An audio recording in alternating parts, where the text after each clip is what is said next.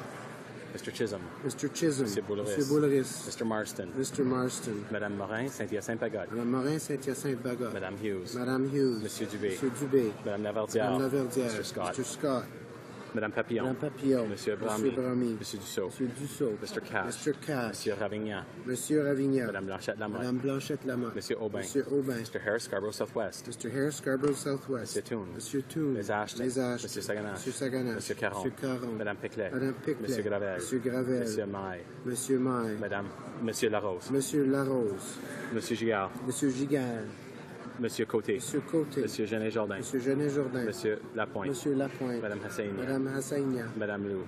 Madame Lou. Mr. Sandu. Mr. Sandu. Madame Sella. Madame Sella. Madame Quash. Madame Quash. Monsieur Nichols. Monsieur Nichols. Monsieur Tbaïsen. Monsieur Tbaïsen. Monsieur Nantel. Monsieur Nantel. Madame Latendresse. Madame Latendresse. Monsieur Rousseau. Monsieur Rousseau. Mr. Benskin. Mr. Benskin. Mr. Sullivan. Mr. Sullivan. Monsieur Blanchette. Monsieur Blanchette. Madame Michaud. Madame Michaud. Monsieur Choquette. Monsieur Choquette. Mr. Comartin. Mr. Comartin. Mr. Adamanenko. Mr. Adamanenko. Monsieur Jacob. Monsieur Jacob. Monsieur Tremblay. Monsieur Tremblay. Mr. Stauffer. Mr. Stauffer. Monsieur Chicoine. Monsieur Chicoine. Monsieur Dion Monsieur Labelle. Dion Labelle. Mr. Cleary. Mr. Cleary. Monsieur Morin Chicoutimi-Lefiard. Monsieur Morin Chicoutimi-Lefiard. Madame Freeman. Madame Freeman. Madame Morin Notre-Dame-de-Grâce, la Chienne. Madame Morin Notre-Dame de Grâce, la Chienne. Monsieur Morin Laurentier Labelle. Monsieur Morin Laurentier de Labelle. Monsieur Patry. Monsieur Patry. Madame Reynaud. Madame Reynaud. Monsieur Genet. Monsieur Genet. Mr. Ray. Mr. Ray. Mr. Macaulay. Mr. Macaulay. Mr. Goodale. Mr. Goodale. Mr. Easter. Mr. Easter. Ms. Fry. Ms. Fry. Mr. Regan. Mr. Regan. Monsieur Bélanger. Monsieur Bélanger. Mr. Byrne. Mr. Byrne. Mr. Pichetti. Mr. Pichetti. Ms. Foote. Ms. Foote. Monsieur Dion. Monsieur Dion. Ms. Bennett. Ms. Bennett. Monsieur Codal. Monsieur Codal. Mr. Kotler. Mr. Kotler. Ms. Scrow. Ms. Scrow. Mr. McKay Scarborough Guildwood. Mr. McKay Scarborough Guildwood. Mr. Cusner. Mr. Cusner. Mr. Eiking. Mr. Eiking. Monsieur Leblanc Beauséjour. Monsieur Leblanc Beauséjour. Mr. McCallum. Mr. McCallum. Mr. McGinty. Mr. McGinty. Mr. Scarpalagia. Mr. Scarpalagia. Mr. Sims Bonavista Gander Grand Falls Windsor. Mr. Sims Bonavista Gander Grand Falls Windsor. Ms. Murray. Ms. Murray. Mr. Andrews. Mr. Andrews. Ms. Duncan Etobicoke North. Ms. Duncan Etobicoke North. Monsieur Trudeau. Monsieur Trudeau. Mr. Valeriat. Mr. Valeriat. Mr. Chou. Mr. Chou. Mr. Casey. Mr. Casey. Madame Saint-Denis. Madame Saint-Denis. Monsieur Plamondon. Monsieur Plamondon. Monsieur Bellavance. Monsieur Bellavance. Madame Ourani. Madame Ourani. Mr. Heyer. Mr. Heyer. Ms. May. Ms. May.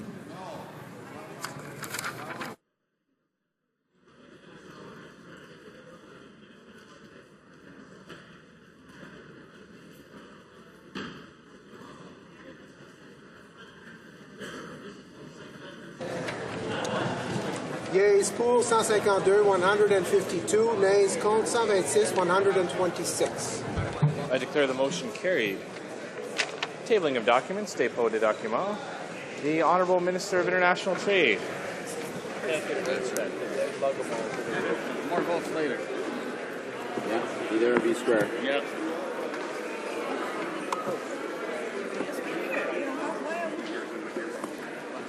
Thank you, Mr. Speaker. Pursuant to Standing Order 32, subsection 2, I have the honour to table in both official languages the treaties entitled, firstly, Convention on the Settlement of Investment Disputes between States and Nationals of Other States, done at Washington on the 18th of March, 1965. And secondly, a protocol amending the agreement between Canada and the United States of America on Great Lakes water quality, 1978, as amended on October 16, 1983, and on November 18, 1987, done at Washington on the 7th of September, 2012. An explanatory memorandum is included with each treaty. Thank you, Mr. Speaker. The Honourable Parliamentary Secretary to the Government House Leader. Thank you, Mr. Speaker. Mr. Speaker, pursuant to Standing Order 36.8, I have the honour to table in both official languages the government's responses to 21 petitions.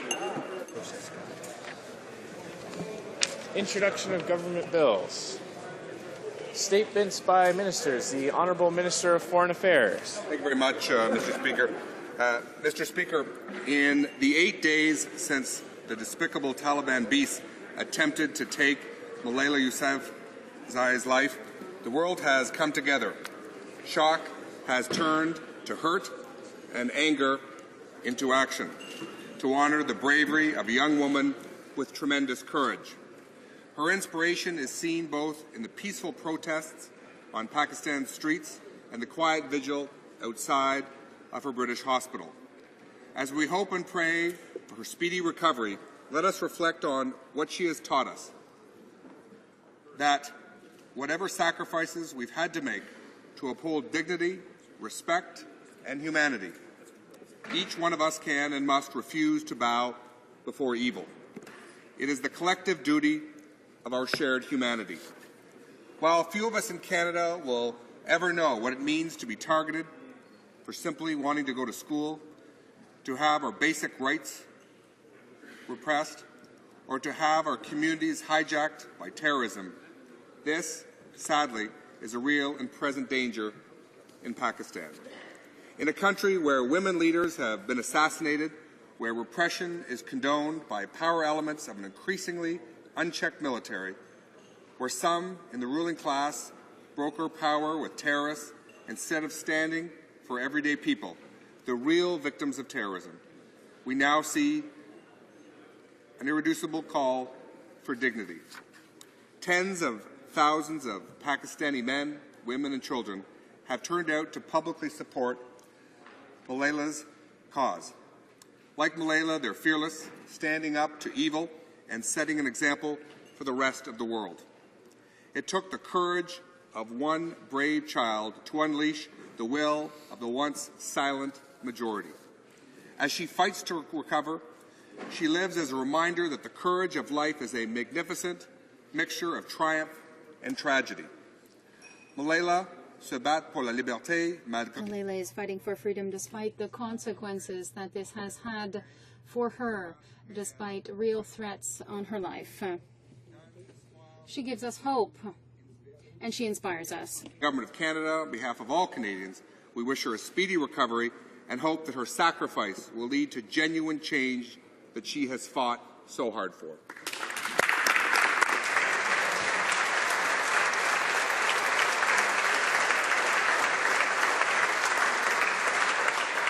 The honourable member for Ottawa Centre. Thank you, Mr. Speaker. Mr. Speaker, I want to first of all thank the Minister for his statement in support of Malala Yousafzai. Today, our thoughts are with Malala. We support her. We pray for her recovery. We salute her courage. And we stand in solidarity with millions of people around the world who, like Malala, are struggling for equality. 64 years ago, the world community signed onto the Universal Declaration of Human Rights. 64 years ago, we all reaffirmed our faith in the fundamental human rights, in the dignity and the worth of the human person, and in the equal rights of women and men. But 64 years later, Mr. Speaker, women still are not equal. Their bodies are strewn on the front lines of conflicts. A young woman's call for equal access to education is answered by bullets of hate. It is obvious today that we, as a global community, have failed to promote and protect the fundamental rights which 64 years ago we declared to be universal. But the violence of the extremists will not deter us.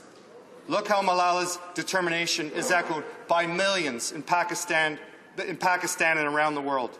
The forces of hate that shot a young woman in the head will not and must not be the ones that we listen to. We must listen to the voice of her. Mr. Speaker, Malala has a dream.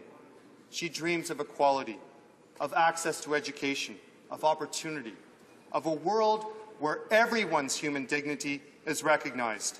As Gloria Steinem once said, with leaps of imagination or dreaming, we lose the excitement of possibilities. Without those opportunities, we lose these things. The extremists and the reactionaries do not want a young woman to know the excitement of possibilities. But, Mr. Speaker, the excitement of possibilities is universal. We must strive for equality at home and abroad. And in this struggle, Malala is not alone. We cannot let her be alone. We must not turn our backs now. The Minister spoke about Malala as a source of inspiration. So let this ministerial statement today mark the moment that Canada's Parliament stood united for women's empowerment. Let it be the start of a real and tangible contribution to realizing the dreams of millions for true equality and true human dignity.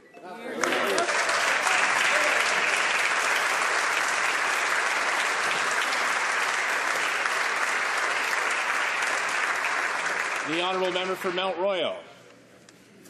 Thank you, Mr. Speaker. May I begin by associating myself with the words of the Foreign Minister and the member for Ottawa Centre.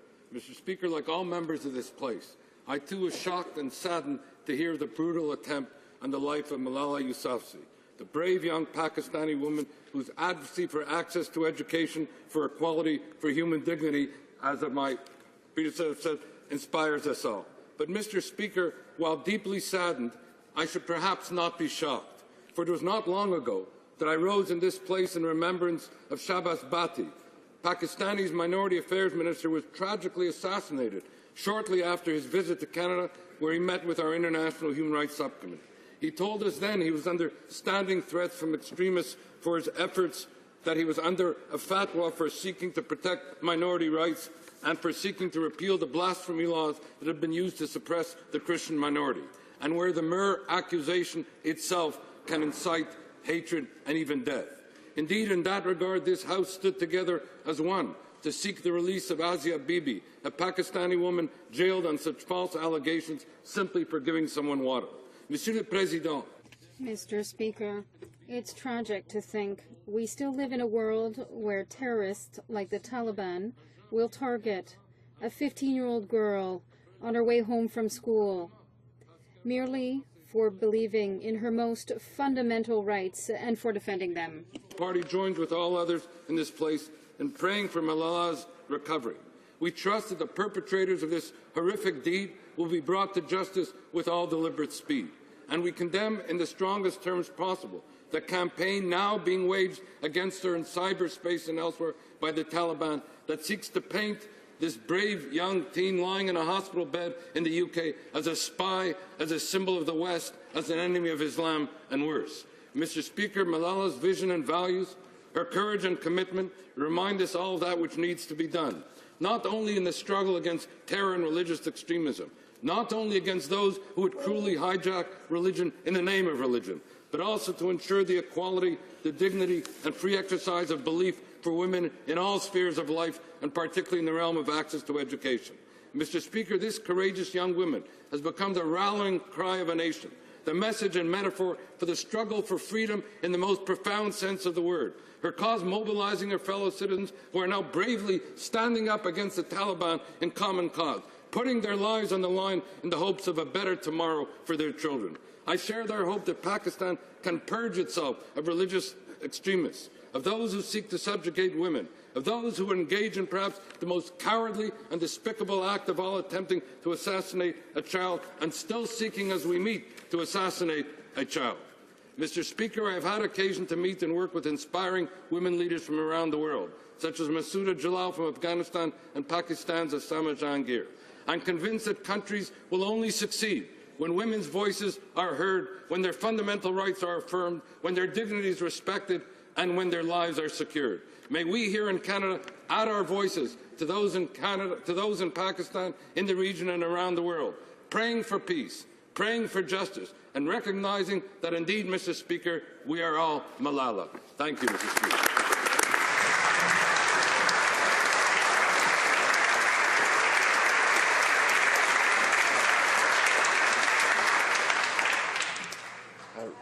Reports from interparliamentary point de règlement. Rappel de règlement. Point of order, the Honourable Member for HoC. Yes, thank you, Mr. Speaker. Mr. Speaker, given the situation is non-partisan, I would like to ask for the agreement of all my colleagues, therefore a unanimous motion to present the Bloc Québécois vision with regard to this unacceptable situation. Est-ce que l'honorable député Does the Honourable Member for Hunsik have the unanimous consent of the House to respond to the Minister's statement? Yes, the Honourable Member for Hunsik. Mr. Speaker, first of all, I would like to thank all of my colleagues for allowing me to speak with regard to this unacceptable situation. Mr. Speaker, you know, when a girl, no matter where she lives, in what country, is affected in the most fundamental, sacred way, that is in a child's development, be it in terms of her education, her right to life, be it the right to live in peace. This is an attack that is a direct attack on us, ourselves, as individuals, these children who live in Pakistan, Afghanistan, or elsewhere, where we see egregious attacks on the rights of women. These are our children. That is how we have to see it.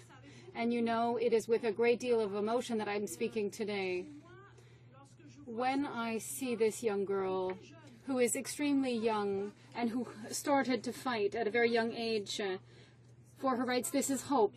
This is a hope for a better world, because when there are children who have the courage to fight in countries where the right to speak, the freedom of expression is a question of life or death, you can be killed at any time, in any way. You could be kidnapped.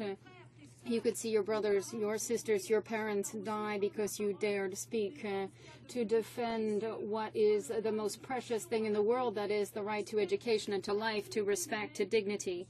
Mr. Speaker, I would say there is still hope in this world because there are still children who fight for their rights.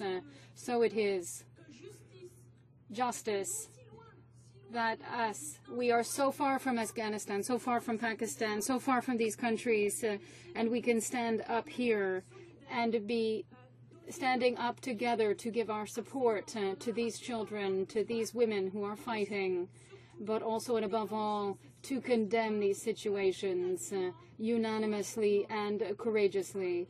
And talking about the education of young girls, I would also like to talk about this other dimension, which is a plague for women, the violence against women, be it female circumcision, the trafficking of women and children throughout the world, be it the case of this young girl, Malala, be it all young girls. I believe, Mr. Speaker, that in this House it is important, no matter which political party we belong to make the world understand that in Canada, in Quebec, violence against women and equality between men and women is a fundamental right. Thank you, Mr. Speaker. Thank you, all of you, for allowing me to speak here today. And on behalf of the Bloc Québécois, you can count on us to defend the rights of women and the rights of children, be it in Canada, be it in Quebec, or be it throughout the world. Thank you, Mr. Speaker.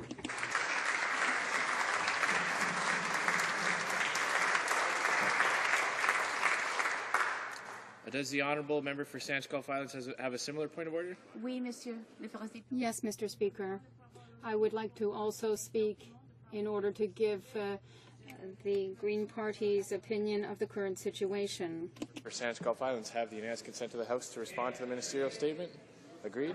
The honourable member for Saint-Scoff Islands. Thank you, Mr. Speaker, and I thank my colleagues on all sides of the House for this opportunity to speak as leader of the Green Party of Canada in the tragic situation of the shooting of Malala Yousafzai. The fact that she was targeted, and as we all feel this so keenly, I wish, as my friend from Mount Royal said, to associate myself with the comments of the Honourable Minister of Foreign Affairs, the member from Ottawa South, and my esteemed colleague from Mount Royal, and my friend from the Bloc. We stand in a nonpartisan sense as Canadians whose values embrace the absolute right of young women to be the equivalent, the equals of any man in their society. To have the right of education is something so fundamental that all of us are shocked to our core by what has happened to Malala. I think it seems that in Pakistan the events have turned the tide against the Taliban because people across various parts of that society recognize the evil in targeting a 14-year-old girl who wants nothing more than to be able to read, to write, to pursue her education, and pursue a life as a full-fledged member of that society. Since there are very few words to add, Mr. Speaker, I wonder if I could have the permission of my friends on all sides of the House that we rise not to mention Malala as a symbol, but Malala as a 14-year-old girl who's lying in a hospital bed, and ask if we could, Mr. Speaker, rise for a moment in contemplation and, if it moves us, in prayer, collectively as a House, to urge Malala's well-being, to pray for her health, if that's of the will of the House, Mr. Speaker. The honourable member wishes the members stand and observe a moment of silence, as I understand. Is this agreed? Agreed? Agreed and so ordered.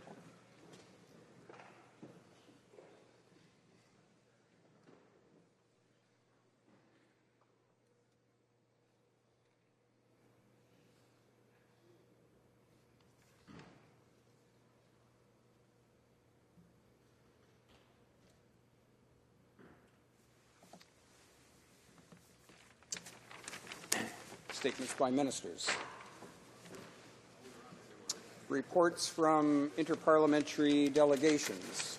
The Honourable Member for Leeds-Grenville.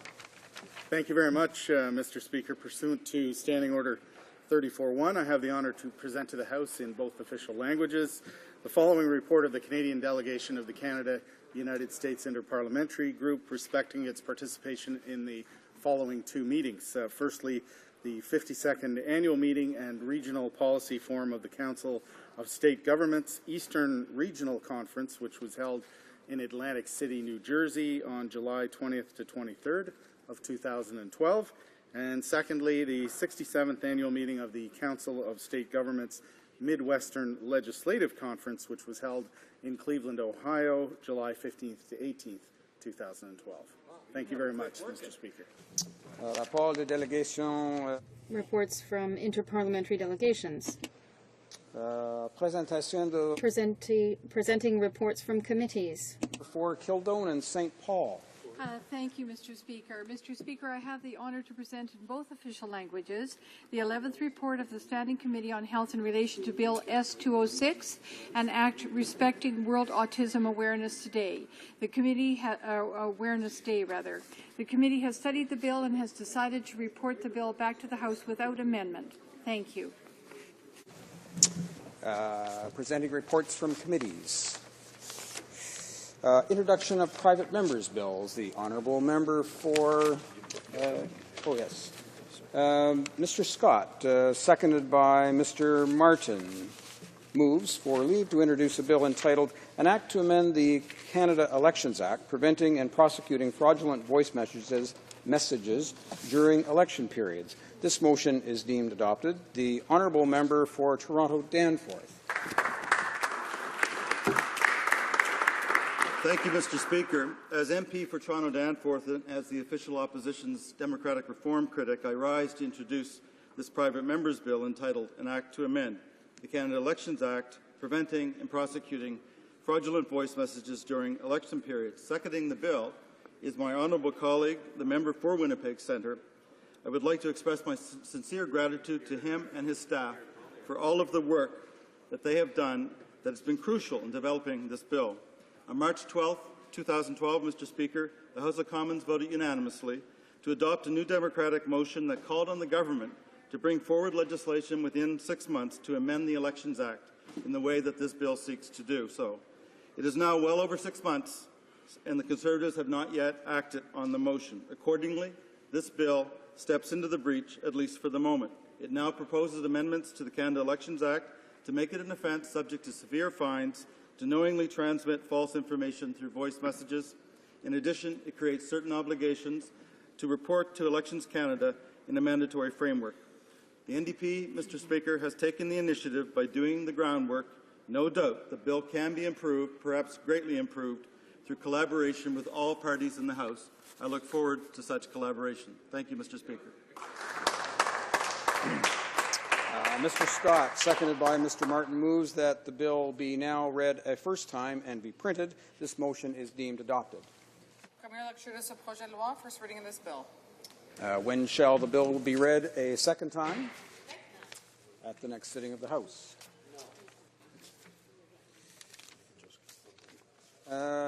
Ms. May, seconded by Mr. Heyer, moves for leave to introduce a bill entitled An Act Respecting an All Buffleheads Day.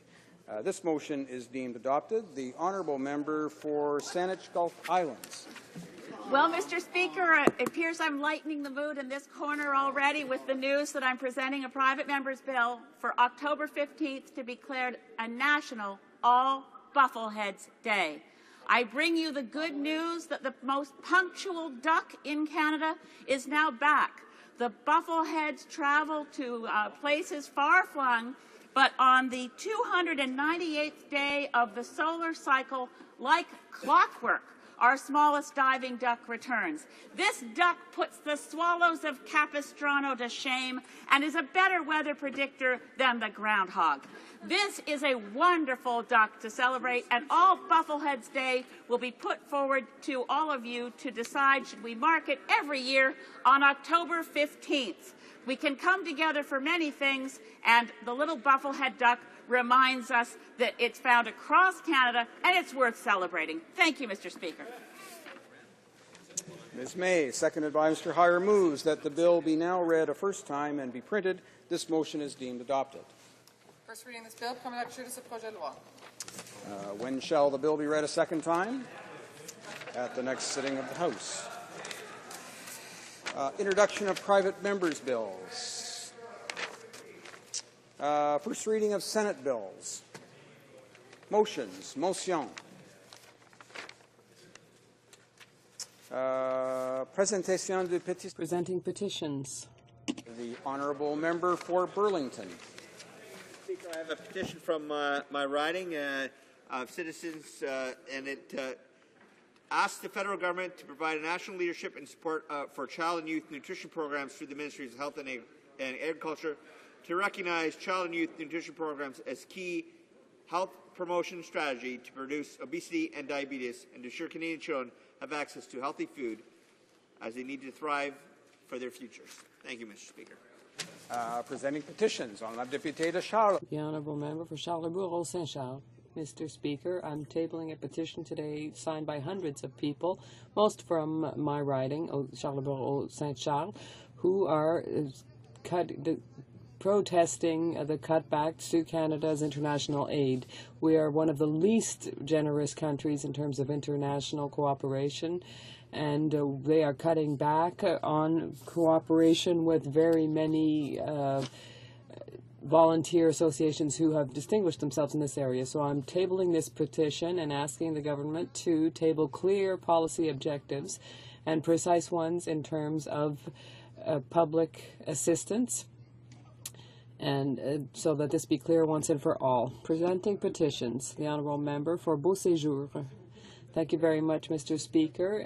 I'm pleased to rise today to table two petitions in the House. The first, Mr. Speaker, comes from a group from Sackville region, and others who are petitioning this House with respect to the access to medicines regime and the private members bill, which was introduced, C-398. They're calling on the House to support this legislation, and Mr. Speaker, it's certainly something I intend to do at the appropriate moment.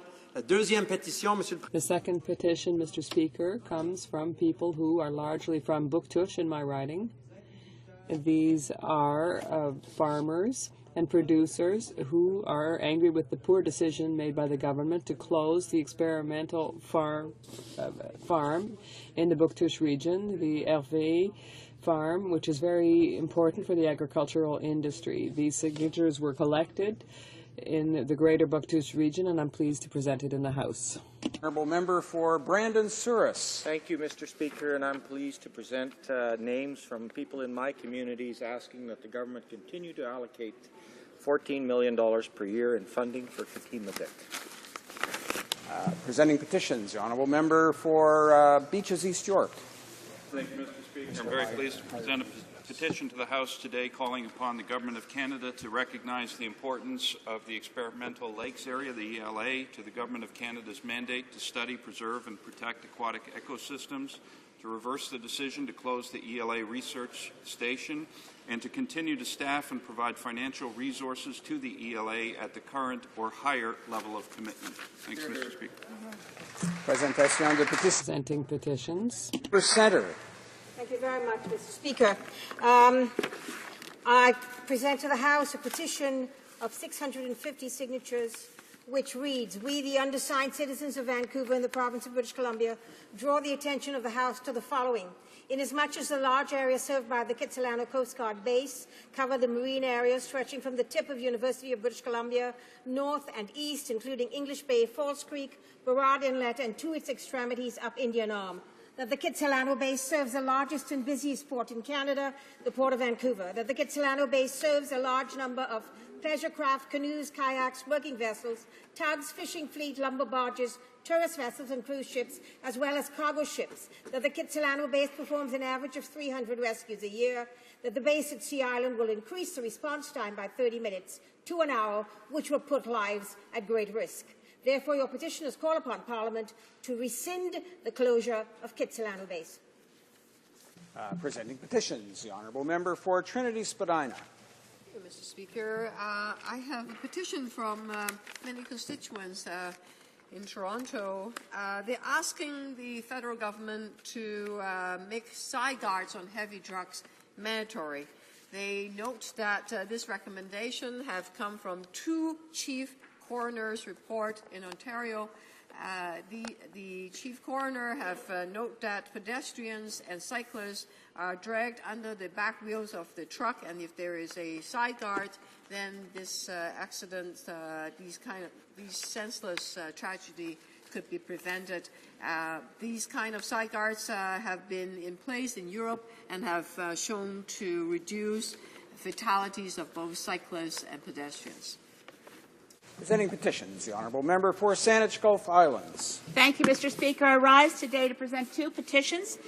The first one is from residents in the New Westminster, Burnaby area of and Vancouver in British Columbia, calling on this House to take action to institute a complete ban on supertankers along the British Columbia coastline and to ensure that it's permanent and legislated. The second petition, Mr. Speaker, relates to support for a private member's bill that I've put forward, Bill C-442, that calls for a national Lyme disease strategy. These petitioners are from Mississauga, Fergus, and other areas of Ontario. Thank you, Mr. Speaker. Presenting petitions, the honourable member for New Westminster, Coquitlam. Thank you, Mr. Speaker. I rise today to present three petitions.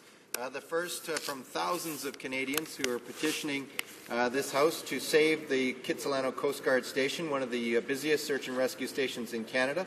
The highly trained crews at the Canadian Coast Guard Station in Kitsilano conduct an average of 300 professional rescues each year, saving hundreds of lives.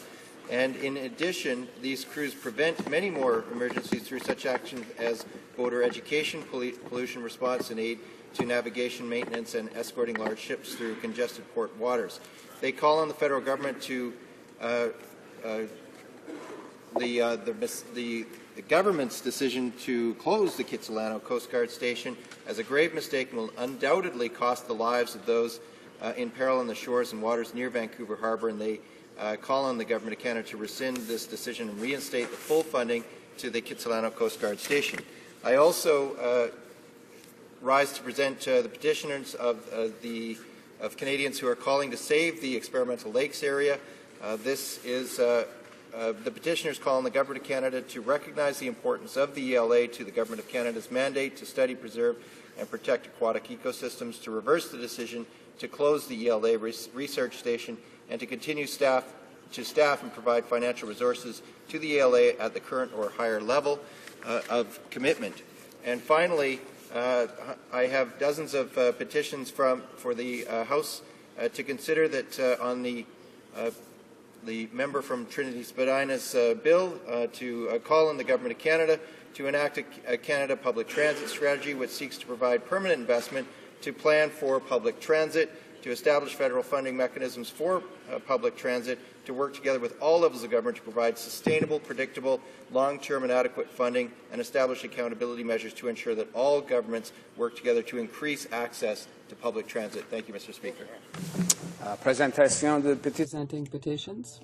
For Thunder Bay, Superior North. Thank you, Mr. Speaker. I rise today with two petitions. The first is a petition from the residents of Thunder Bay and Nebing in northwestern Ontario and people from across Canada who are among the tens of thousands who are concerned about the closing of the experimental lakes area.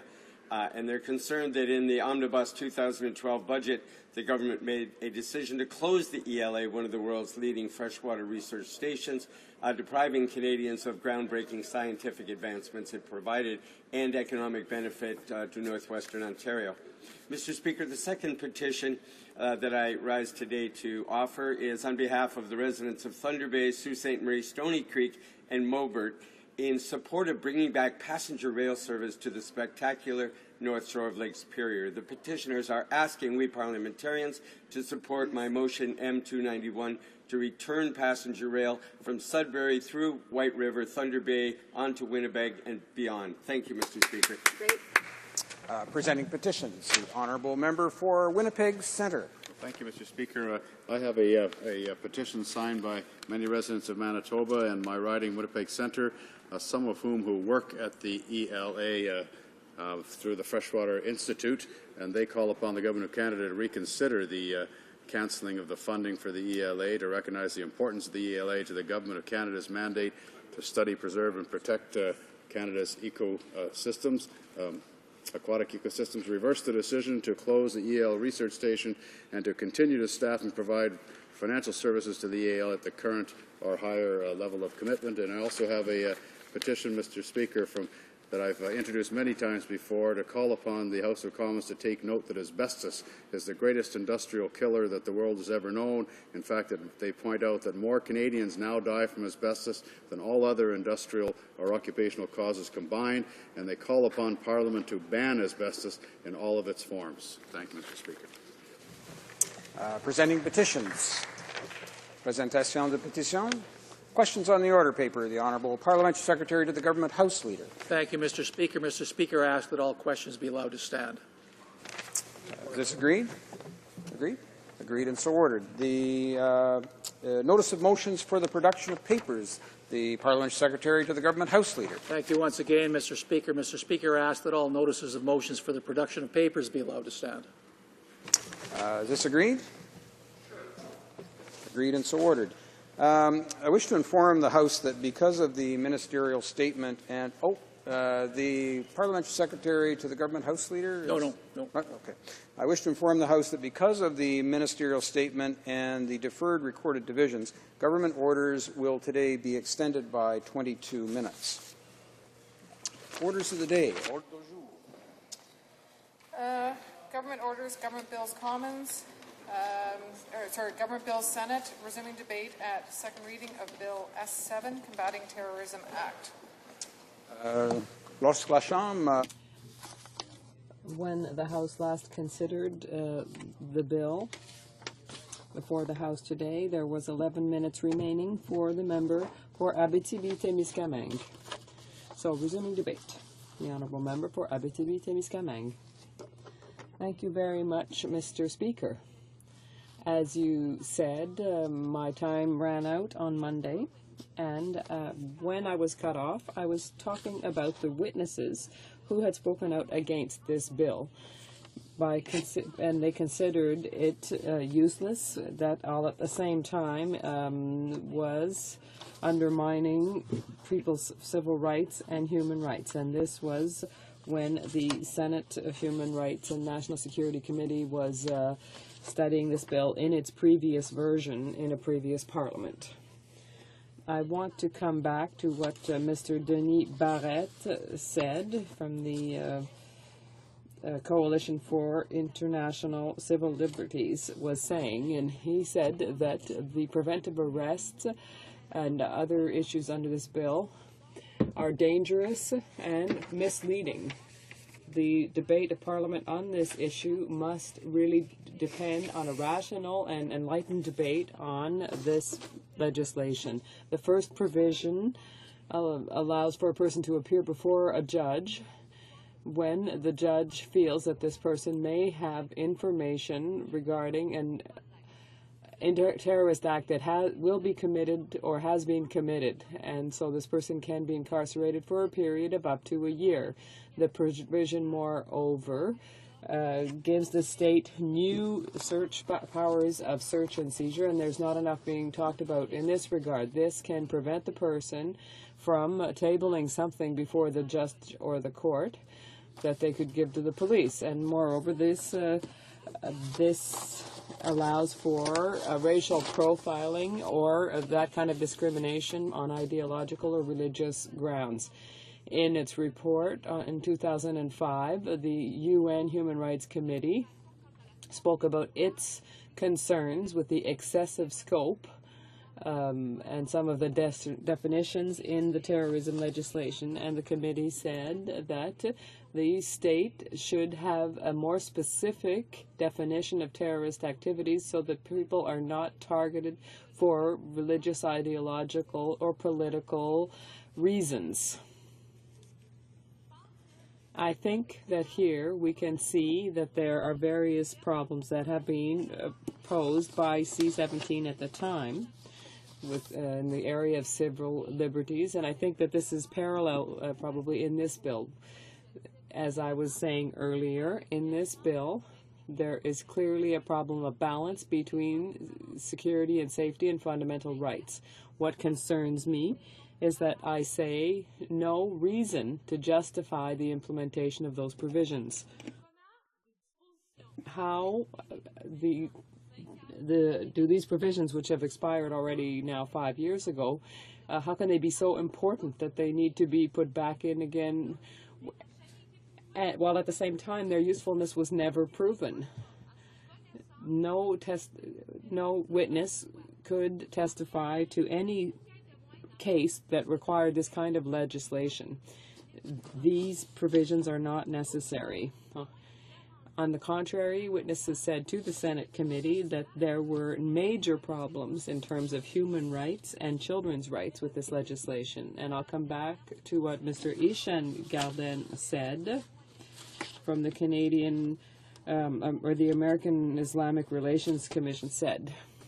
People are talking so much about this national security issues over the last 10 years. We are aware of the significant risks that are to our free society, but also that some of these reactions are excessive. We risk indeed to undermine some of the fundamental values that are at the very heart of Canadian society without at the same time protecting anyone against terrorists.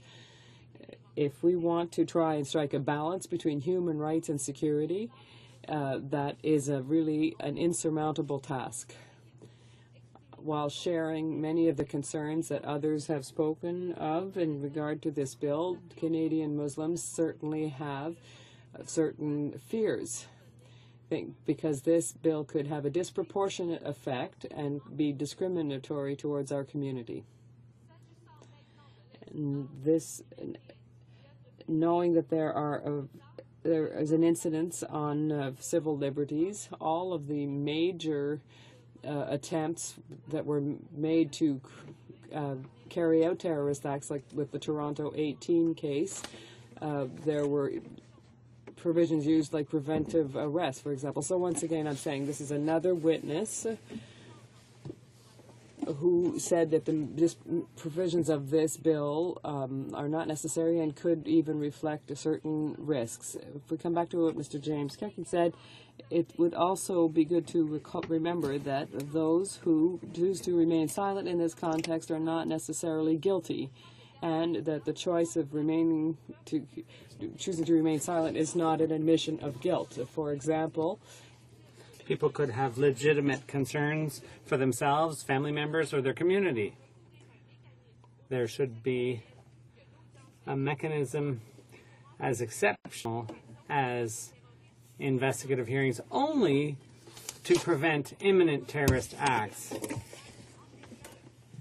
It should not be used to investigate past occurrences. But under this bill, investigative hearings could be held to look into past events. And the imperative of protecting innocent lives would be completely absent. Already we're seeing beefing up of powers, and we're already seeing some excesses when it comes to the use of authority. This bill would allow for arrest and detention without the need to prove that the allegations are well-founded. In fact, the individual freedom of certain people could be seriously restricted under this bill, even if those people were never convicted of any crime. Whoever refuses to accept, whoever refuses to enter into a recognizance could be detained for up to 12 months, and there's no limit to the number of times these provisions could be applied successively. This is hardly in keeping with our principles of our legal system in Canada. People have the fact that some people have been detained for up to 8 years under similar circumstances should worry us all.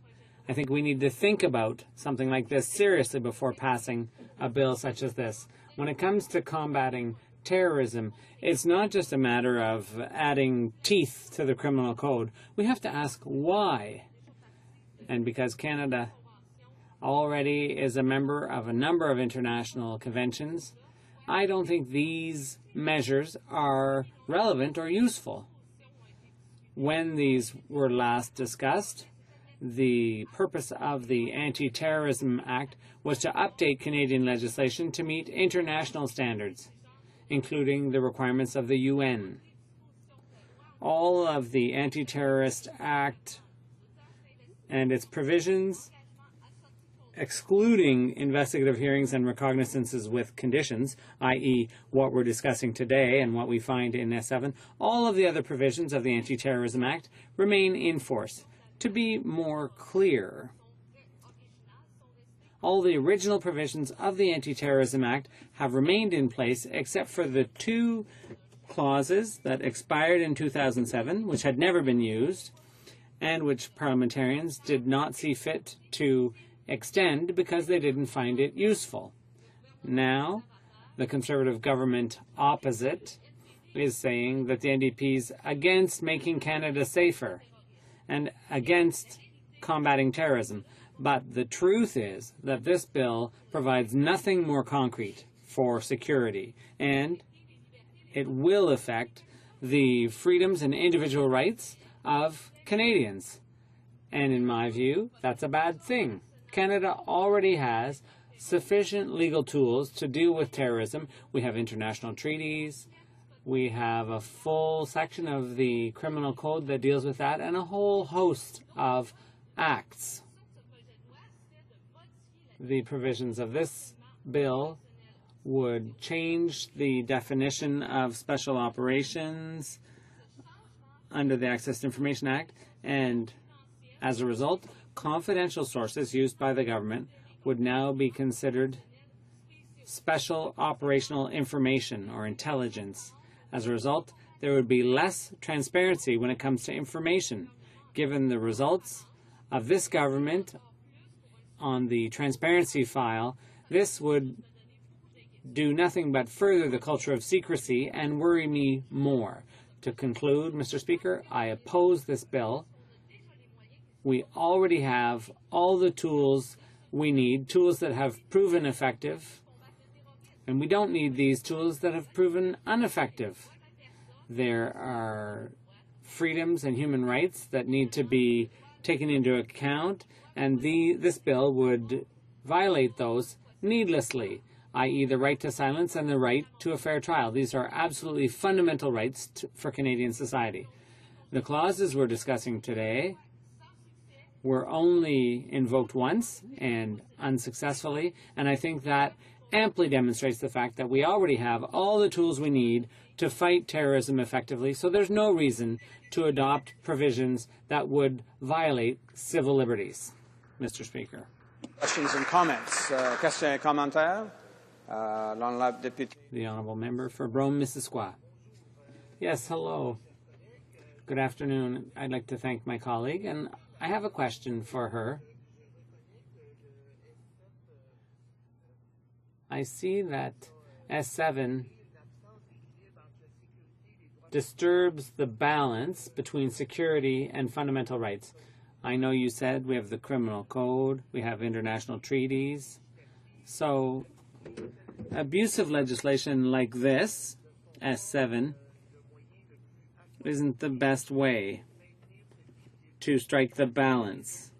What other means are available, in your opinion, i.e. policing, intelligence gathering? What other tools are there? The member for Abitibi-Témiscamingue. Thank you very much, Mr. Speaker. As I said in my speech, as things currently stand, the criminal code and Canadian legislation amply meet the need to combat terrorism. The provisions in S7 are not useful. I think that as things stand, police officers have the tools they need to take action. And as I said last Monday, we have to think, are we willing to sell our souls to the devil? Are we willing to accept provisions that would violate fundamental rights and just to give us a theoretical sense of greater security? We have to ask those questions. What's happening here goes too far. We shouldn't be sacrificing our rights to justify security needs which are basically pointless. Questions and comments? The Honourable Member for Abitibi, Bay James, Nunavik, EU. Thank you, Mr. Speaker. I'd like to congratulate my colleague from Abitibi-Témiscamingue on her presentation. I think the points she made were essential for this debate, including the points she made about international law and human rights. Having taken part in a number of debates internationally over 25 years, I'd like her to elaborate a bit more on those elements, human rights, and how this bill is going to affect all those issues. The Honourable Member for Abitibi-Témiscamingue. Thank you very much, Mr. Speaker. When, for example, one definition has to do with arresting or detaining someone without trial, to my mind, that makes no sense. Absolutely none. The very basis of the legal systems of all great democracies in this world, you can't detain someone without trial, without telling them what they're being detained for. So I think right from there it seems wholly inappropriate. And that's why I ask people to not support this. Question et commentaire. Honorable Député de Rosemont. The Honourable Member for Rosemont-la-Petite-Patrie. Thank you very much, Mr. Speaker. I, too, would like to congratulate my NDP colleague on her very thoughtful, meaty speech with very legitimate concerns. But I'd like to ask a question about the general thrust of the Conservative government. Does this add to, is this not revealing of the Conservative approach? They're restricting civil liberties in order to get tough on crime. They're beefing up police powers. Are we not seeing a government that just wants to increasingly encroach on people's privacy? I don't know where the bill went. It disappeared off my desk, but it seems to me that systematically this government aims to limit freedoms, civil liberties, fundamental rights. So I'd like to know whether, in your view, we're seeing a general neoconservative thrust or direction coming from the government opposite. The Honourable Member. Thank you, Mr. Speaker. As I began my speech on Monday, I explained that this legislation all stems from a reaction, a fearful, panicked reaction to the events of 9/11. So it was understandable at the time. But what we see with this conservative trend is that they're continuing to sow fear, to fearmonger, to make people think that we're living in danger, when in fact we're not living in that much danger. They use the fear of terrorism to pass legislation that undermines fundamental rights of Canadians, and that is what's dangerous, Mr. Speaker. For York South-Weston. Thank you, Mr. Speaker.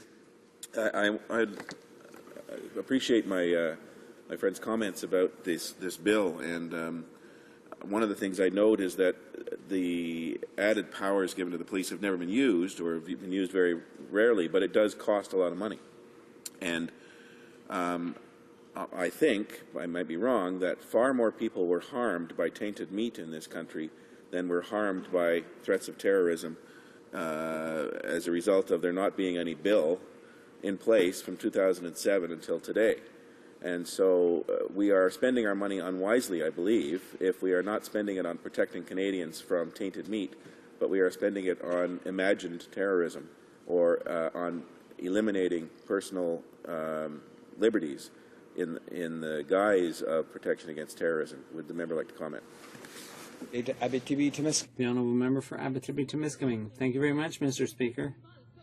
That is indeed the case. As my colleague said, this bill is pointless. There's no measures in the bill that have ever proven effective or useful. They've never even been used.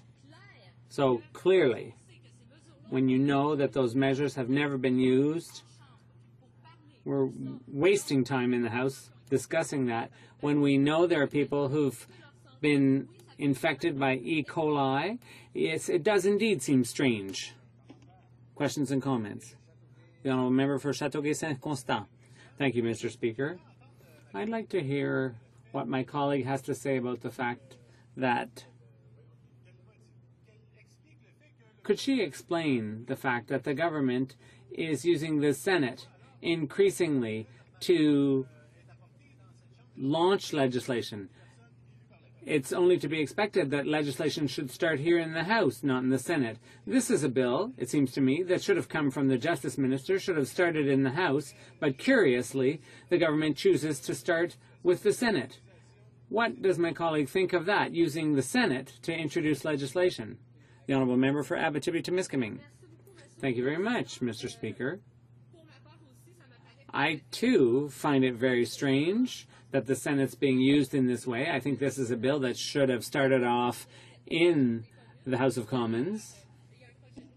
In fact, there's another bill coming, S11, on food safety. I think we've discussed that issue at length, but once again, the bill starts in the Senate. It's completely incomprehensible to me. Why don't these bills start in the House of Commons? I don't know what planet they're living on, but it seems to me that it should have started in the House of Commons. Questions and comments? Questions et commentaires? Reprise de débat. Resuming debate. The Honourable Member for Châteauguay-Saint-Constant. Thank you, Mr. Speaker. It's always an honour for me to be here to debate issues with my colleagues, including this bill that is a so-called bill to combat terrorism. And it would amend the criminal code to authorize investigative hearings and preventative arrests. It would amend the Canada Evidence Act to allow judges to order the disclosure of information, potentially sensitive information, having to do with a trial or an accused once the appeal period has passed. It would also amend the criminal code to create new offenses for people who've left or attempted to leave the country to commit a terrorist act. And finally, Bill S7 would amend the protection of information legislation to increase maximum sentences for harboring a person who has or is likely to commit a terrorist act. Mr. Speaker, for 10 years, it's been 10 years now, over 10 years, since the tragic events of September 11th. Those events shook up the entire world community and strengthened international cooperation in the fight against terrorist acts. A number of Western countries developed policies and legislation to protect against terrorism. Canada was no exception. In the wake of the attacks of September 11th, the government hastily passed Bill C-36, which was followed in the years to come by Bills S-3, C-19, and C-17. All those bills were tabled by the Conservatives. But the attacks had a much more invisible effect. Everyone felt threatened by terrorists. There was a feeling that they were hiding everywhere and that it was necessary to undermine individual freedoms to be safe. So there was more and more of a climate of fear everywhere. The Conservatives have spent a lot of time fostering this atmosphere of fear, of national insecurity, and the objective of that policy approach by the Conservatives was to get Canadians to agree with giving more powers to the police. When a tragedy like a terrorist attack occurs, it's easy for the government to fall into the trap of acting hastily and overreacting. That's understandable. After all, government is responsible for the safety of its citizens. I'd like to quote from a former justice critic who talked about the government's willingness to take strong action after a disaster. When there's a crisis, political leaders feel they have to do something, even when our existing structures and the strength of our society and the strength of our laws are sufficient to deal with it. In early 2002, we passed the Anti-Terrorism Act in a panic. And over the past 8 years, we've realized that we really didn't need that legislation. The Conservatives' bills and their speeches that go with them make me think a bit of making a deal with the devil. Give us the tools to protect you, and you'll just have to give up a few of your civil liberties. That's the deal. It's not true that security and freedom are mutually exclusive. When you make thoughtful decisions, taking these both into account, it is possible to strike a good balance between individual liberties and security. But the Conservatives don't think so. They don't believe that, and here's why. Their political belief system is deeply rooted. It's very right-wing, and there are political studies that say that there are many types of belief, including fundamental beliefs. Fundamental beliefs are often associated with fundamental rights. The safety of the person or the security of the person is one of those fundamental beliefs for me. Even where fear is present, people feel the need to protect themselves. So the government plays this fear card. They want people to react defensively and allow them to beef up police powers in exchange for certain civil liberties. Our role as the official opposition is to ensure that the government doesn't trick Canadians with fear-mongering in order to get heightened powers. The Conservatives also imply that if opposition members don't agree with their restrictive policies, then we're careless. We don't care about Canadians' security and safety, and we can't be trusted when it comes to national security. I think the Minister of Public Safety has implied this repeatedly. Mr. Speaker, I'd like to say to my Conservative colleagues that I've worked on the security file, and I was the public safety critic, and I'm very concerned about the safety of all Canadians, and our party will do whatever's necessary to adequately and effectively protect Canadians. Contrary to my Conservative colleagues, we do care about the most fundamental rights and freedoms. These have to be taken into account whenever developing legislation or policy that might threaten to undermine some of those rights and freedoms. We don't take this type of thing lightly, Mr. Speaker. But you mustn't contradict the Conservatives.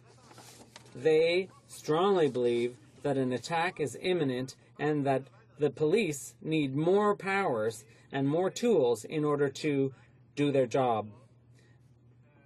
They reject facts and arguments out of hand when those don't jive with their beliefs.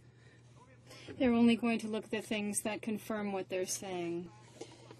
How many times has the government refused to listen to scientists and experts, be it on the environment or social policy? If it confirms their belief, then fine, but if it doesn't, then forget it. And I'm concerned to see that the government no longer listens to experts in various areas. It's time to use logic. Good public policies depend on facts, the opinions of experts, and stakeholders. That's how it should work, Mr. Speaker. That is called governing in partnership. Conservatives don't seem to have understand the importance of this concept. The worst is the government is playing exactly the game of terrorist groups by reducing the civil liberties of Canadians. Terrorist groups, through their actions, are trying to cause the greatest collateral damage possible. So they're trying to get media attention through the terrible nature, the devastation of the terrorist acts, and they're also trying to cause fear among an entire nation. And that is why a government might be tempted to restrict its citizens' freedoms. If that's the case, then terrorists have succeeded in achieving a part of their objectives, and all political actions are as a result of the terrorist act and the fear that it has created. How does this relate to S7? Well, it's because the bill will give new extraordinary powers to the government when it comes to terrorism. Powers that aren't justified by the degree of the threat or justified based on the values and freedoms of Canadian society. As I said, Bill S7 is the most recent bill in a series of anti-terrorism bills since we saw Bill C-36, which was tabled in 2001. So, in C-36, the provisions on preventive arrests and recognizance with conditions, two provisions that are set in this bill, were subjected to a sunset clause that expired in February 2007. And there was a particular reason that there was a sunset clause. It's because the House had serious concerns about the possible abuse of those provisions. When the House reviewed the anti-terrorism legislation, we saw that there had been no investigative hearing or situation where we needed to have recognizance with conditions. The Conservatives wanted to renew in 2007 this bill, but they needed the consent of the House, which they were unable to obtain, fortunately. The House therefore decided not to renew those clauses, and so since 2007 the investigative hearing was only used once, and it was with regard to the investigation on the Air India attack, and this led to no conclusive results. Now the government is coming back with its false majority, I would say, in order to pass legislation that the House has refused to pass in the past because it is in opposition to Canadian values. And furthermore, they didn't include all the recommendations made by the Anti-Terrorism Act Review Subcommittee. They only picked what suited them. But what's the rush? Why are all these measures suddenly necessary? It's been almost 6 years since these measures expired, and even before, never had the law been used. So the Conservatives are naturally saying that these measures, just because they weren't used, that doesn't mean they weren't necessary. It's like a time bomb argument and the Jack Bauer argument. I'd like to briefly describe the two measures to put the bill into context with regard to the investigative hearing set out in subsection 8328 of the Criminal Code. An officer of the peace may, with the prior consent of a general prosecutor, ask a provincial judge to order the appearance before a judge of any individual who might have information on a terrorist act. If the order is given, the person must submit to an examination, must respond to all the questions asked, and must bring with them anything in their possession that is tied to the order. Investigative hearings are used to obtain information and not to prosecute individuals. However, the answers given during that hearing cannot be used against the individual in a criminal trial except if the person has given contradictory testimony or lied under oath. Now, moving on to recognizance with conditions or preventive arrest set out in subsection 83.3 of the Criminal Code. This provision is drafted to include preventive detention. A peace officer may arrest an individual without a warrant if they believe that this is essential in order to prevent a terrorist attack.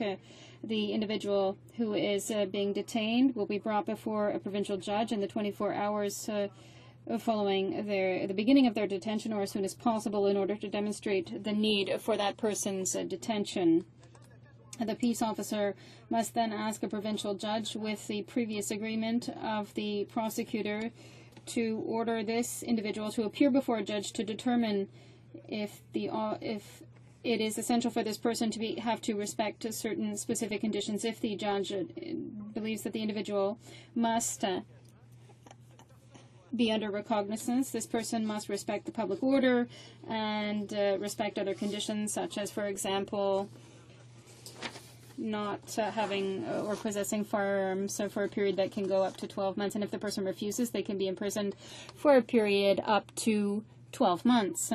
So the questions that we as parliamentarians are to talk about this afternoon is whether the provisions set out in S3 are essential and relevant to ensuring the safety and security of Canadians. My colleague from Toronto, Danforth, asked in the first hour debate, asked the Parliamentary Secretary of Justice if there was any testimony in the Senate hearings defending the fact or in favor of restoring these provisions, and the Parliamentary Secretary made no mention in his answer. The reality is that since 2007, police investigations have succeeded in dismantling terrorist plots without having to have any recourse to the provisions set out in Bill S7, and didn't need the extraordinary powers either, be it with regard to Kawaja, the Toronto 18, or more recently, the case of the 4 individuals from the Toronto region. None of the provisions set out in S7 were necessary.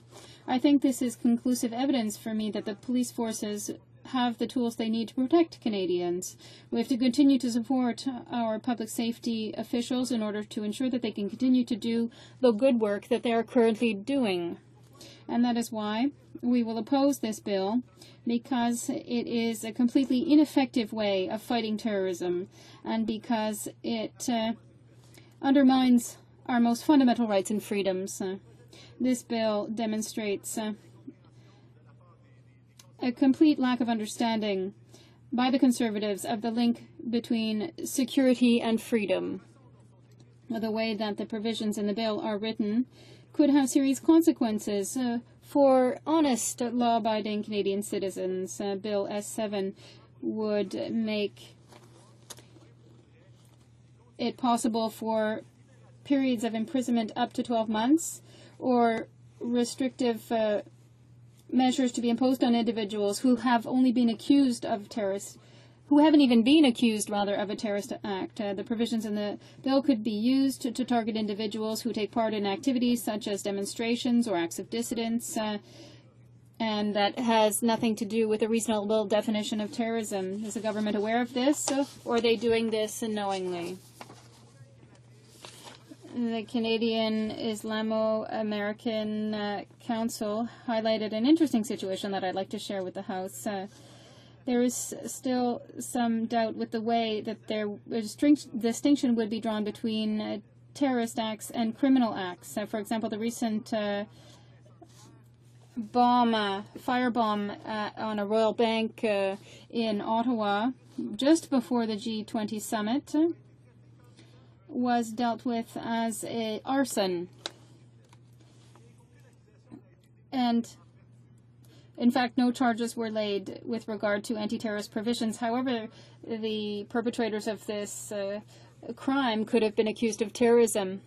Do I also need to remind my Conservative colleagues about who Marer Arar and Mr. Al-Naqi are? These are Canadian citizens who were detained, deported, and tortured because we falsely accuse them of terrorist activities. Is this the kind of policy that the government wants us to adopt? Backwards policies. The government should listen to Canadians and perhaps learn Canadian values again. They seem to have completely forgotten them. As I was saying, this bill targets individuals who wouldn't have committed a terrorist attack as such in order to justify having all the tools available to national security officers or for strategic issues. There are all kinds of tools, in fact, that can be used depending on the type of terrorism. environmental terrorism, economic terrorism, religious terrorism, nationalist terrorism, and so on. And as proof that the government is targeting broader groups, is its anti-terrorism strategy that the government recently published. In this document, it names as terrorist groups groups like Occupy and other environmental groups. They have said on many occasions that environmental groups are extremists and even perhaps terrorists. I think it's interesting to consider the example given by the Canadian Islamo-American Council. This shows that the application of anti-terrorism measures would not affect everybody in the same way. Mr. Speaker, this isn't the best way to fight terrorism. The best way to fight against terrorism is not through extraordinary legislative measures such as this bill sets out, but rather through the work of collecting intelligence and the police work that is associated with the collection of that intelligence. The current provisions of the Criminal Code are entirely adequate to investigate individuals who take part in terrorist activities or to detain somebody who represents a credible and immediate threat to Canadians. The Conservatives know this, but they want to show that they are tough on crime in spite of individual rights and freedoms. Mr. Speaker, we should not forget the fact that the NDP will not support this bill. Thank you. Comments, questions et commentaires. Questions and comments. Député. The Honourable Member for Abitibi-Beijing, Nunavut. Thank you, Mr. Speaker. And I want to warmly congratulate my colleague from Châteauguay-Saint-Constant for that speech. I believe I have the name right of the riding. For a number of years, since 2006, Mr. Speaker, we've seen several things happen. They've been dismantled, environmental legislation, social rights, the rights of workers, and some constitutional rights as well. I would like to hear more from my colleague in this regard, because this bill is a further denial of civilian rights and constitutional rights in Canada. Does he not think so? The Honourable Member for Châteauguay-Saint-Constant. Thank you, Mr. Speaker, and I would like to also thank equally warmly my colleague for that question. He said in his question that the government seems constantly to want to attack the rights of unionized workers. They want to attack the fundamental rights. As like in C20, the government seems to have not gone forward with certain things because the public resisted. For example, the idea of wiretapping or listening in on people's conversations, be it on the internet or email. So the shameless way this government is attacking, as well as with this bill, our fundamental rights and our individual freedoms, and we must condemn this quite strongly, Mr. Speaker. Member for Renfrew, Nipissing, Pembroke. Thank you, Mr. Speaker. The member opposite made reference to the Toronto 18, and in just double-checking, it was June 2nd, 2006, when these individuals were apprehended. At that time, we did have the provisions which provide for the investigative hearing and recognizance with conditions measures in place, but that expired in 2007, and that's why these provisions are being reintroduced at this time. Member for Châteauguay-Saint-Constant. The Honourable Member for Châteauguay-Saint-Constant. Thank you, and I want to thank my colleague for the question. Yes, in 2006, I think the date my colleague gave is correct, except that during the arrest of the individuals who were preparing to commit terrorist acts, there was no question whatsoever of the use of the provisions, these extraordinary provisions that had been introduced in 2002 by the Liberal government who was in power at that time. So these provisions that we see, these extraordinary provisions to fight against terrorism, were completely useless. They weren't used. In regard to the Toronto 18, police officers, as I mentioned, have used all the disposition provisions available, the provisions set out in the criminal code to stop those groups that were preparing to commit terrorist acts. So, once again, these provisions have been shown to be useless because the police did not use them at all. They didn't use them at all.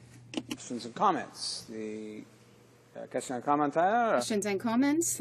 The Honourable Member for Abitibi-Témiscamingue.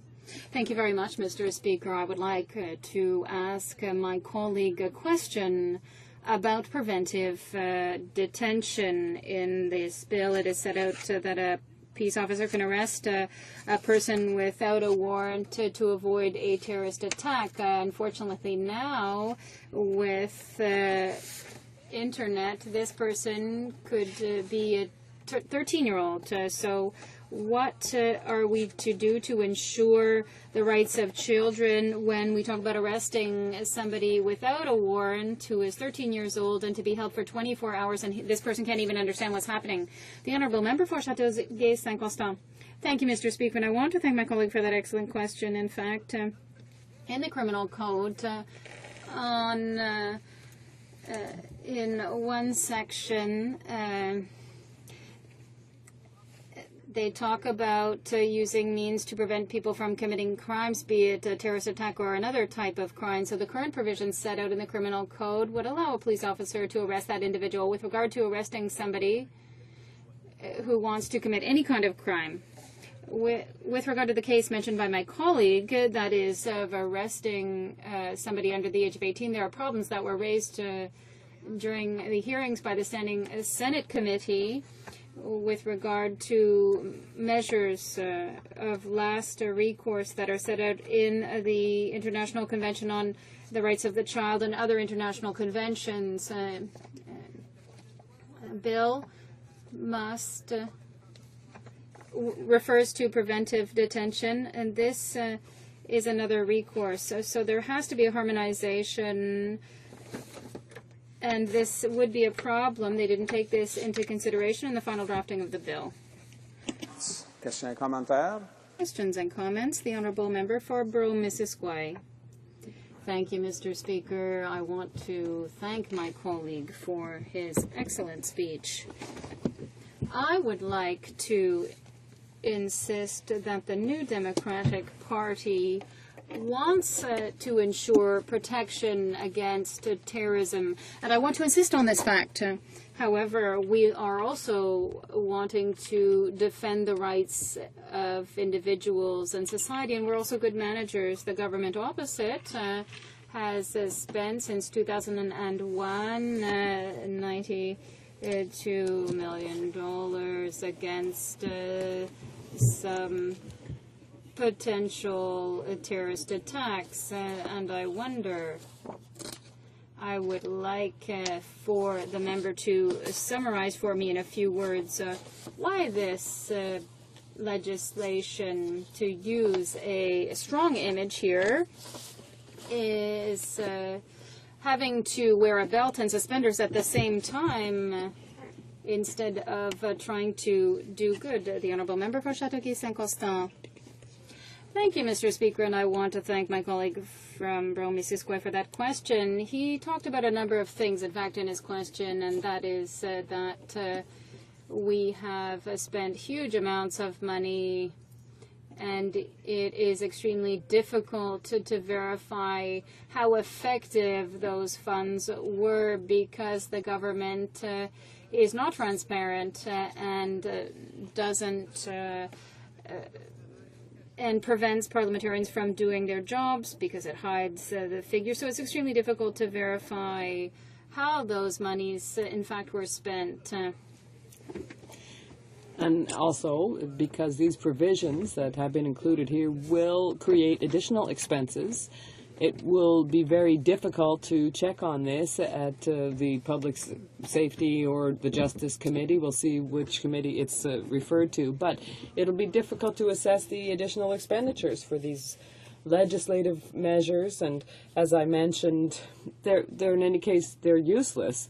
Our policemen and public safety officials absolutely do not need these provisions. We have time for one more question and answer. The Honourable Member for Abitibi-Témiscamingue. Thank you, Mr. Speaker. I'd like to know if my colleague could tell me or say a few words to the people who are concerned, people saying that there's a lot of slippage in this bill in terms of racial profiling and religious profiling and that sort of thing. What were the concerns raised by some groups? The Honourable Member for Châteauguay Saint-Constant. Thank you, Mr. Speaker.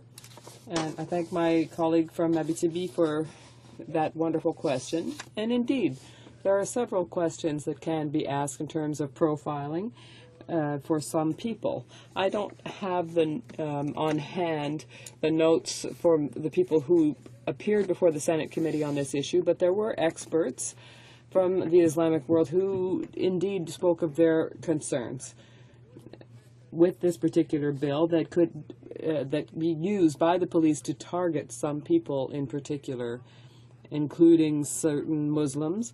And in the past, I think that there was a case where a person was targeted because he was Muslim and he had gone back home to his country of origin for a visit and found himself facing significant charges, which was in the end due to an error made by our own police officers, and mistakes are made.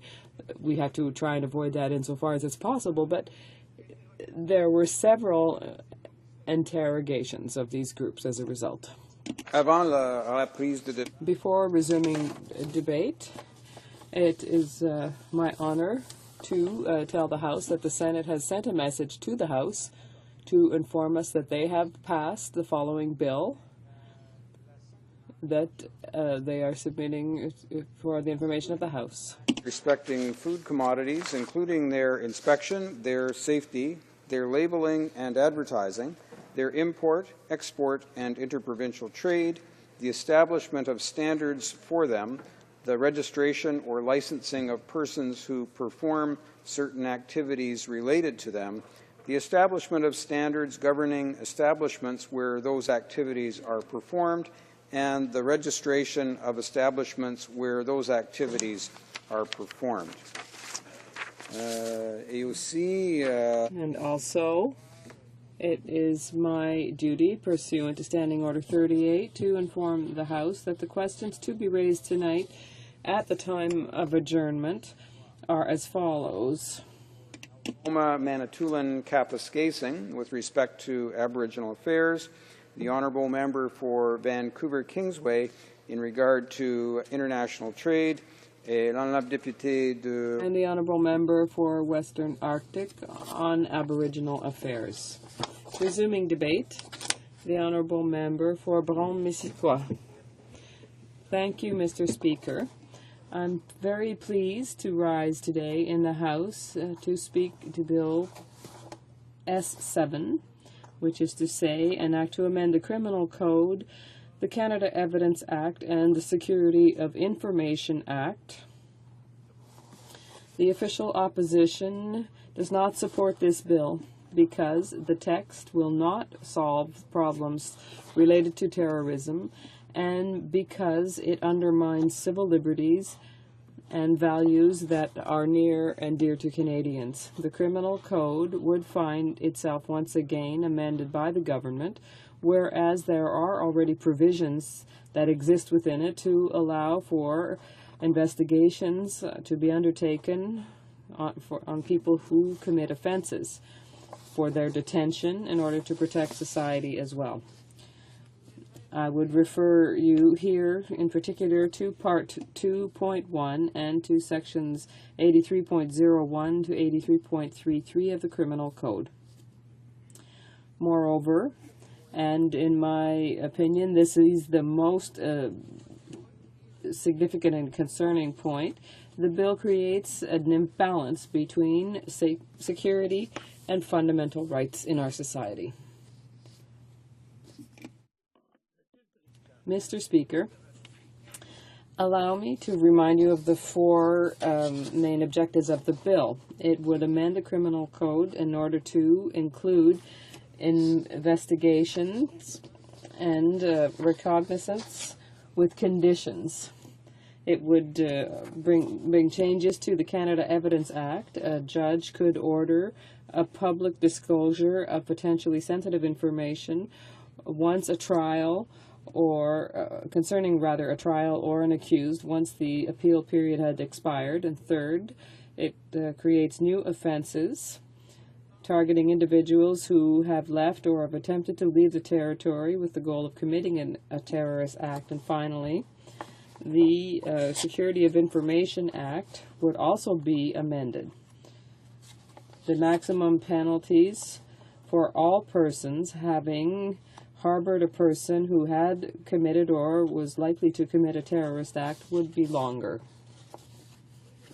First of all, we might wonder about the fact that this bill was tabled at first reading in the Senate. This is always a legitimate question to ask, and I want to come back to that later in the debate. My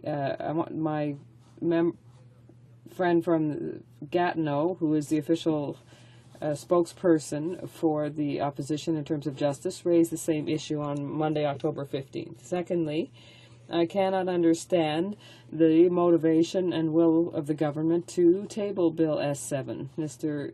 Speaker, I will read to you what the Parliamentary Secretary to the Minister of Justice said in her speech on October 15th, 2012, and I quote, "Since the horrific events of 9/11, the absence of terrorist violence on Canadian territory does not preclude the possibility of a terrorist attack. Canada's solidarity with the international community of nations in the fight against terrorism has rendered Canada a potential target," unquote. Mr. Speaker, such comments trouble me because since 2007, nothing has happened in Canada. The country has not been the target of terrorist attacks, and to have Canadians believe that our country could be a potential target, and then using that argument in order to implement a legal arsenal that is quite debatable from a perspective of civil liberties is one thing, but also from a legal point of view, that is not the right approach. The NDP, for its part, believes that the fight against terrorism will not take place on the legislative front, but rather on the front of improving the collection of information and the exchange of that information between various intelligence agencies. Also, then the Parliamentary Secretary of the Minister of Justice mentioned that, and I quote, "The first line of any response to terrorism must, there must be the balance between that fight and the preservation of freedoms."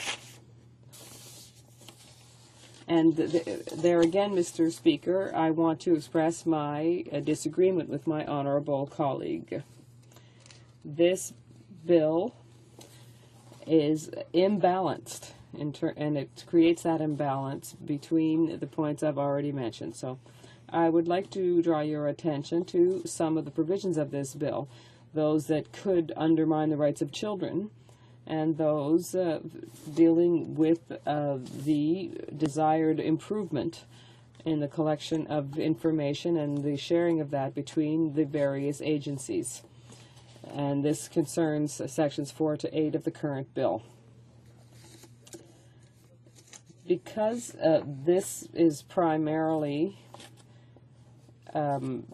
something that concerns adolescents, I will read what the member from Gatineau said on the issue. These are questions that should speak to all members in this House, and I quote, "What will we do about minors living in these kinds of situations. Who will have precedence? Will it be the youth courts, which usually have exclusive jurisdiction over children under the age of 18? Will those provisions take precedence? There is a great deal of concern here. What rights are there? What do we do about the right to not incriminate oneself? What need is there for us to impose this kind of direction on a system in which we have no evidence of this kind of need? Unquote. It's not the same thing. A hardened criminal and a young person whose parents have pushed, who's being pushed by their parents, rather, into committing certain acts. So I ask the same questions of the government today. Furthermore, according to testimony coming from the Senate, it seems that the bill could contravene certain international obligations Canada has in terms of protecting children's rights. Ms. Kathy Vandergrift, who's the president of the Canadian Coalition for the Rights of Children, had certain reservations as to the detention of minors under the UN Convention and other international agreements signed by Canada. She particularly suggests bringing changes to the bill to bring it into compliance with international law for persons under the age of 18. And I quote what she said: "The Paris Principles emphasize using detention only as a last resort, not as the primary response to evidence of unlawful recruitment activities. Recent research in Australia documents the negative impacts of even short times in detention for the healthy development of young people." Unquote. Mr. Speaker, I would now like to concentrate on certain aspects of sections 4 to 8 of the current bill. These sections provide for additions to the criminal code in terms of new offenses: the offense of leaving or attempting to leave Canada in order to commit terrorist offenses. My honourable colleague from Toronto Danforth highlighted the problems with these provisions very clearly, and I would like to remind you of what he said on the control and surveillance at the borders in this House on November the 15th as well. He said that this particularly interests me because my riding of Brome-Missisquoi has an airport and is near the border. He said, as we all know, there is currently no monitoring at the borders, particularly in the airports, except for the people who are banned from flying because they are deemed to be dangerous for the security of aviation. The testimony presented to the Senate clearly showed that it would be necessary to establish protocols of cooperation or protocols of understanding between CSIS, the RCMP, and the Border Services of Canada. And indeed, the director of CSIS, Mr. Fadden, went further. He emphasized that this cooperation should probably include CATSA, which is the Department of Transport's agency that deals with security. Some of these concerns remain as to the method that would be used for the development of protocols and accountability that would be part of it. This would be particularly of interest if the RCMP is an essential link of the multipartite collaboration and cooperation that would be necessary. Whereas we were able to see that during the Arar case and the Air India case, there were significant weaknesses in terms of the accountability, and the oversight was inadequate. And yet Bill C-42 showed that the government has no intention of following up on the wise recommendations of the Arar Commission, which dealt with accountability and the monitoring of the RCMP. Perhaps the government could today give us some answers on this important issue raised by my honourable colleague. Mr. Speaker, I would like here to speak about the risks and weaknesses of this bill. A period of imprisonment of 12 months would now be possible, as well as the imposition of conditions of release for individuals that had not been charged with any indictable offense. The NDP feels that this is contrary to the fundamental principles of our legal system. The provisions in this bill could also be invoked for other ends other than the fight against terrorism. For example, for targeting individuals who take part in protests. In conclusion, Mr. Speaker, this bill raises too many essential questions regarding the protections of our fundamental rights and civil liberties, and also regarding the fight against terrorism. The presumption of innocence, the right not to incriminate oneself, the right to be quickly made aware of what we are being charged with, and the right to defense are all as critical concepts of any society where the rule of law prevails. The NDP profoundly believes that neither the fight against terrorism nor the prevention of terrorism should threaten these fundamental rights and civil liberties, and for these reasons, the NDP will not support this bill. Thank you, Mr. Speaker. Questions and comments? The honourable member for Renfrew, Nipissing, Pembroke. Thank you, Mr. Speaker. And the member opposite made a number of references to our youth and the concern over the youth. In this bill, we find that there are provisions to protect our youth, in particular against this growing phenomenon of foreign terrorist groups recruiting our young people. It seeks to make a crime participating in any activity of a terrorist group, facilitating a terrorist activity, committing an indictable offense for the benefit of a terrorist group, and committing an indictable offense that is also a terrorist activity. So my question is, why wouldn't the member opposite want to implement provisions to create deterrence to our youth being recruited by foreign-based terrorists? The honourable member for Brome-Missisquoi. Yes, thanks, Mr. Speaker, and I'd like to thank my colleague for her question. And my answer would be that, once again, this is part of the idea that there's terrorism going on everywhere, terrorist recruitment,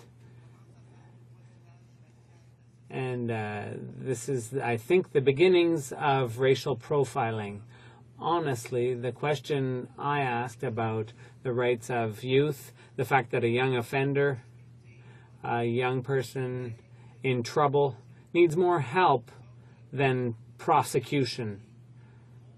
That's why we're asking questions. We're asking those questions beforehand instead of after the fact. Thank you, Mr. Speaker. The honourable member for Charlevoix-Haute-Saint-Charles. Thank you, Mr. Speaker. We all know, we all remember the terrorist attacks of 9/11. I know where I was at the time. We were all watching it on TV. We were flabbergasted. But I'd like to know what the member thinks of this. Mr. Barrette said that the coalition, the International Watchdog for Civil Liberties, with respect to investigative hearings and recognizances with conditions, he said that these are dangerous and misleading for a liberal society. The honourable member for Brome-Missisquoi. Thank you, Mr. Speaker, and thanks to my colleague for her question. Yes, indeed, it's dangerous and misleading to say to Canadians that there's an imminent danger of terrorism. It's sad what happened on September 11th, 2001, but it happened in the United States, and I don't think it's going to happen tomorrow here in Canada. That's a bit far-fetched, in my opinion.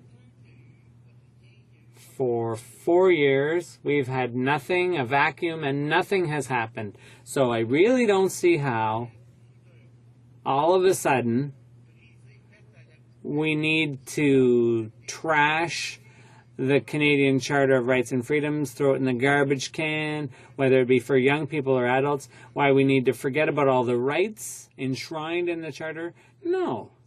I think that the tools we currently have under the criminal code, under special legislation in international treaties, all we need to do is fund the police and CSIS adequately. That's more useful than spending billions of dollars on ghosts. Thank you, Mr. Speaker. Questions and comments? Mr. York. Thank you very much, Mr. Speaker, and I'd like to congratulate my colleague from Brome-Missisquoi for an excellent and compelling speech today. And I think, like others that have given speeches on this matter, focusing on the issue of civil liberties and legal matters, that they've put forward a very compelling case that the police seem already to have the necessary tools to combat terrorism using the existing procedures and laws. But it's not as though, Mr. Speaker, that because these things haven't been invoked and useful legally, that they have no impact. There is clearly a social impact from having these laws come before this House for debate and put on the books.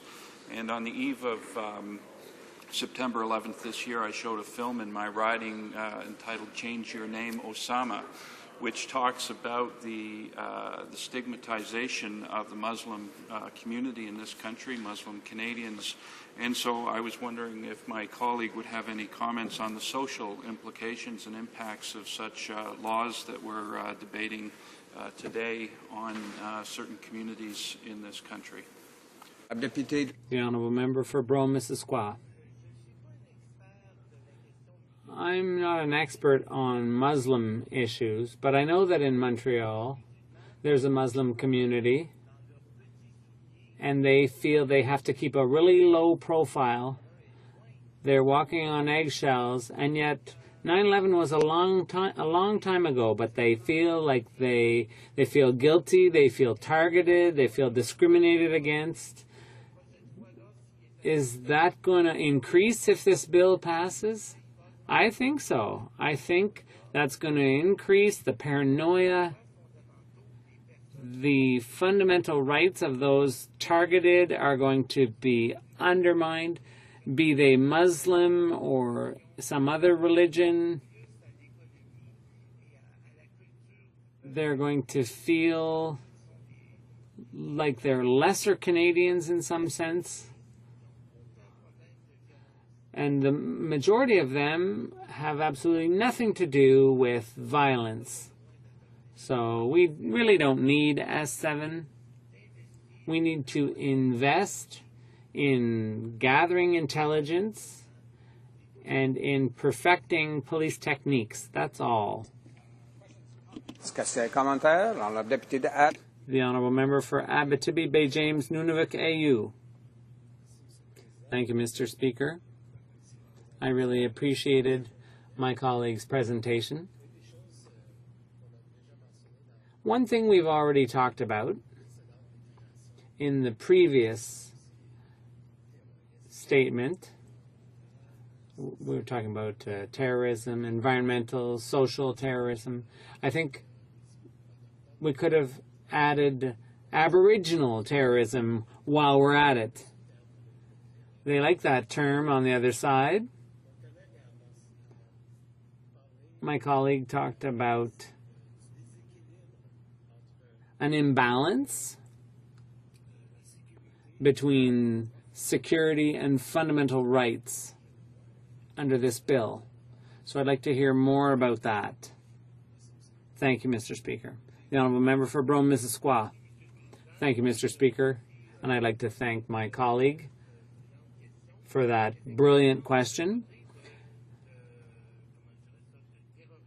Yeah, we could talk about social, environmental, Aboriginal terrorism. If we're going to talk about Aboriginals, That's one of the three founding peoples of our magnificent country. There are Anglophones, Francophones, and all too often we forget the First Nations. They were here first before anybody else. So for most people,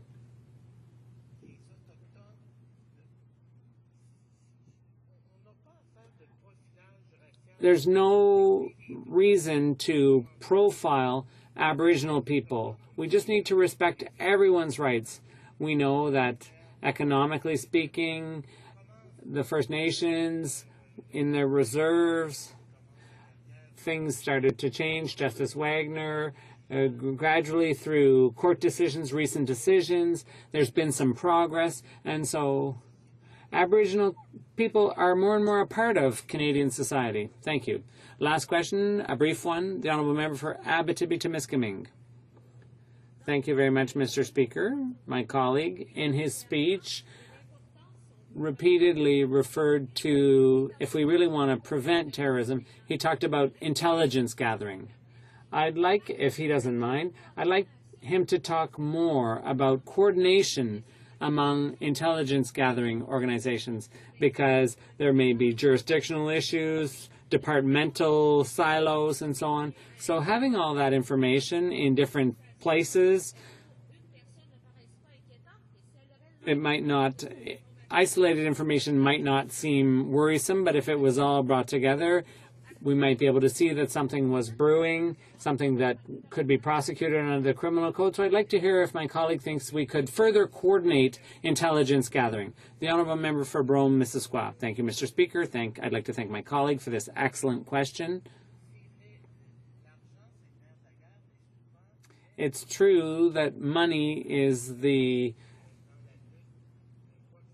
often the issue, not only when it comes to terrorism, but also combating terrorism. So when intelligence is gathered, as long as no one's been accused of anything, there are confidentiality issues around intelligence that's gathered. So it's very important to coordinate those efforts, to respect people's rights if individuals haven't yet been charged with anything. Thank you very much, Mr. Speaker. Resuming debate, the Honourable Member for La Pointe de l'Île. Before I start my speech on C7, I'd like to say that the fact that this bill, which this government considers so important and so far-reaching, I think it's a pity, once again, that here I am in the House this week having to make a speech on S7. Monday it was S9. Both bills came via the Senate. So I have a question. I was elected May 2nd, 2011, under a democratic system. I was not appointed. It was not an honorary appointment because I was a buddy of the Conservatives. So ministers should spend less time before Senate committees discussing bills. They should be accountable to Commons committees. They should appear before House committees where members were duly elected. So we oppose Bill S7, and I'd just like to say to the government that instead of going through the Senate like they did here, they should do it themselves. If they think terrorism is so important, why is the Senate taking the initiative after years and years, for example, with Bill S9? That's the first thing I'd like to say. This government claims that it's all well and good to talk, but we're taking action. Well, that's false, because we can see here that it's the Senate that's doing their work.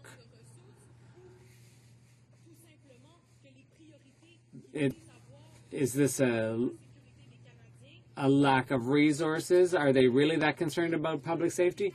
S9, the food safety legislation, according to the Agriculture Minister, it's a priority for this government. If that's the case, why is the Senate drafting the bill if it's a priority to this government? So my first question, the first question I have is, why isn't the government doing its own job instead of getting the Senate to do their work for them? So now I'm going to start my speech on Bill S7, which has to do with the serious problem of terrorism. So terrorism is a bit of a catch-all concept in the 21st century. It's used frequently, but it's a vague notion. They just want to create a climate of insecurity. They're trying to fearmonger. The Conservatives have often used terrorism however they please to justify various policies or decisions that they've taken, which were controversial, which the public was critical of. So they create fear, which further creates more fear. It's like a vicious circle.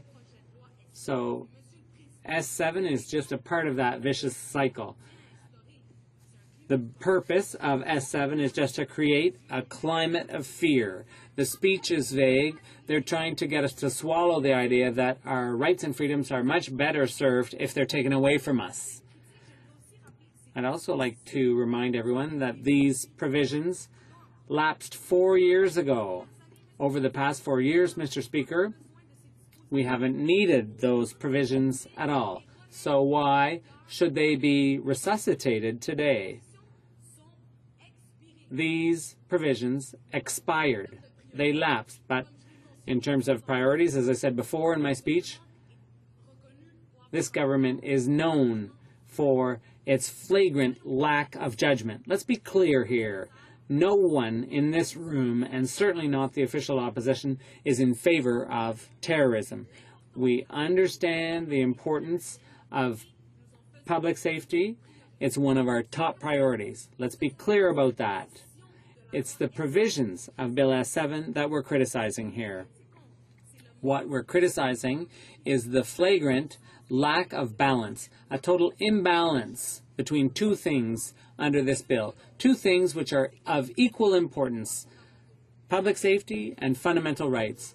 The government is always playing politics, petty politics, by opposing ideas of such critical importance and forcing Canadians to choose between two equally important principles: public safety and fundamental rights and freedoms. And yet those are supposed to be guaranteed. Both principles are supposed to be guaranteed in our democratic society. And our government should protect and guarantee both without creating a trade-off between them or a hierarchy. The NDP is of the view that we should seriously combat terrorism without sacrificing rights and freedoms that go to the very heart of our democratic society and our justice system. Mr. Speaker, in the wake of 9/11, the Government of Canada reacted in keeping with what it thought was a fair response to an exceptional event under pressure from the U.S. And despite all, however strong the bill may have seen, and with its sunset clauses, in the days and months that followed 9/11, the United States, under George W. Bush, went to war against terrorism. And changes to civil rights in the name of the war on terror, for example, indefinite detention on the basis of public safety, threats to public safety. So even the legalization of torture, there are so many examples, and those are shameful when it comes to respect for fundamental human rights. The Geneva Convention, for example, on war prisoners, talks about fundamental rights, and a key example is Omar Khadr, who was imprisoned at Guantanamo Bay when he was an adolescent, which violates international law. And Canada's participation in those international conventions should never, in any case, be forgotten. It's very easy to forget our international obligations when the government sees fit to do so, but child soldiers should never be imprisoned. That's a principle which is internationally recognized, and Canada should be the champion and defender of that principle without exception. Combating terrorism should be done by getting rid of child soldiers, but public safety and fundamental rights should never be traded off one against the other. We have a Charter of Rights and Freedoms. The United States may have a different opinion, but here in Canada, we should defend our values and the ground that we've gained. We should defend it against any external pressures. That's why important, Mr. Speaker, not to fall into Orwellian paranoia like our southern neighbors have. The provisions dealing with preventive detention and interrogation techniques expired in 2007. It's 2012 today, so those provisions in the criminal code were there for a good reason, to strike a balance between public safety and civil liberties. That's fundamental. We shouldn't let others dictate to us what our standards should be, especially at the expense of our fundamental freedoms. The NDP is of the view that Bill S7 violates civil liberties and the most fundamental rights, because the right, including the right to silence and the right to a fair trial. I'd like to remind government members, they may have forgotten, they should read our magnificent Charter of Rights and Freedoms. I recommend its reading highly to them. They should refresh their memories, jog their memories about what's in the Charter. The power of government should never be used against an individual to force them to incriminate themselves. Self-incrimination is an internationally recognized principle. It's illegal. It's non-democratic. The criminal code contains the necessary tools to investigate individuals suspected of criminal activity and to detain anyone who poses an imminent threat to Canada. Mr. Speaker, I do not accept the fact that members of the government are telling me to shut up while I'm speaking. I was elected. I have the right to speak here in this House. Thank you very much. The fight against terrorism cannot be done using legislative measures, but rather through efforts, intelligence, and appropriate police action. There is no need to adopt S7. The criminal code already contains all the necessary tools and provisions to fight against terrorism. Adopting a system by force, a system that would force somebody to self-incriminate themselves, is problematic for me, very problematic. Witnesses before the subcommittee of the Senate clearly indicated that there were major issues with regard to the protection of minors. We're talking about child protection. Bill C-10, youth criminal justice, the situation of Aboriginal children, the poverty of immigrant children were indicated, and there was significant criticism for violations of child rights. The government should be ashamed of being pointed out as a democratic, industrialized nation violating the rights of the child. And once again, the government wants to adopt a bill that would violate the International Convention on the Rights of the Child. This is shameful. The government should be ashamed. It should be ashamed to smile as I am speaking and reminding them that they are violating the rights of the children. We also note that since 2001, 10 years now, among the investigations leading to charges or convictions, there was no need to use these extraordinary powers. Never in a 10-year period. There is still doubt with regard to the way they would distinguish between practice of a terrorist-related action and other criminal actions. So, for example, the firebomb that occurred during the G20 that occurred here in Ottawa was treated as a crime and not a terrorist act. And the Criminal Code has proper provisions to deal with this kind of situation. S7 would make it possible for there to be a prison sentence of up to 12 months or impose strict conditions on people who have not been charged with a crime. The NDP believes that this contravenes the fundamental rights in our legal system. The fact that the provisions were used but once, and I would like to say this, the only time that they were used, it was a total fiasco. It illustrates the fact that the police have the tools that they need to fight against terrorism using existing procedures without the risk of violating our civil liberties and our justice system. The provisions set out in this bill could be used to target individuals who take part in activities such as demonstrations or acts of dissidence. Mr. Speaker, I see something happening again. The Conservatives want to prevent people from demonstrating. The right to association, I would remind them, is a fundamental right protected by the Canadian Charter of Rights and Freedoms.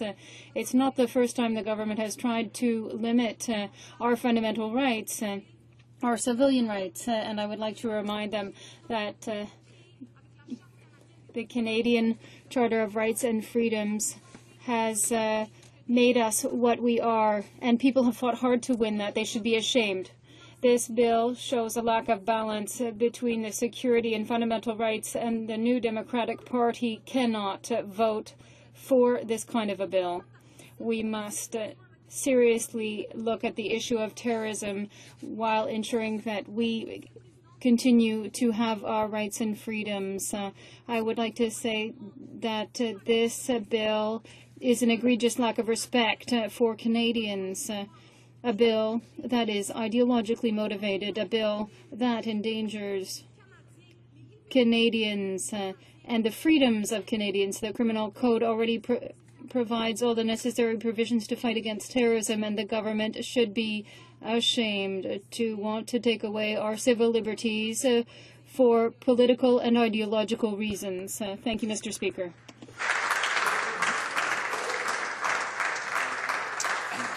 Questions and comments. The honourable member for Renfrew, Nipissing, Pembroke. Mr. Speaker, just as we saw in the asymmetric warfare conducted in Afghanistan, so too is terrorism, a constantly evolving manifestation. Now, what this bill is seeking to do is to prevent an imminent attack and to provide the tools necessary to do so. The member opposite spoke at length about the need for balance. Why would the member opposite want to put the balance of power in the hands of the terrorists? The honourable member for La Pointe de l'Île. First of all, as I said in my speech, since 2001, that is over 10 years, among the investigations leading to charges or convictions, there was no need to use these extraordinary powers that this government wants to give itself. And I have no lessons to learn from an MP who made a speech in this House mixing up the American Constitution with the Canadian Constitution. She doesn't even know the fundamental rights in Canada. She doesn't even know the Canadian Constitution. I have nothing to learn from that member. Questions and comments. The honourable member for Abitibi-Témiscamingue. Thank you very much, Mr. Speaker. I would like to thank my colleague for her speech. She talked a lot about the rights of the child, and this is a question that I'm specifically interested in with regard to this bill. And I would like to know, when we talk about the indoctrination of some children and the involvement of children in terrorist activities, in her mind, are there non-legislative measures that we could use to avoid this issue, and are these legislative measures, could they possibly be more effective than legislative measures? The honourable member for La Pointe de l'Île. The idea of child soldier is clear.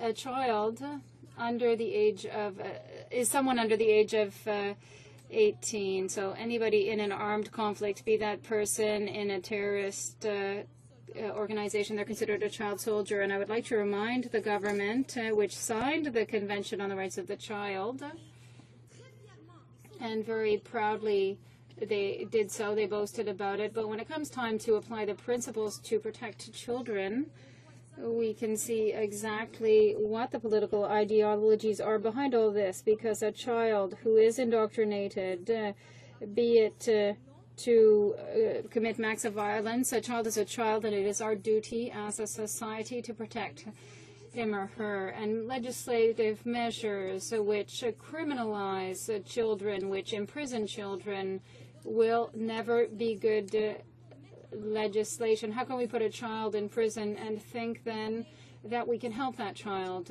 This is not possible. Legislative measures are not the right way to deal with the use of children in armed conflicts. Some comments. The honourable member, the honourable député de Charles. The honourable member for Charlebourg-Saint-Charles. I want to congratulate the member for La Pointe-de-Lille, and I'm very pleased that she addresses the things said on the other side, or comments. Can the member tell us, in her opinion, if a potential terrorism and is the fear of potential terrorist acts making it possible for certain policies to be adopted? As I mentioned in my speech, terrorism is an important issue, be it terrorism or drug trafficking.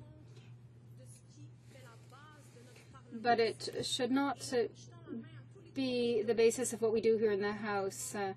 All these MPs here have been democratically elected here under the Charter of Rights and Freedoms, and it is our duty to say, are you prepared to get rid of those rights and freedoms for which people have fought? The Canadian Charter of Rights and Freedoms is something that we have created, and is it because people are paranoid that they would be better off without their rights and freedoms?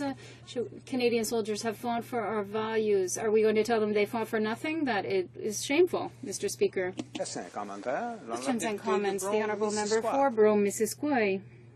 Good day, and thank you, Mr. Speaker. I want to thank my colleague from La Pointe-de-Lille.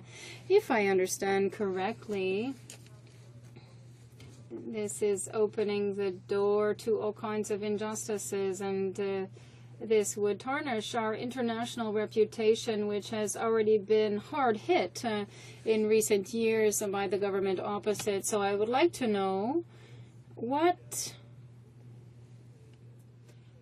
my colleague would say. What brings us together as Canadians in terms of our values? So what and why? You were talking about the fact that we fought to obtain these rights, and I am in a good position. I am a member of the Standing Committee on Human Rights, and there are countries where there is no respect. There are no charters such as we have here in Canada, and I would like my colleague from La Pointe-de-Lille to tell us what brings us together as Canadians, and what is being done here to divide us and not bring us together. The honourable member for La Pointe-de-Lille. Thank you, Mr. Speaker. Mr. Speaker, I'd like to say to my colleague who is a lawyer, Section 1 of the Charter says that we cannot violate a right set out in the Canadian Charter of Rights and Freedoms. It has to be in a free and just society. I'd like to ask the government, and I'm sure there's many lawyers on the other side, is the violation of our fundamental rights and freedoms, which have been achieved by people who fought, is the violation of these rights and freedoms justifiable in a free and democratic society? No, Mr. Speaker. Comments. The honourable member for Scarborough-Guildwood. Thank you, Mr. Speaker. I was wondering whether the honourable member thinks that the position of the NDP is due to its job-killing carbon tax. The honourable member for La Pointe de l'Île. According to the Conservatives, probably so. But all I could say otherwise is this. It's really... It clearly demonstrates the vision of the government, which is prepared to invent all kinds of reasons to push through their far-right agenda and put it ahead of the rights in the interests of Canadians. Some comments. For York South Weston. Thank you, Mr. Speaker. When we're talking about personal security in this country, the other side seems to forget that there is far more danger to the residents in my riding from handguns than there is from terrorism. And in fact, there were 4 funerals this summer of young men in their early 20s and teens as a result of handgun violence, all of them from Somalia. And our border is quite porous when it comes to the availability of handguns coming across the border, and we're spending $92 billion to protect against an imagined terrorism. But we're spending very little to beef up our security at the border and to keep these handguns out. And add that to the 22 people who were killed by listeriosis and the number of other people who were killed by tainted meat. This government appears to have its priorities wrong. And they're spending money tilting at imagined ghosts instead of getting at the real problems that make people feel insecure in this country. Could you comment? The honourable member for La Pointe de l'Île. Thank you, Mr. Speaker. First of all, I would like to extend my condolences to all the families of the victims of violence by firearm. It's really terrible. It's a plague. And of course, as I said in the beginning of my speech, the security of Canadians and the fundamental freedoms are 2 concepts that should be guaranteed by the government, but instead of guaranteeing the security of Canadians and the rights of freedoms, the government has decided to create a hierarchy with regard to the rights and security of individuals. Instead of defending Canadians in their neighborhood from criminals who live perhaps next to them, they decide to spend millions of dollars on possible potential attacks. It's quite ridiculous, Mr. Speaker. People need to defend themselves in the streets and at home and not in the air in order to prevent a possible attack. Thank you, Mr. Speaker. Debate. The honourable member for Trinity Spadina. Thank you, Mr. Speaker. I rise to speak against Bill S7, a bill designed to violate civil and human rights of Canadians, a bill to amend the Criminal Code and the Canada Evidence Act to allow an individual, a Canadian, to be arrested without a warrant, to allow a Canadian to be imprisoned without having a fair trial, to allow a Canadian to be imprisoned for up to 12 months without even being charged with a criminal offense. These fundamental changes was brought in by the Liberal government at the time in 2001, immediately after September 11th. At that time, it was not seen as it wasn't a public policy discussion. It was a crisis management tool. And the bill then, some of the provision expired in 2007, February. At that time, the NDP led the opposition to the renewal of this bill on these clauses and opposed the extension of these provisions in February 2007. We were at that time very proud to stand for human rights, and it's unfortunate to see that this bill through the Senate is now back in front of us. I want to remind people that there is a lot to learn from history. Maha Arar was arrested without a warrant. Mar Arar, a Canadian, was imprisoned without a fair trial. Mar Arar was never charged. There was never a criminal offense that was that he had. He didn't do anything wrong. It was during that period of unfortunate, in his case, that he was sent to be tortured via and that he was then not only was he tortured, he was imprisoned in a coffin-like box for almost a year. And subsequently, eventually he was freed, and we had the O'Connor Commission, where it talked a great deal about the kind of human rights violation that occurred to Mar Arar. And what we have in front of us is a bill that, unfortunately, is taking away a tremendous amount of rights against an individual. Mr. Speaker, we can have a secure country without having to violate the civil rights and the human rights of individuals. We do not need to, these two things, we don't have to give up rights to have a secure country. This bill, since these provisions in the amendments of the Criminal Code and the Canada Evidence Act had been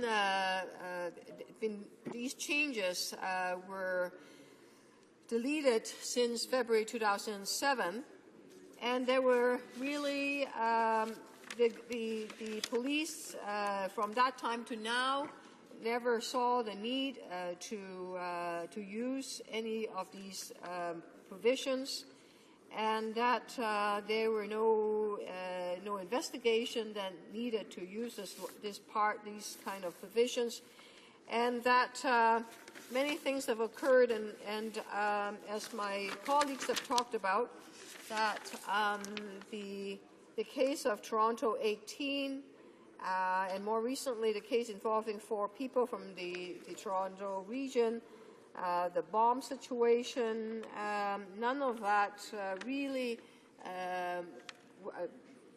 the police had to use any of these provisions. That people did not have to be put in jail without charges. They didn't have to that they wouldn't be arrested without a warrant. So in many ways, we actually don't need to do anything because police investigation have successfully dismantled terrorist plots for all these times. So why are we particularly concerned? Because we have seen that there are instances in some sectors of the community, especially the Muslim community, have been subjected to some of the unfortunate discriminatory measures. Let me quote the Executive Director of the Canadian Council of American Islamic Relations, Issam Gardi. He said that these kind of measures, and he talked about arresting people without any charges or a warrant, poses significant risk to the abuse of the powers conferred to the state. For example, the ability to detain a person for 72 hours, compromising civil liberties when faced with a potential danger which has not yet happened, only dissolves the boundaries between civil rights and concrete national security concerns. He continued to say that the Council believes that the provision already contained in the Criminal Code are more than enough to allow the policing authorities and courts to prevent terrorism-related offences before they are committed. According to Article 495, a person detained for reasonable motives must appear before a judge who can impose the same conditions as the proposed anti-terrorism measures. The judge can even refuse bail if they believe that the liberation of the person concerned constitutes a danger to the public. In his opinion, the experience of the last 10 years have shown that Canada's Muslim communities would be disproportionately affected by the abandonment of civil liberties.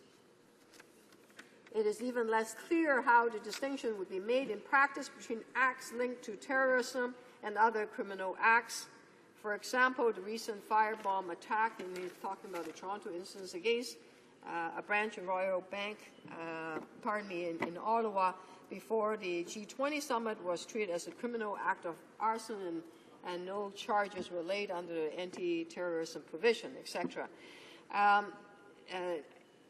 The president of the Muslim Lawyers Association of Toronto, Syed Maya, and Natalie De La Rosa, which is the General Counsel of Canadian Civil Liberties, also spoke out to say that, in their opinion, this bill should not move forward. It is unnecessary and does not offer any solution, and that there are substantial problems.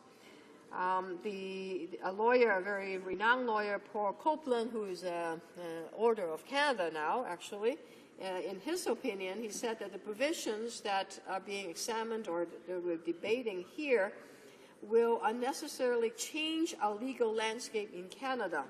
We must not adopt them, and in my opinion, they are not necessary. This is from a man that has practiced criminal law for at least 30 years. Other provisions of the code provide various mechanisms for dealing with such individuals. Other folks, like the Canadian Islamic Congress, also talked a lot about removing people's rights is problematic, especially some people may have legitimate concerns for themselves that if they speak out that their members in their families that are overseas may suffer persecution. So you can hear from many legal experts that already we are very well protected under the criminal code, and that at the end of the day, how come the police was able to solve a lot of the problems before it occurred? They talked about having close relationships with communities, and that if you work very closely, it's really good policing means community-based policing. That if you know the various activists or people that are very engaged in their community, if they hear of problems, if they notice that there are things that are suspicious, they will, if they trust the police because they have close working relationships with the police force, very likely they're going to talk to the police and that they would deal with the problem before it happened. So that kind of good policing, really community-based policing, ultimately is what led to dealing with the terrorism plot that, or destroying that plot. I also want to take a bit of time to talk about security at the border, because I have noticed recently there is a massive layoff of people that keep our border secure. And it's not just the CBSA, the Canadian Border Service agencies that have suffered layoffs. We have seen massive layoffs in airport screeners. These are the people that when we go through the security gate, that these are the people that help screen and to make sure that people are not carrying objects that are dangerous, and that these are the folks that keep both our airlines and our air travelers safe. What have I noticed recently is that because the Conservative government has cut back millions of dollars in the CATSA, which is the Canadian Service the airport transportation safety agency. As a result, these screeners are being laid off. In Toronto, for example, quite a few months ago, 300 people have been laid off, and a few hundred are just received their notice in the last few days. So we are going to have fewer people in the biggest airport, the busiest airport in Canada. The government may say that, well, maybe we don't have enough money. That's why we have to lay off these people that keep us secure, keep us safe. But what they have done is that they have continued to charge a significant fees for people, air travelers. It's called air traveler security charge, which went up in April 2010. Right now, if you're coming from other countries internationally, you are charged $25.91. If it's domestic round trip, it's close to $15. And that in this year alone, the federal government have taken in from revenue for these so-called air travel security funds, $658 million. So they're actually making money from to keep us safe, but they are not putting all that money into the border airport scanners. So on one hand, we are losing jobs at a time when we have to create jobs. On the other hand, we have bills that is in front of us being debated when they're supposed to keep us secure. But in actuality, all the legal lawyers, legal experts have said that no, this bill is not necessary. The Criminal Code and the Canada Evidence Act already have these provisions in there, and that there's no reason why we need this bill in front of us. The other concern that this bill has is that it could be invoked to target individuals participating in activities such as acts of protest, of dissent, who have nothing to do with a reasonable definition of terrorism. Now, Mr. Speaker, you don't need me to remind you what happened in the G20 summit that occurred in Toronto. There were a series of human rights violations. People were arrested, and some of them were not allowed to speak to lawyers. They were put into a detaining area where that their human rights were violated. Women felt that because they had to go to the washroom in front of others in public, in some cases, that they were humiliated. There were assaults that at the end of the day led to different charges against the police, and that the various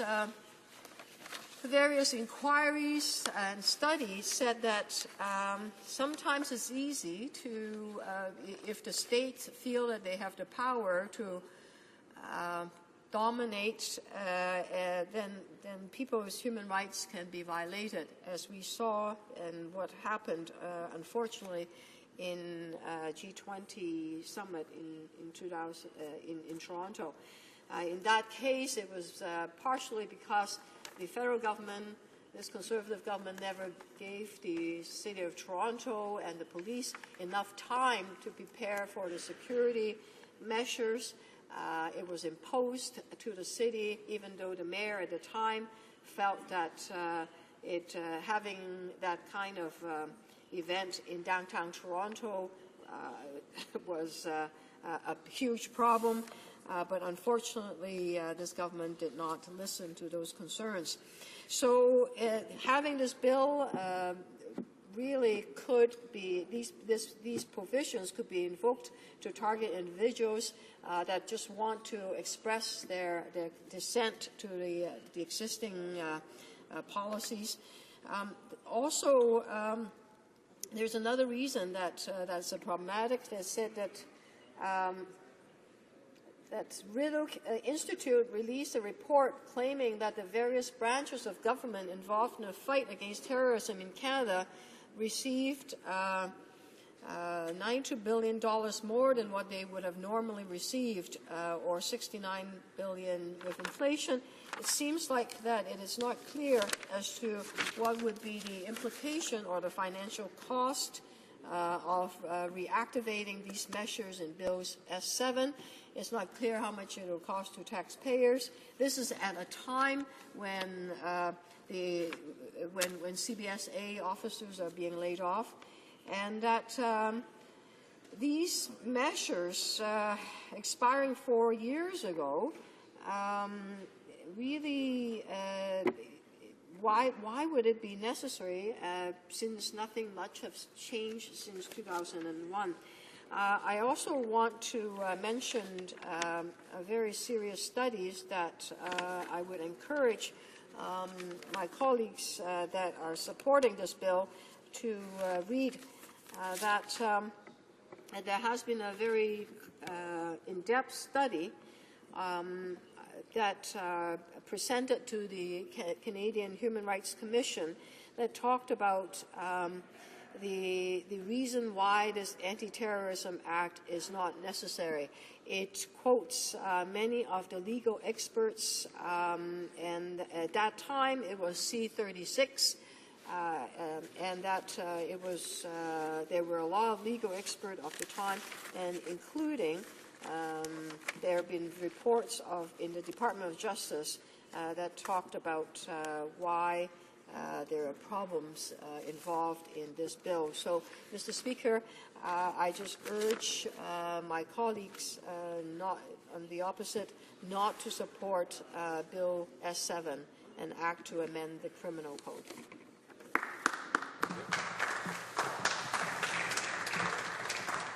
Camille, à 17h50. As it is 5:52, the House will now move to the deferred reported division on the motion at report stage of Bill C-299 under private members' business. Call in the members.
The question is on motion number 1.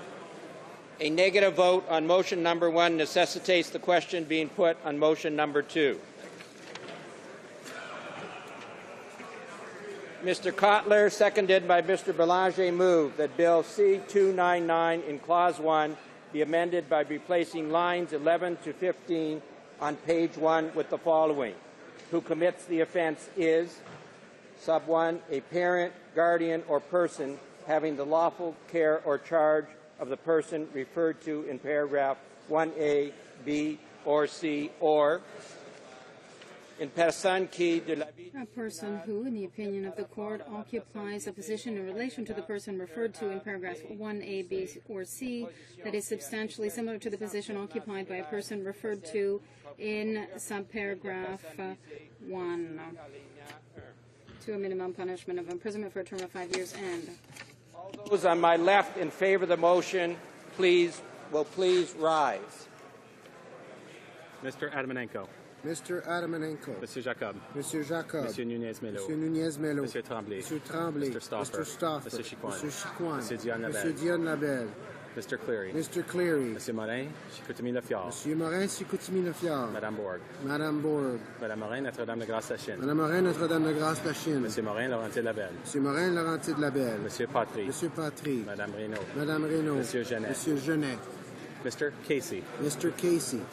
Madame Saint-Denis. Madame Saint-Denis. Monsieur Plamondon. Monsieur Plamondon. Monsieur Bellavance. Monsieur Bellavance. Mr. Heyer. Mr. Heyer. Ms. May. Ms. May. All those on my left in the fourth row in favor of the motion will please rise. Monsieur Gigard. Monsieur Gigard. Monsieur Côté. Monsieur Côté. Monsieur Genet-Jourdain. Monsieur Genet-Jourdain. Monsieur Lapointe. Monsieur Lapointe. Madame Hassaini. Madame Hassaini. Madame Doré-Lefebvre. Madame Doré-Lefebvre. Mr. Sandhu. Mr. Sandhu. Madame Sella. Madame Sella. Madame Quash. Madame Quash.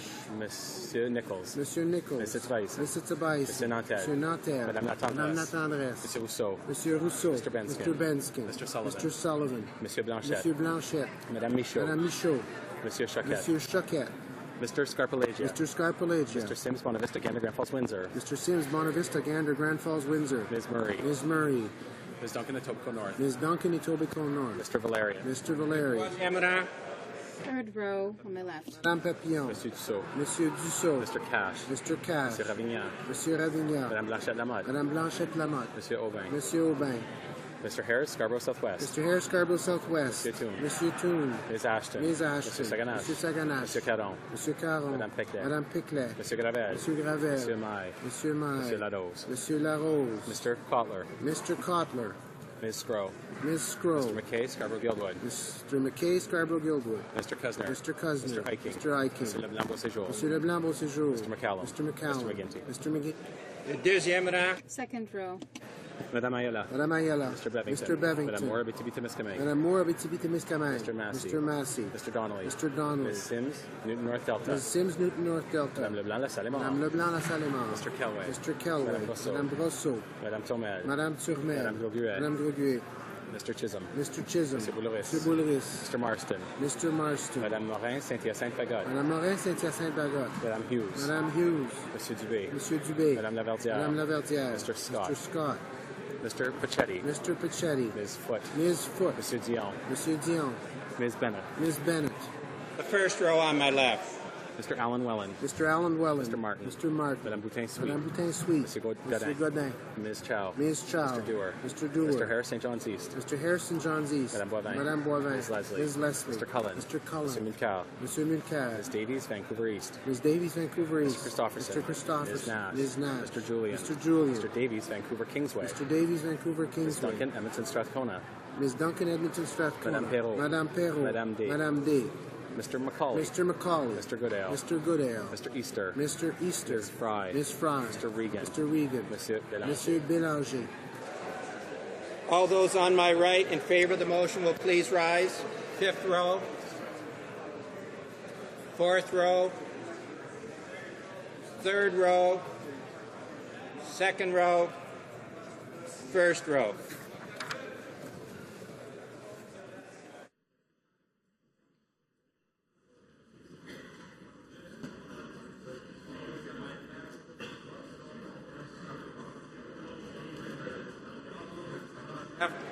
Opposed to the motion will please rise. Fifth row. Mr. Stanton.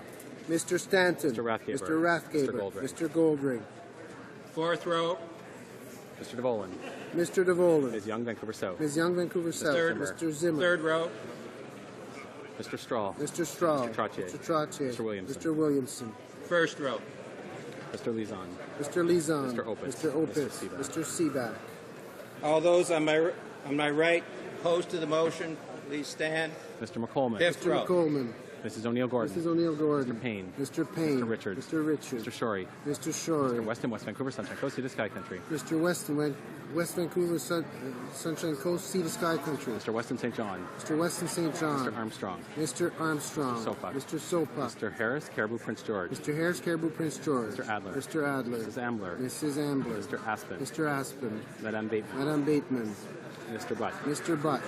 Mr. Carmichael. Mr. Carmichael. Mr. Chizu. Mr. Chizu. Mr. Daniel. Mr. Daniel. Mr. Gill. Mr. Gill. Mr. Hayes. Mr. Hayes. Mr. Hillier. Mr. Hillier. Ms. James. Ms. James. Mr. Leaf. Mr. Leaf. Mr. Menegakis. Mr. Menegakis. Mr. Tote. Mr. Tote. Mr. Wilkes. Mr. Wilkes. Fourth row. Mrs. Smith.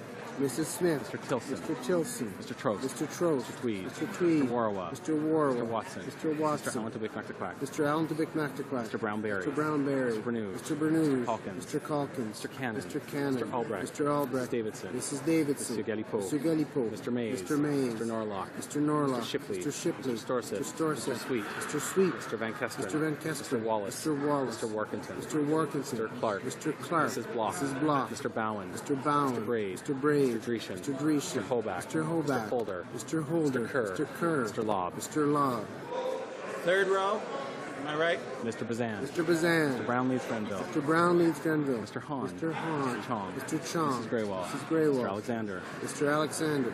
Ms. Rempel. Ms. Rempel. Mr. Rickford. Mr. Rickford. Mr. Gauguin. Mr. Gauguin. Ms. Finley, Delta Richmond East. Ms. Finley, Delta Richmond East. Mr. Delmastro. Mr. Delmastro. Mr. Lemieux. Mr. Lemieux. Mr. Lukiski. Mr. Lukiski. Mrs. Troupe. Mrs. Troupe. Ms. Bergen. Ms. Bergen. Ms. Adams. Ms. Adams. Mrs. Glover. Mrs. Glover. Ms. Leach. Ms. Leach. Mr. Leon. Mr. Leon. Mr. Saxton. Mr. Saxton. Mr. Decker. Mr. Decker. Ms. Brown, Newmarket Aurora. Ms. Brown, Newmarket Aurora. Mrs. McLeod. Mrs. McLeod. Mr. Hebert. Mr. Hebert. Mr. Jean. Mr. Jean. Mr. Kamarnicki. Mr. Kamarnicki. Mr. Crown Prince Edward Hastings. Mr. Crown Prince Edward Hastings. Monsieur Lauzon. Monsieur Lauzon. Mr. Miller.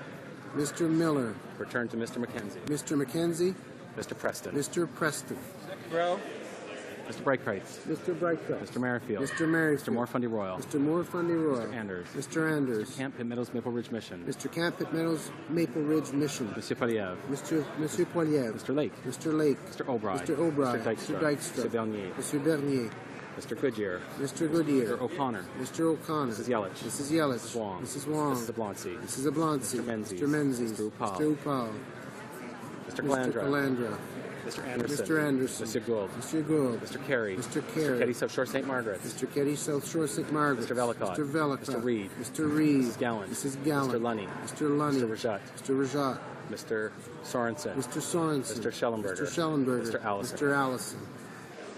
First row on my right. Mr. Fletcher. Mr. Fletcher. Ms. Raitt. Ms. Raitt. Ms. Ambrose. Ms. Ambrose. Mr. Taze. Mr. Taze. Mr. Nicholson. Mr. Nicholson. Mr. McKay Central Nova. Mr. McKay Central Nova. Mr. Van Loan. Mr. Van Loan. Mr. Paradis. Mr. Paradis. Mr. Flaherty. Mr. Flaherty. Mr. Clement. Mr. Clement. Mr. Baird. Mr. Baird. Ms. Finley Haldeman Norfolk. Ms. Finley Haldeman Norfolk. Mr. Ritz. Mr. Ritz. Mr. Morport Moody Westwood Port Coquitlam. Mr. Morport Moody Westwood Port Coquitlam. This is a Glucas. This is a Glucas. Mr. Duncan Vancouver Island North. Mr. Duncan Vancouver Island North. Mrs. Shea. Mrs. Shea. Mr. Kent. Mr. Kent. Mr. Fast. Mr. Fast.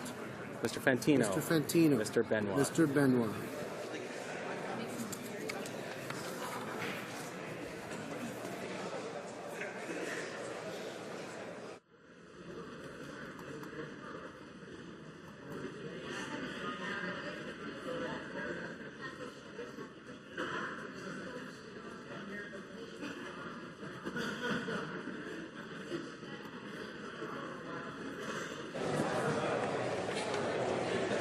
Gays pour 116, 116. Nays contre 151, 151. Je déclare la I motion. declare the motion number 1 defeated.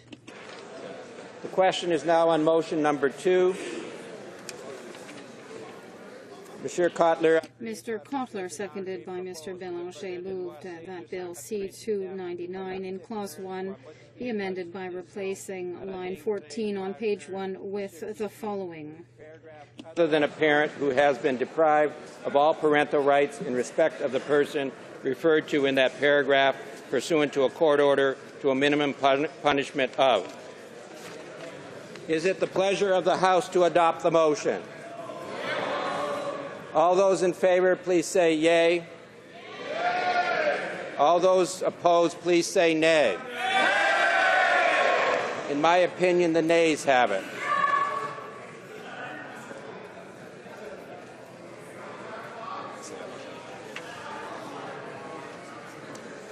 All those at my left in favor of the motion will please rise. Mr. Adamanenko. Mr. Adamanenko. Monsieur Jacob. Monsieur Jacob. Monsieur Nunez Melo. Monsieur Nunez Melo. Monsieur Tremblay. Monsieur Tremblay. Mr. Stauffer. Mr. Stauffer. Monsieur Chicoine. Monsieur Chicoine. Monsieur Diane Labelle. Monsieur Diane Labelle. Mr. Cleary. Mr. Cleary. Monsieur Morin Chicoutimi-Lefiard. Monsieur Morin Chicoutimi-Lefiard. Madame Borg. Madame Borg. Madame Morin Notre-Dame-de-Grâce-la-Chine. Madame Morin Notre-Dame-de-Grâce-la-Chine. Monsieur Morin Laurentier de Labelle. Monsieur Morin Laurentier de Labelle. Monsieur Patry. Monsieur Patry. Madame Reynaud. Madame Reynaud. Monsieur Genet. Monsieur Genet.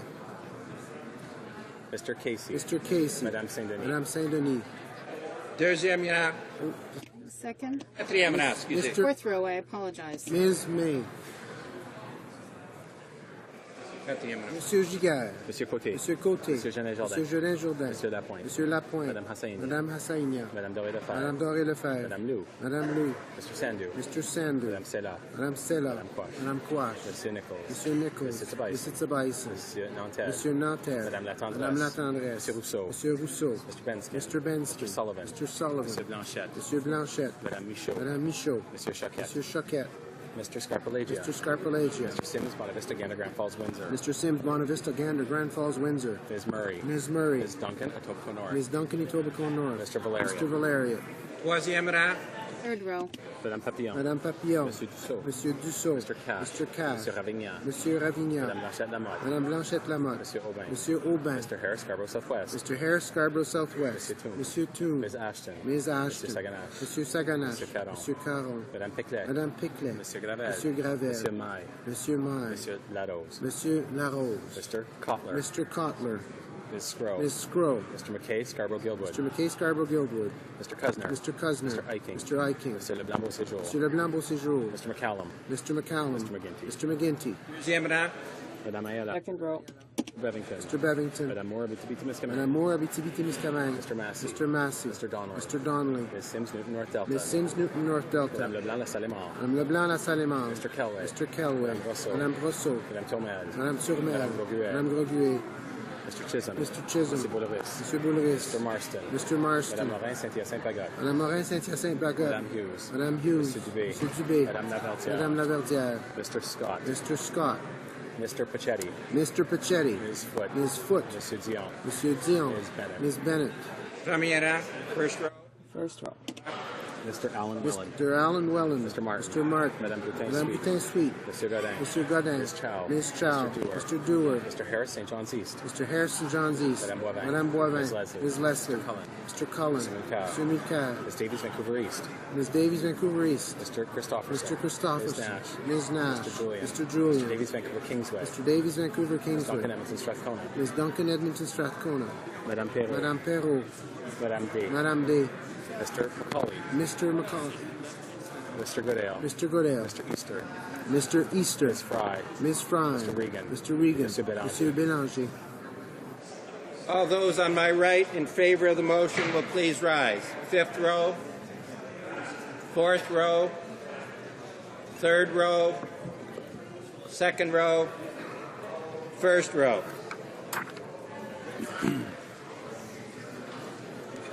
All those at my left opposed to the motion will please rise. Mr. Stanton. Mr. Stanton. Mr. Rathgaber. Mr. Rathgaber. Mr. Goldring. Mr. Goldring. Monsieur Plamondon. Monsieur Plamondon. Monsieur Bellavance. Monsieur Bellavance. Fourth row. Mr. DeVolen. Mr. DeVolen. Ms. Young, Vancouver South. Ms. Young, Vancouver South. Zimmer. Mr. Zimmer. Third row. Mr. Straw. Mr. Straw. Mr. Trottier. Mr. Trottier. Mr. Williamson. Mr. Williamson. Second row. Mr. Lizon. Mr. Lizon. Mr. Opitz. Mr. Opitz. Mr. Seaback. Mr. Seaback.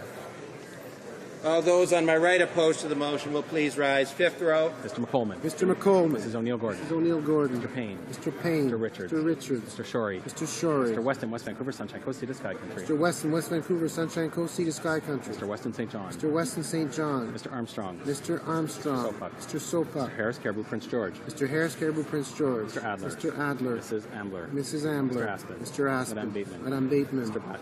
Mr. Butt. Mr. Carmichael. Mr. Carmichael. Mr. Chizu. Mr. Chizu. Mr. Daniel. Mr. Daniel. Mr. Gill. Mr. Gill. Mr. Hayes. Mr. Hayes. Mr. Hilliard. Mr. Hilliard. Ms. James. Ms. James. Mr. Leaf. Mr. Leaf. Mr. Menegakis. Mr. Menegakis. Mr. Tote. Mr. Tote. Mr. Wilkes. Mr. Wilkes. Fourth row. Mrs. Smith. Mrs. Smith. Mr. Tilson. Mr. Tilson. Mr. Trost. Mr. Trost. Mr. Tweed. Mr. Tweed. Mr. Warwa. Mr. Warwa. Mr. Watson. Mr. Watson. Mr. Allen to Bic Mr. Allen to Bic McNaquat. Mr. Brown Perry. Mr. Brown Berry. Mr. Bernoulli. Mr. Calkins. Mr. Calkins. Mr. Cannon. Mr. Cannon. Mr. Albrecht. Mr. Albrecht. Mrs. Davidson. Mrs. Davidson. Mr. Gellipo. Mr. Gellipo. Mr. Mays. Mr. Mays. Mr. Norlock. Mr. Norlock. Mr. Shipley. Mr. Shipley. Mr. Storsett. Mr. Storsett. Mr. Sweet. Mr. Sweet. Mr. Van Kester. Mr. Van Kester. Mr. Wallace. Mr. Wallace. Mr. Workington. Mr. Workington. Mr. Clark. Mr. Clark. Mrs. Block. Mrs. Block. Mr. Bowen. Mr. Bowen. Mr. Braid. Mr. Braid. Mr. Dreeshen. Mr. Dreeshen. Mr. Hobach. Mr. Hobach. Mr. Holder. Mr. Holder. Mr. Kerr. Mr. Kerr. Mr. Law. Mr. Law. Third row. Mr. Bazan. Mr. Bazan. Mr. Brown leads Grenville. Mr. Brown leads Grenville. Mr. Hahn. Mr. Hahn. Mr. Chong. Mr. Chong. Mr. Greywall. Mr. Greywall. Mr. Alexander. Mr. Alexander. Ms. Rempel. Ms. Rempel. Mr. Rickford. Mr. Rickford. Mr. Gauguin. Mr. Gauguin. Ms. Finley, Delta Richmond East. Ms. Finley, Delta Richmond East. Mr. Delmastro. Mr. Delmastro. Monsieur Lemieux. Monsieur Lemieux. Mr. Lukiski. Mr. Lukiski. Mrs. Troupe. Mrs. Troupe. Ms. Bergen. Ms. Bergen. Ms. Adams. Ms. Adams. Mrs. Glover. Mrs. Glover. Ms. Leach. Ms. Leach. Mr. Leong. Mr. Leong. Mr. Saxton. Mr. Saxton. Mr. Decker. Mr. Decker. Ms. Brown, Newmarket Aurora. Ms. Brown, Newmarket Aurora. Mrs. McLeod. Mrs. McLeod. Mr. Hebert. Mr. Hebert. Mr. Jean. Mr. Jean. Mr. Kamarnicki. Mr. Kamarnicki. Mr. Crown Prince Edward Hastings. Mr. Crown Prince Edward Hastings. Monsieur Lauzon. Monsieur Lauzon. Mr. Mackenzie. Mr. Mackenzie. Mr. Miller. Mr. Miller. Mr. Preston. Mr. Preston. Row.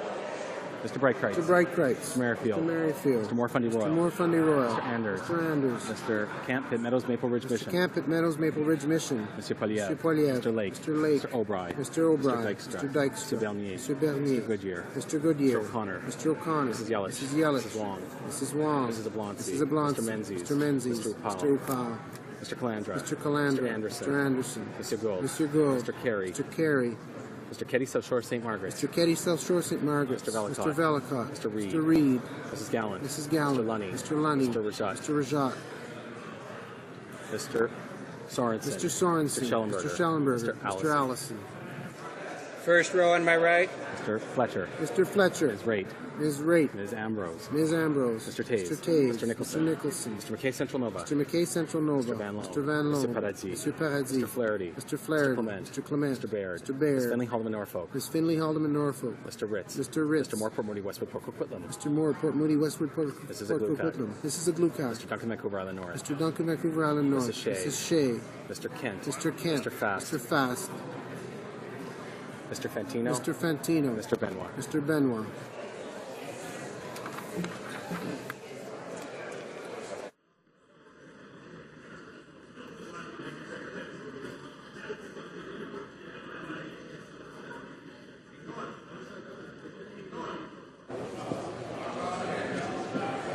Yeas pour 115, 115. Nays contre 153, 153. I declare motion number 2 defeated. Concurrence at report stage. Mr. Wilkes, seconded by Mr. Leaf, moves that Bill C-299, an act to amend the criminal code, kidnapping of young persons, be concurred in at report stage. The Honourable Government Whip. Speaker, if you seek it, I believe you'll find agreement to apply the results from the previous motion to the current motion, with the Conservatives voting yes. Do we have unanimous consent for that? Honourable Whip, Honourable Whip for the Leader of the Opposition. Yes, Mr. Speaker. We agree to apply the results of the vote with the NDP voting no. Whip for the Liberals. Mr. Speaker, the Liberals agree to apply. I'll be voting no. And the next one.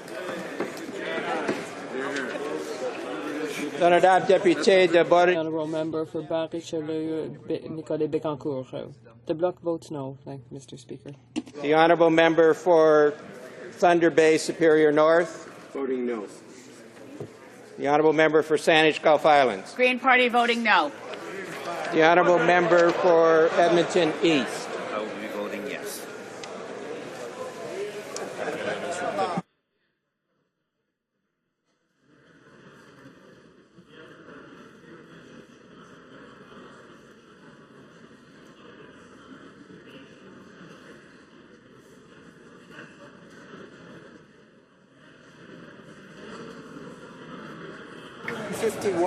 Nays contre 117, 117. I declare the motion carried. When shall the bill be read a third time? Now. Mr. Wilkes, seconded by Mr. Leaf, moves that Bill C-299, an act to amend the Criminal Code, kidnapping of young person, be now read a third time and do pass. Is it the pleasure of the House to adopt the motion? All those in favor, please say yea. All those opposed, please say nay. In my opinion, the yeas have it.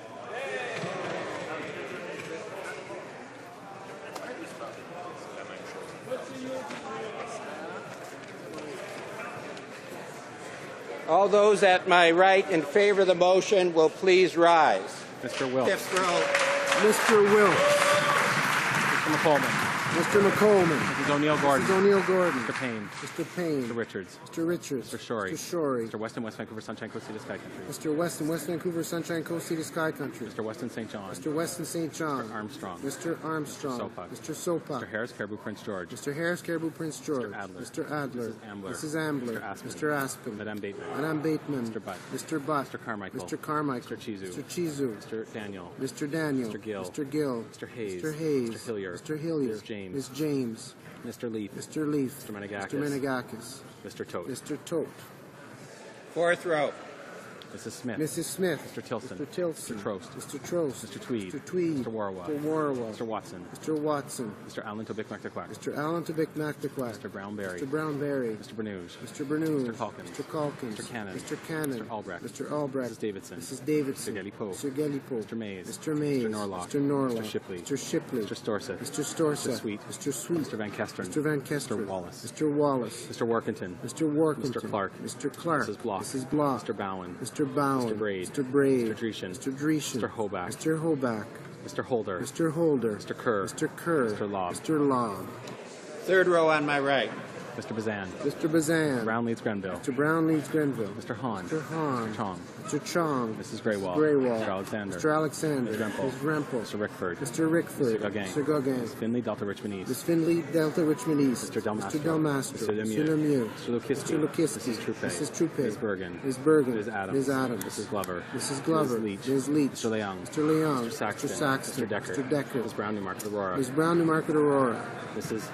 McLeod. Mrs. McLeod. Mr. Hebert. Mr. Hebert. Mr. Jean. Mr. Jean. Mr. Kamarnicki. Mr. Kamarnicki. Mr. Cramp, Prince Edward Hastings. Mr. Cramp, Prince Edward Hastings. Monsieur Lauzon. Monsieur Lauzon.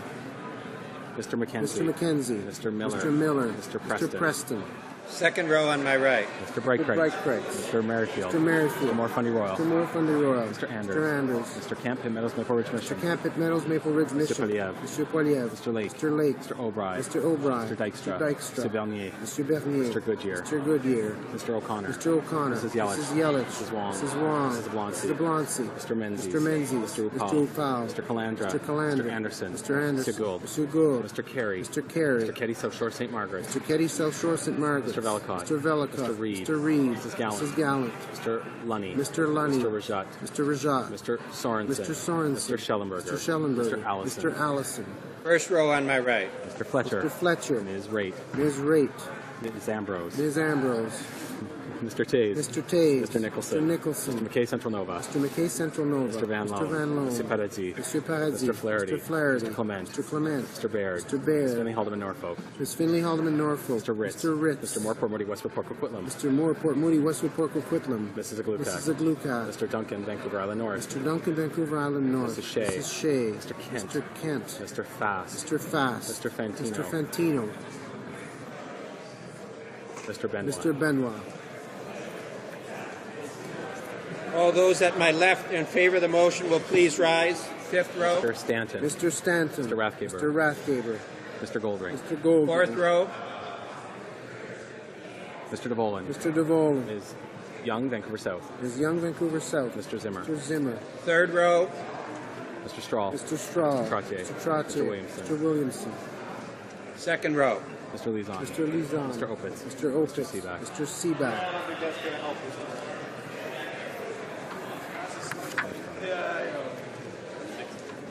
First row. And I have to go over to the right, correct? All those at my right opposed to the motion will please rise. Fifth row. Fourth row. Third row. Second row. First row. All those at my left opposed to the motion will please rise. Fifth row. Radamanenko. Monsieur Jacob. Monsieur Jacob. Monsieur Nunez-Melo. Monsieur Nunez-Melo. Monsieur Tremblay. Monsieur Tremblay. Mr. Stauffer. Mr. Stauffer. Monsieur Monsieur Chicoine. Monsieur Diane Labelle. Monsieur Diane Labelle. Mr. Cleary. Mr. Cleary. Monsieur Morin Chicoutimi-Lefiard. Monsieur Morin Chicoutimi-Lefiard. Madame Borg. Madame Borg. Madame Morin Notre-Dame-de-Grâce-la-Chine. Madame Morin Notre-Dame-de-Grâce-la-Chine. Monsieur Morin Laurentier-Labelle. Monsieur Morin Laurentier-Labelle. Monsieur Patry. Monsieur Patry. Madame Reynaud. Madame Reynaud. Monsieur Genet. Monsieur Genet. Mr. Casey. Mr. Casey. Madame Saint-Denis. Madame Saint-Denis. Monsieur Plamondon. Monsieur Plamondon. Monsieur Bellavance. Monsieur Bellavance. Mr. Heyer. Mr. Heyer. Ms. May. Ms. May. Monsieur Gigard. Monsieur Gigard. Monsieur Côté. Monsieur Côté. Monsieur Genet Monsieur Jordan. Genet Jordan. Monsieur Lapointe. Monsieur Lapointe. Madame Hassainia. Madame Hassainia. Madame Doré Madame Lefebvre. Doré Lefebvre. Madame Lou. Madame Lou. Mr. Sandu. Mr. Sandu. Madame Sella. Madame Sella. Madame Quash. Madame Quash. Monsieur Nichols. Monsieur Nichols. Monsieur Tibaïsen. Monsieur Tibaïsen. Monsieur Nantel. Monsieur Nantel. Madame Latendresse. Madame Latendresse. Monsieur Rousseau. Monsieur Rousseau. Mr. Benskin. Mr. Benskin. Mr. Sullivan. Mr. Sullivan. Monsieur Blanchette. Monsieur Blanchette. Madame Michaud. Madame Michaud. Monsieur Choquette. Monsieur Choquette. Mr. Scarpalagia. Mr. Scarpalagia. Mr. Sims, Bonavista, Gander, Grand Falls, Windsor. Mr. Sims, Bonavista, Gander, Grand Falls, Windsor. Ms. Murray. Ms. Murray. Ms. Duncan, Etobicoke North. Ms. Duncan, Etobicoke North. Mr. Valeria. Mr. Valeria. Madame Papillon. Madame Papillon. Monsieur Dussault. Monsieur Dussault. Mr. Cash. Mr. Cash. Monsieur Ravignan. Monsieur Ravignan. Madame Blanchette Lamotte. Madame Blanchette Lamotte. Monsieur Aubin. Monsieur Aubin. Mr. Harris, Scarborough Southwest. Mr. Harris, Scarborough Southwest. Monsieur Toon. Monsieur Toon. Ms. Ashton. Ms. Ashton. Monsieur Saganache. Monsieur Saganache. Monsieur Caron. Monsieur Caron. Madame Piclet. Madame Piclet. Monsieur Gravel. Monsieur Gravel. Monsieur Maille. Monsieur Maille. Monsieur Larose. Monsieur Larose. Mr. Cotler. Mr. Cotler. Ms. Scroll. Ms. Scroll. Mr. McKay, Scarborough Guildwood. Mr. McKay, Scarborough Guildwood. Mr. Cusner. Mr. Cusner. Mr. Eiking. Mr. Eiking. Monsieur Leblanc Beauséjour. Monsieur Leblanc Beauséjour. Mr. McCallum. Mr. McCallum. Mr. McGinty. Mr. McGinty.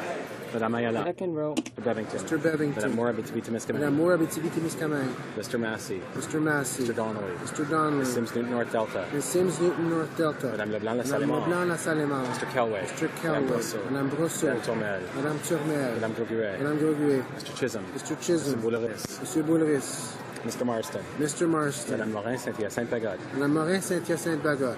Madame Hughes. Madame Hughes. Monsieur Dubé. Monsieur Dubé. Madame Laverdière. Madame Laverdière. Mr. Scott. Mr. Scott. Mr. Pachetti. Mr. Pachetti. Ms. Foote. Ms. Foote. Monsieur Dion. Monsieur Dion. Ms. Bennett. Ms. Bennett. First row on my left. Mr. Alan Wellen. Mr. Alan Wellen. Mr. Martin. Mr. Martin. Madame Boutin-Sweet. Madame Boutin-Sweet. Monsieur Godin. Monsieur Godin. Ms. Chow. Ms. Chow. Mr. Dewar. Mr. Dewar. Mr. Harris St. John's East. Mr. Harrison John's East. Madame Boivin. Madame Boivin. Ms. Leslie. Ms. Leslie. Mr. Cullen. Mr. Cullen. Mr. Milcow. Mr. Milcow. Ms. Davies, Vancouver East. Ms. Davies, Vancouver East. Mr. Christopherson. Mr. Christopherson. Ms. Nash. Ms. Nash. Mr. Julian. Mr. Julian. Mr. Davies, Vancouver Kingsway. Mr. Davies, Vancouver Kingsway. Ms. Duncan, Edmonton Strathcona. Ms. Duncan, Edmonton Strathcona. Madame Perrault. Madame Perrault. Madame D. Madame D. Mr. Macaulay. Mr. Macaulay. Mr. Goodale. Mr. Goodale. Mr. Easter. Mr. Easter. Ms. Fry. Ms. Fry. Mr. Regan. Mr. Regan. Monsieur Bélanger. Monsieur Bélanger.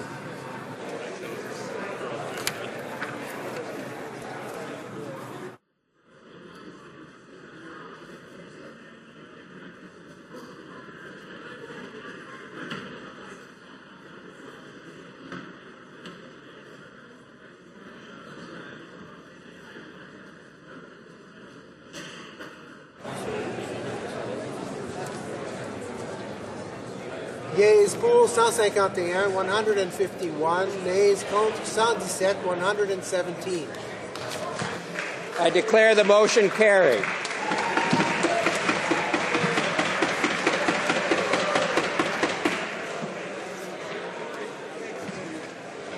It being 6:55, the House will now proceed to the consideration of private members' business as listed on today's order paper.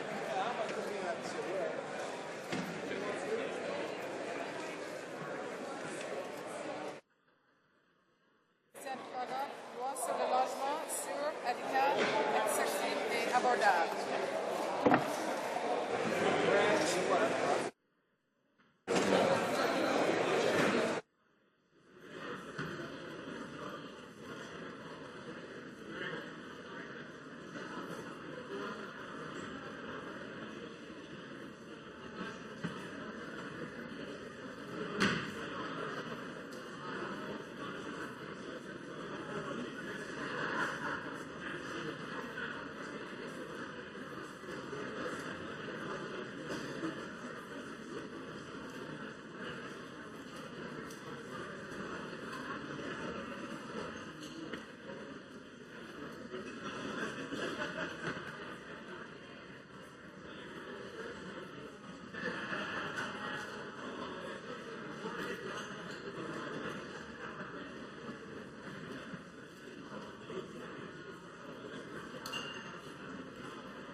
Could people take their conversations outside, please? We're about to start private members' business. Madame Morin Saint. Ms. Morin Saint-Hyacinthe Bagot, seconded by Ms. Boutin-Sweet, moves that Bill C-400, an act to ensure secure, adequate, accessible, and affordable housing for Canadians, be now read a second time and referred to the Standing Committee on Human Resources, Skills and Social Development, and the Status of Persons with Disabilities. Debate. The Honourable Member for Saint-Hyacinthe Bagot.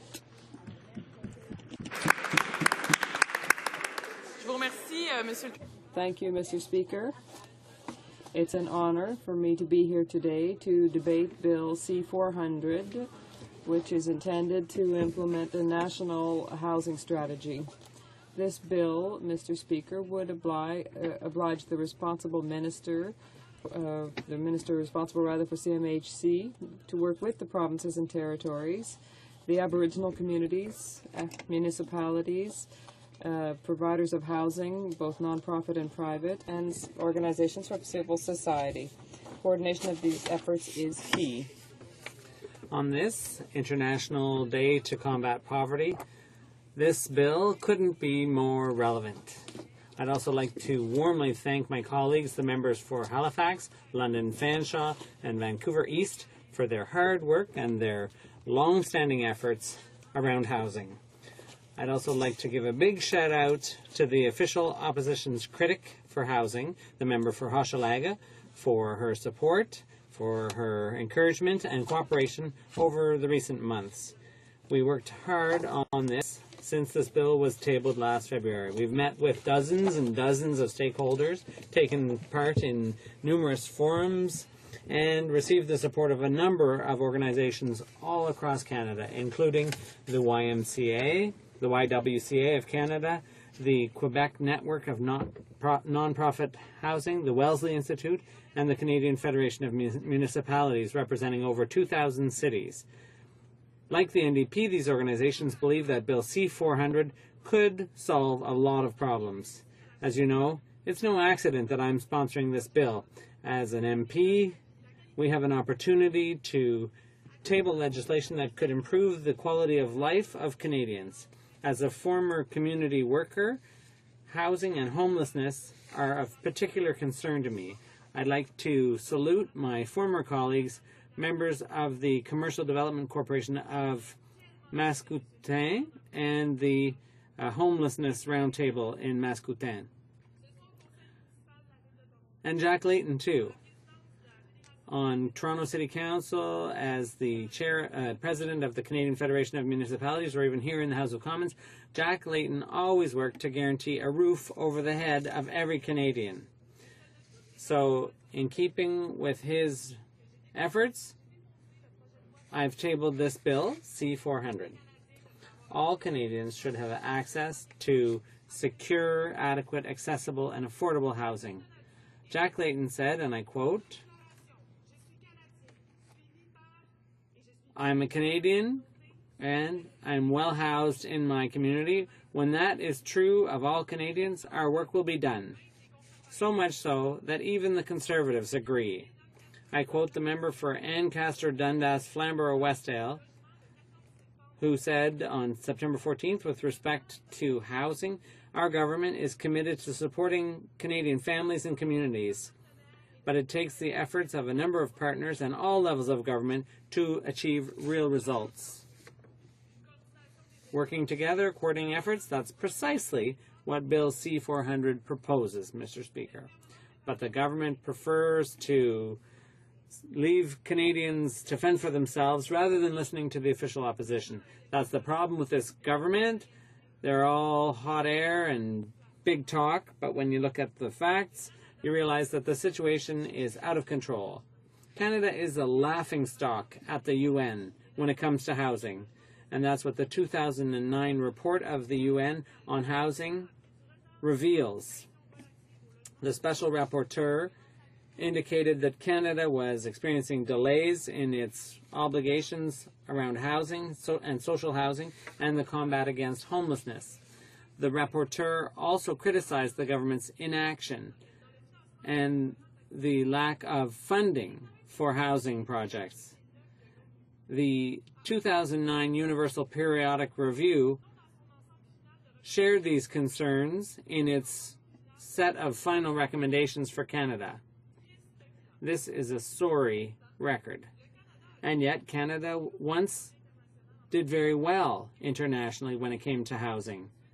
But cutbacks to housing projects in the early 90s prevented Canada from meeting its international obligations. And since, Mr. Speaker, the situation has only gotten worse. What has the government done in response to this devastating UN report?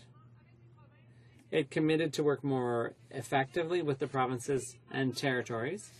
It made this promise before the UN Human Rights Council, but unfortunately, we can't see the results of this commitment. It was just more talk, more rhetoric. The last report of CMHC indicated that the federal government was not contemplating being able to honor its commitments. Canada will undergo its second Universal Periodic Review in 2013. The government will have to report on their housing achievements before the UN committee. But the way things are going, we're probably going to do no better this time round. And yet, the NDP has been handing the government a solution on a silver platter, a national housing strategy under Bill C-400 would address most of the UN's concerns. Federal efforts have to be coordinated with the provinces and territories, with the private sector, and with organizations in the field. The solution is simple. Stop improvising. And I'm hardly the first to say so. In 2004, the member for Vancouver East presented for the first time Bill C-509. This bill was a declaration of housing rights, which would have also protected the right to affordable, accessible, and adequate housing. This same bill was reintroduced by my colleague from London, Fanshawe, in 2006. My colleague from Vancouver East, being tenacious, presented the bill again in an amended form in 2009. With the support of the other opposition parties, the bill made it to committee, where a clause was added allowing Quebec to opt out with full compensation. Unfortunately, the bill died on the order paper when elections were triggered in the spring of 2011. This bill had the support of all opposition parties and even the support of one Conservative member. Canada was very close to coming up with its very own national housing strategy. This time, I hope the government will deign to adopt this strategy. The situation is completely out of control. The economic crisis has resulted in a housing crisis from coast to coast, not just in big cities like Toronto, Vancouver, and Montreal. Household debt has reached a critical point. A number of international organizations are warning the government, but they're not listening. In 2008, the economic slowdown worldwide led to an increase in the cost of property ownership. Those who've been able to buy a house have mortgages that they simply can't afford. The Bank of Canada and the IMF have warned Canada that household debt is too high, at 158%. This is unprecedented, and mortgages make up 68% of that debt. Those who can't afford a mortgage have had to turn to the rental market, which is inadequate. There aren't enough units available. Occupancy rates have hit record lows in various parts of the country. Once again, we're not just talking about the big cities. In 2010, CMHC pegged the occupancy rate at less than 2% in 10 Canadian cities.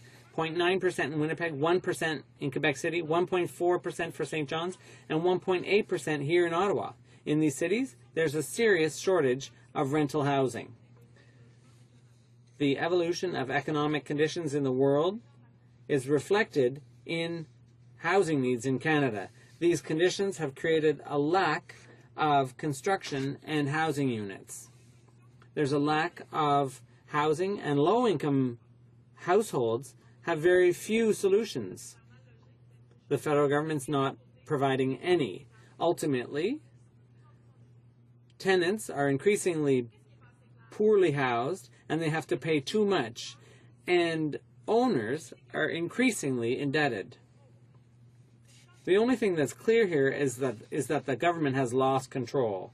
It's time for a national housing strategy. I'm repeating myself, but that's what we need. We have to take action. Other G8 countries have understood this, and they did so a long time ago. This government loves to compare itself with other G8 countries. They should understand that housing is a prerequisite for economic growth in the long run. In Belgium, housing is it comes under regional jurisdiction. Social housing makes up 7% of rental housing in Belgium. Each region has a regional housing authority, social housing authority. Assignment of social housing units is based on income, the size of the household, and the urgency of the need. And the rent depends on the tenant's income.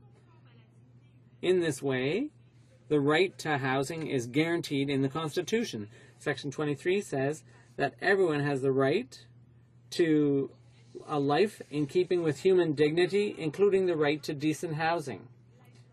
The result of such policies, an occupancy rate of 7.8%.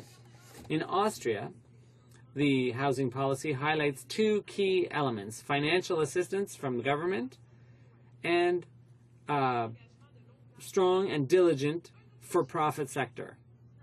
Thanks to this policy, 1 in 6 Austrians has an apartment that was built by a not-for-profit or limited profit association. In the UK, the Department for Communities works together with local authorities to manage housing. Under the Affordable Homes Program 2011-2015, an investment of $4.5 billion was made to provide social housing units in the UK. 4.5 billion pounds, that is, not dollars, pounds, for social housing. And this investment program has a special component for seniors, at-risk seniors. And the result of that policy is social housing for 4 million households. Investing in housing pays off. Secure, adequate, accessible, and affordable housing means well-housed Canadians more likely to be able to work and more financially solid. But unlike the major industrial countries, Canada hasn't got the message yet. The lack of commitment by the federal government and many municipalities, in the face of this lack of commitment, many municipalities have had to go it alone, and often with very few resources. In Saskatoon, the city encouraged the construction of rental housing by providing a subsidy for each unit. In 2010, Quebec City adopted a bylaw to restrict the transformation of rentals into condos. In 2010, in St. Hyacinth, in my riding, Council invested $2 million in social housing, which is a huge amount for a city of only 50,000 residents. Mr. Speaker, I'd like my colleagues to talk a little more quietly or perhaps have their conversations outside the House. That might be better. Thank you. In Surrey, the city established a policy which prevents the conversion or destruction of rental units unless the occupancy rate for the entire city is less than 4%. The city also has a plan for the homeless. There are 150 emergency beds, 500 units for people in transition, and 5,000 social housing units for the homeless families and people who live alone. In 2009, the city of Regina adopted a policy with tax incentives for small densification projects and tax exemptions for rental construction and subsidies of $10,000 per affordable unit. The city also protected its housing stock by banning the conversion to condos unless the occupancy rate was sufficiently high. In Regina, the vacancy rate is currently 0.6%, which is the most critical place in the country. National groups and experts in housing have come from as far as Regina and Toronto. They took the plane, they flew here to participate in a roundtable, but only one Conservative attended, and I'd like to thank my colleague from Mississauga Streetsville for being there. And there he had the opportunity to hear that Canada needs a nationwide housing strategy. So today, I ask, will the government commit immediately to supporting Bill C-400 so that each Canadian family can be appropriately housed? Thank you. Questions and comments? The honourable member for Cumberland Colchester. Well, thank you, Mr. Speaker, and I thank my honourable colleague across the way for her comments. I do have a couple of comments and some questions for her. Is she aware that due to the Economic Action Plan, the Government of Canada has helped create 605,000 new housing units across the country? I've seen firsthand the positive impact of that Economic Action Plan based on creating affordable and social housing, both in my own riding. I also made an announcement in the riding of the member from Halifax. We've actually seen people who needed housing get housing. That's taking action during a very difficult economic crisis. And when the member across the way talks about what countries in Europe are doing, I think if you look at the economic performance of those countries in Europe she's talking about compared to the economic performance of Canada during this economic crisis, I think you can see that Canada is on the right track. And I believe, Mr. Speaker, like many Canadians across the country, that one of the strongest answers to any social housing problem is good, well-paying jobs. And this government, through the Economic Action Plan, has created 820,000 net new jobs. 90% of those are full-time jobs. But one of the other things she did not mention in her speech was how does she pretend that she's going to pay for this national housing program? Could it be that she's going to use money from a $20 billion carbon tax to help fund this national housing strategy they talk about? The honourable member for Saint-Hyacinthe-Bagotte. My God, they'll never drop this carbon tax thing. Every chance they get, they talk about it. Look, you asked a lot of questions, but all I can say is that in a country where there's 150,000 to 3,000 homeless people, where there are families in critical need of housing, I don't think there's anything to boast about, and I think we should follow the examples of other countries where people are better housed and they have housing that's secure, accessible, adequate, and affordable. So, look, that's all I can say in answer to that question, Mr. Speaker. Questions and comments? Honourable member for Markham, Unionville. Merci, Monsieur le Président. Thank you, Mr. Speaker, and I'd like to congratulate my colleague on her speech. And I can say now that the Liberals will certainly vote in favor of this bill, but there is one big problem. There is no chance the Conservatives will agree. So it's a good effort, but it won't happen. So my question is to remind my colleague that in 2004-2005, the Liberals did have a major social housing, affordable housing plan. The problem was that the NDP voted against the government, and there was an election. They triggered that election. So the only way to have an affordable housing program would be if the NDP had supported the government in 2005. And if that had happened, 5 years later, we would already have such a program. Does she agree with that? The Honourable Member for Saint-Hyacinthe-Bagotte. I'd like to thank my colleague for his question. I thank him for jogging our memories. When the NDP votes against a bill, it's because it doesn't meet the needs of all Canadians. That's why the NDP voted against and why there was an election in 2005. So all I can say is that with this bill, Mr. Speaker, we're proposing tools the government could use. That's all. So I can see that the government, judging by the attitude of my colleagues opposite, I don't think they're planning to support this bill, and I think that's really too bad because we're handing them a really great solution on a silver platter. We're willing to work with them, too, to implement such a strategy. I think it's really too bad. It's a shame. But, of course, we're not going to give up. We're not going to give up the battle over housing. Personally, I won't. So, there you go. The honourable member for Mississauga-Streetsville. Well, thank you very much, Mr. Speaker. I'm pleased to rise today on second reading of Bill C-400, an act to ensure secure, adequate, accessible and affordable housing for Canadians. You know, the choice this evening is quite simple.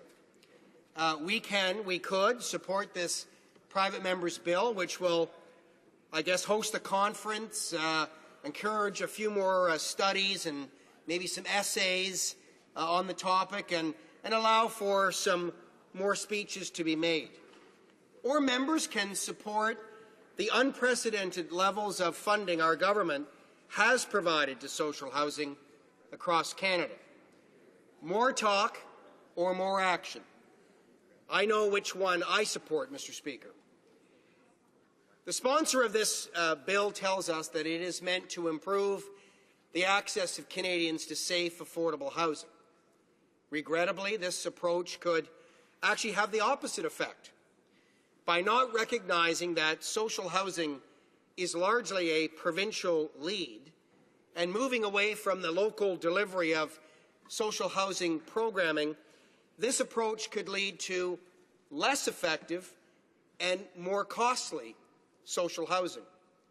Having said that, Mr. Speaker, honourable members should know that rather than imposing a one-size-fits-all solution, this government is pursuing and will continue to pursue a proven and effective multi-pronged approach that engages many stakeholders and facilitates access to housing across a continuum of housing needs.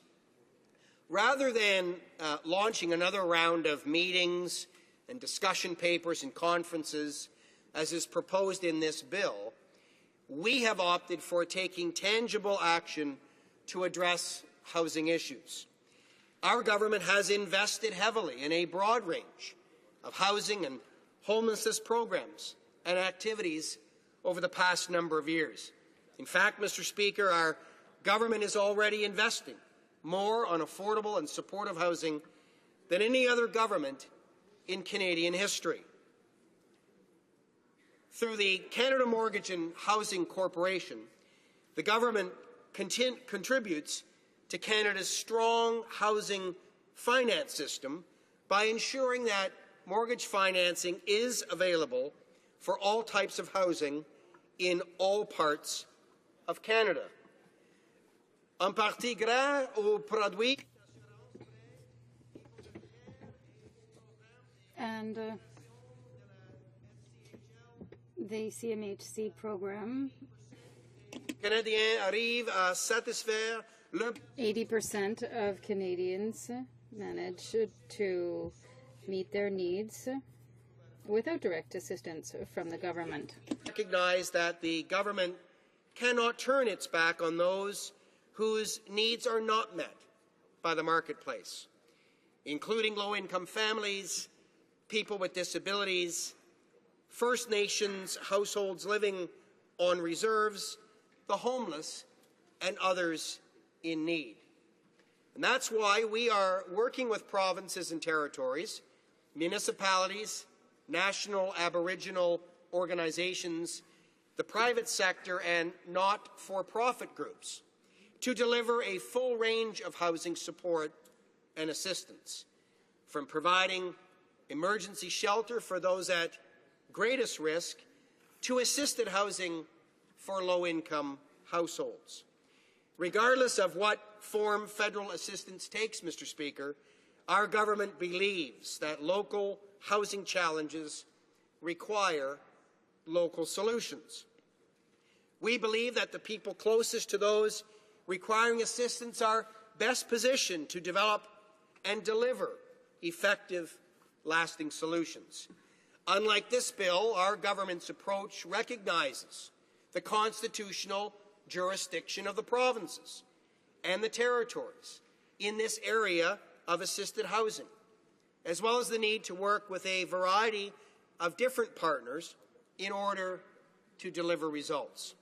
When Canada's Economic Action Plan was announced, we immediately sought the engagement and support of the provinces and territories to deliver housing-related stimulus funds to the economy. Working through CMHC in record time, we negotiated amendments to existing housing agreements to ensure that the bulk of federal investments in social housing could be delivered quickly and effectively by provinces and territories. And the results speak for themselves. Through our Economic Action Plan, we created 46,000 new affordable housing units and renovated 104,000 more. Every year, the government is providing support for over 605,000 individuals and families with subsidized housing. Since 2006, over 8,900 new rental units have been committed under the On Reserve nonprofit housing program. In addition, under Canada's Economic Action Plan, over 10,800 new units were created on and off reserve. These projects not only improved living conditions for tens of thousands of Canadians, they also put people to work quickly and stimulated local economies. All of this was made possible because our government recognized the provinces and territories were in the best position to deliver housing-related stimulus funding quickly, where it was needed most, and where it would have the greatest impact.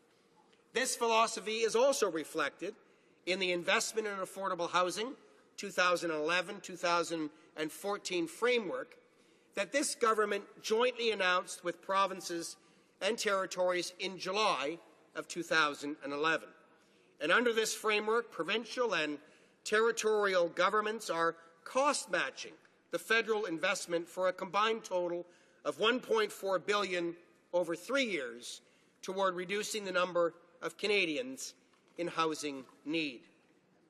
The new framework recognizes that Canadians have diverse housing needs and that a range of solutions, from existing programs to new approaches, is needed.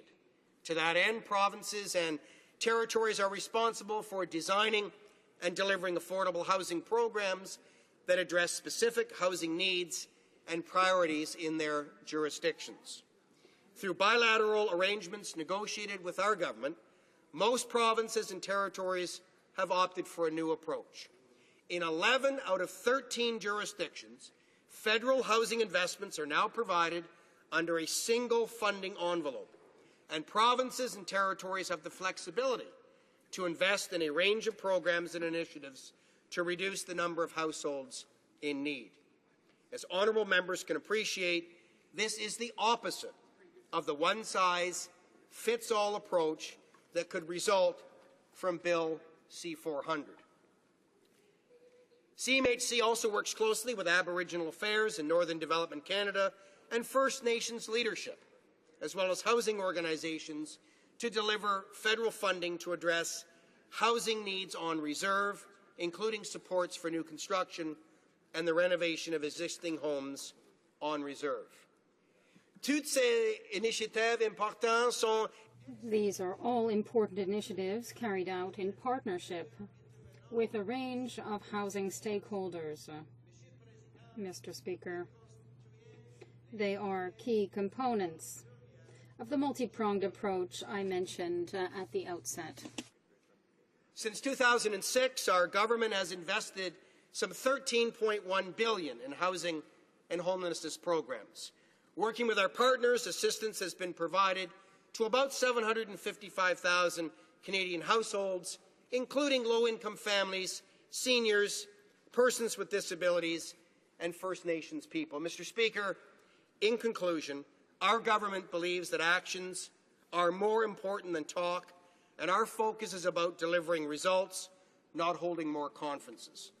Mr. Speaker, I urge all members to reflect on this and to vote in support of our government's strong record of action on housing and vote against this bill. Thank you very much. Resuming debate, the honourable member from Markham Unionville. Well, thank you, Mr. Speaker, and I'm pleased to speak on this topic. As I said earlier, we know now, I predicted it, we now know that the Conservatives will vote against it. So this bill, which I think is a good one, will not go through, which is unfortunate. And as I said earlier, this could have been avoided had the NDP supported us back in 2005 when we had a strong affordable housing program.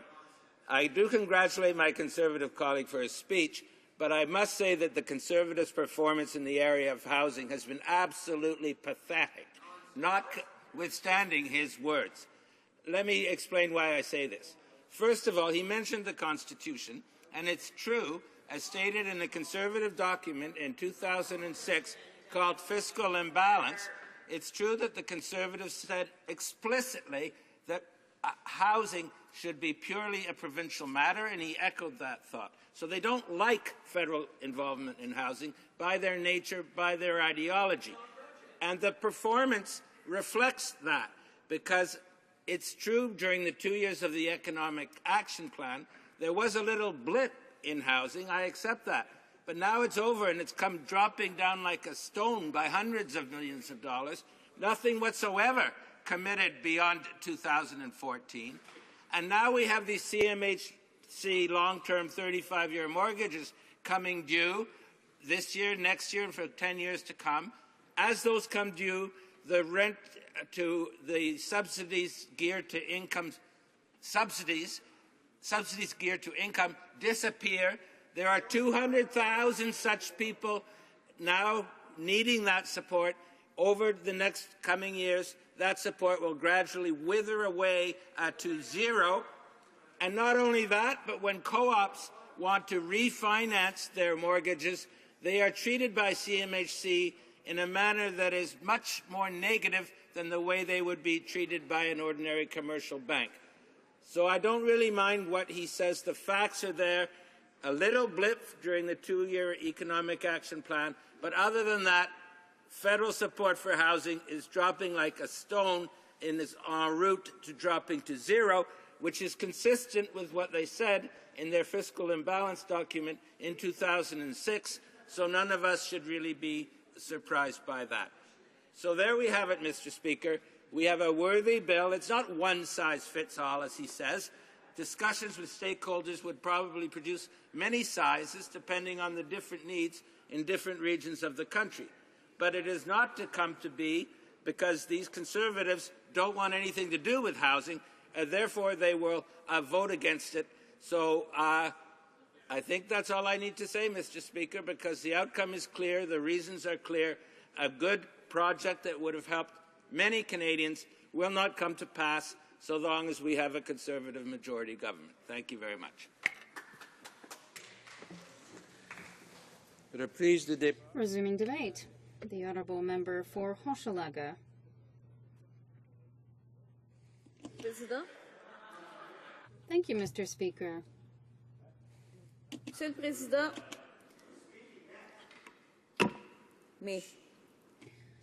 Well, as the official opposition housing critic, I'm pleased to speak today with regard to Bill C-400, introduced in the Chamber by my colleague from Saint-Hyacinthe-Bagad, which seeks to establish a pan-Canadian housing strategy. I also want to thank my colleague from Vancouver East, who was responsible for this file on behalf of the New Democratic opposition for a number of years. It goes without saying that the people in the riding of Hochelaga are following this debate extremely closely and are expecting all the members of this House to show interest in this matter, which is extremely important to them, and for these members to work together to put in place a bill that will be beneficial for all Canadians. In Hochelaga, 69% of people are renters. 30% of households spend over 30% of their income on housing. 42% of renters, some 18,250 households, live under the basic needs threshold. Mr. Speaker, Canada is the only industrialized country without a housing strategy. With this bill, New Democrats are seeking to remedy this. Again, today, a number of Canadians are finding it difficult to find appropriate, suitable housing, and this is to the extent that they do succeed at all in finding a roof to put over their heads. It's completely incomprehensible that in a country such as ours, an inestimable number of individuals are living in the streets or having to make the difficult choice of paying their rent or feeding their families. Our constituents around the country are expecting their elected representatives to take an interest in their basic needs, and I'm telling you nothing if I say that housing is an essential need. The problem today is that it's not just the most vulnerable members of our society who are having difficulty finding suitable housing. The middle-class families are also finding it difficult. In order to remedy this situation, we need a plan. 2 weeks ago, I said in this House that it was World Housing Day, and World Housing Day was established by the UN General Assembly in 1985 to stress the fact that every person, every individual has the right to a sufficient income in order to ensure that they have housing. Housing is a fundamental right under international law, and Canada has made a commitment to take action in this area. Another NDP bill, Bill C-241 by my colleague from Sackville Eastern Shore, seeks to amend the Canadian Declaration of Rights to integrate into Canadian legislation the right of an individual to have adequate housing at an affordable price and without any unjustifiable obstacles. The bill that we're debating today seeks to walk the talk. The plan is being proposed seeks to work with the provinces, municipalities, Aboriginal communities, and community organizations that advocate on behalf of housing, because they have a lot to teach us in order to ensure that Canada to adopt a real housing strategy and to ensure that all Canadians can benefit ultimately from safe, adequate, accessible, and affordable housing. We often hear affordable housing said, and I'm talking about all those cases where the cost of housing, including rent, mortgage payments, property taxes, electricity, water, heating, and other costs imposed by the municipalities represent less than 30% of a household's pre-tax income. And we do have a real problem in this regard in Canada. The results of a survey published by Habitat for Humanity Canada on World Housing Day revealed that 35% of respondents cut their groceries purchases because of high housing costs. This percentage increases to 46% in the Maritime provinces. 1 out of 4 Canadians has put off paying bills in order to pay their rent. 84% of Canadians questioned in this survey believe that the government, the federal government, should take action with regard to affordable housing, and this includes people that voted for you. The benefits of having a real strategy on housing are many. We can determine the different needs, for example, for seniors, for women, Aboriginal communities, students, people with a handicap, families, victims of violence, persons who are having to reintegrate society, and so on and so forth. We can prevent housing crises. We can reduce the number of homeless individuals. We can make sure that nobody pays too much for housing, allow everybody to invest in other sectors of the economy, allow people to live with dignity. But in order to implement such a strategy, we need to consult the public and interest groups, and that is why last month I started a pan-Canadian tour for public consultations on the housing situation in the country. Over the coming months, I will visit all regions of Canada to meet with community groups and the general public in order to determine the real needs in terms of housing. Mr. Speaker, I can tell you already today a few of the observations that I have been told by the people that I've met during the public meetings I have held. The federal government must, if it's not to increase, at least to maintain its funding in social housing. In Canada, over 620,000 social housing units, including 127,000 in Quebec, were undertaken with long-term agreements with social housing providers, the duration of which varied between 25 and 50 years, depending on the mortgage. The purpose of these subsidies was to permit social housing groups to support their low-income renters while paying their mortgage. For 4 years, or in the last 4 years rather, some 26,000 social housing units have been built in Canada. And the CMHC is planning for more by 2016. And will rise to a total of 100,000 units. The problem is that after 25 to 50 years, these buildings will need renovations. And speaking of renovations, the housing co-op that recently tried to refinance with a financial institution in order to proceed with renovations had excessive penalties imposed on them that prevented them from doing the necessary work. It would be important to reduce these penalties to ensure the survival of buildings and the viability of projects. In the highlights of its budget, in 2012-2013, the government emphasized a decrease in $21.7 million because of the expiry of certain long-term projects, which implies that the government considered this amount like some money saved and that they don't intend to renew financing for social housing. In this situation, by 2030, the savings will supposedly be $1.7 billion per year, which is 85% of the total federal housing budget. Furthermore, over the next weeks, I will be tabling in this House a motion so that the amount saved because of the ending of these operational agreements be reinvested in social housing. The major problem with such a decrease in the budget, as Stephen Gates said in his research on the cost of homelessness, is that social housing is what costs the least when you're trying to fight against homelessness. And I'll repeat certain facts. In 2007, the cost of a hospital bed for 1 month was $10,900. Comparatively, a shelter bed cost $1,932. The cost borne by the City of Toronto for rents, which are not the lowest in Canada, would be $199. The federal funding for a strategy for partnerships to fight against homelessness don't have any short-term funding, and the waiting lists for social housing continue to get longer and longer. On top of the pressing needs for social housing, many cities and regions in the country also have a terrible shortage. The vacancy rate in Canada is decreasing from 2.5 to 2.3% for the country as a whole and 2.2% for Quebec. It's been 10 years now that this rate has been below the balanced rate of 3%, and the country has been suffering for shortages for all that time. The situation is even more alarming in certain parts of the country where the vacancy rate is almost zero. You'll understand, Mr. Speaker, why I wanted to give several examples of housing for the Aboriginal community.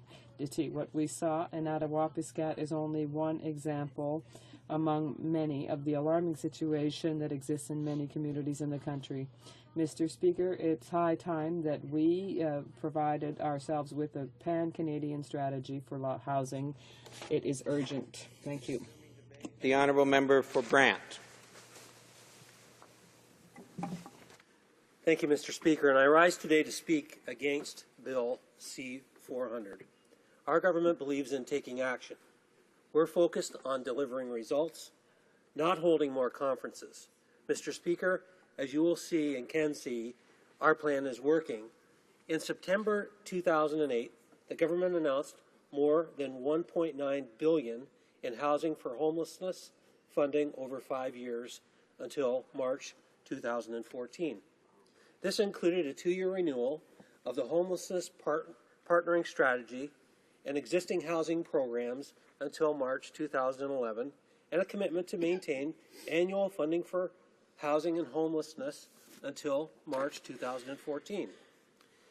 In fall 2009, the government consulted with other levels of government, as well as public and private stakeholders, to tell us how the existing approach to housing and homelessness could be improved and how the federal government could make better investments in this area from 2011 to 2014. In line with feedback we received during these consultations, we renewed our homelessness partnering strategy. Through the strategy, the government continues to invest in communities, and we are also working to further strengthen our relationships with the provinces and territories, building on the successful partnerships we have established to date. What we don't need, Mr. Speaker, are endless talks and more committees. What we do need is action. And that's exactly what the homelessness partnering strategy does. For example, just over a month ago, the Edmonton Inner City Housing Society celebrated the grand opening of its new apartment complex for people who are homeless or are at risk of homelessness. The organization received more than $1.3 million in partnering strategy funding for this project. As a result, homes were built for people who may have addiction, mental health, or developmental problems. Mr. Speaker, examples like this Edmonton project proved that our partnering strategy is working. Since the strategy was first launched in April of 2007, the government has approved nearly 2,200 projects to prevent and reduce homelessness in Canada. With approved funding of $138.8 million annually, thousands of Canadians have found shelter and restored dignity in their lives. This funding ensures that we can assist those who are homeless or are at risk, including women fleeing violence, people with disabilities, recent immigrants, seniors, and off-reserve Aboriginal people who need support. Our partnering strategy recognizes that a stable living environment is a requirement for improving your health, finding a decent job, becoming a good parent, and providing for your children's education. In short, for leading a productive and fruitful life. It also recognizes that the best solutions are at the grassroots level, not imposed from the top down. That's why we encourage communities to develop local solutions to address their local housing and homelessness needs. And despite being in a period of fiscal restraint and economic uncertainty, our government continues to invest heavily in this area. In total, Mr. Speaker, this government is already investing more on affordable and supportive housing than any other government in Canadian history. Even more importantly, these investments are achieving real results, making a real difference in the lives of Canadians right across the country. The partnering strategy provides a comprehensive approach to preventing and reducing homelessness, providing both national and community-based funding. Most of the program's funding is delivered to 61 designated communities across Canada. These are primarily major urban centers and have been identified as having a significant problem with homelessness. Organizations and local stakeholders that are contributing to the fight against homelessness set the priorities for funding in their local communities. This ensures that those who are closest to those requiring our assistance are the ones developing the solutions. Funds are also targeted to rural and remote areas of the country where housing and poverty can be an issue.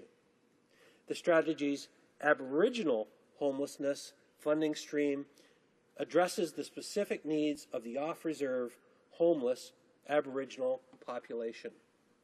At the national level, the partnering strategy funds pilot projects developed with other federal programs that deal with policy issues related to homelessness.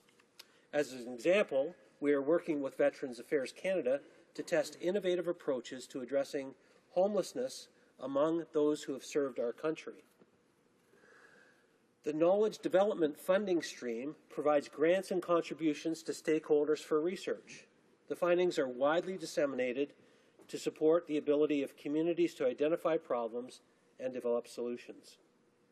The National Homelessness Information System is a federal database development initiative. It helps stakeholders across the country, including service providers, researchers in different levels of government, to establish baseline data related to the use of emergency shelters across Canada so that we can better understand homelessness. And finally, the Surplus Federal Real Property for Homelessness initiative makes surplus federal properties available to community organizations, the not-for-profit sector, and other levels of government for projects and services to help prevent and reduce homelessness. From 2007 to 2011, the partnering strategy has placed over 38,000 people in more stable housing, helped 11,000 homeless people pursue education or training opportunities, helped 15,000 people find full or part-time employment, and successfully leveraged investments by external partners. For every $1 invested by the HPS program, nearly $2.45 has been invested by partners. So you see, Mr. Speaker, we have taken coordinated and strategic action to address homelessness. Helping the most vulnerable citizens in our society is a shared responsibility that requires the participation of our provincial and territorial partners, municipalities, First Nations, the private sector, and community groups. And we will continue to work with our partners in a cooperative way to prevent and reduce homelessness across Canada. Sadly, Mr. Speaker, it was the NDP who voted against funding to provide desperately needed new social housing for Aboriginal families, persons with disabilities, and low-income seniors. It is the NDP who voted against funding to renovate and put new roofs over the heads of thousands of families in need.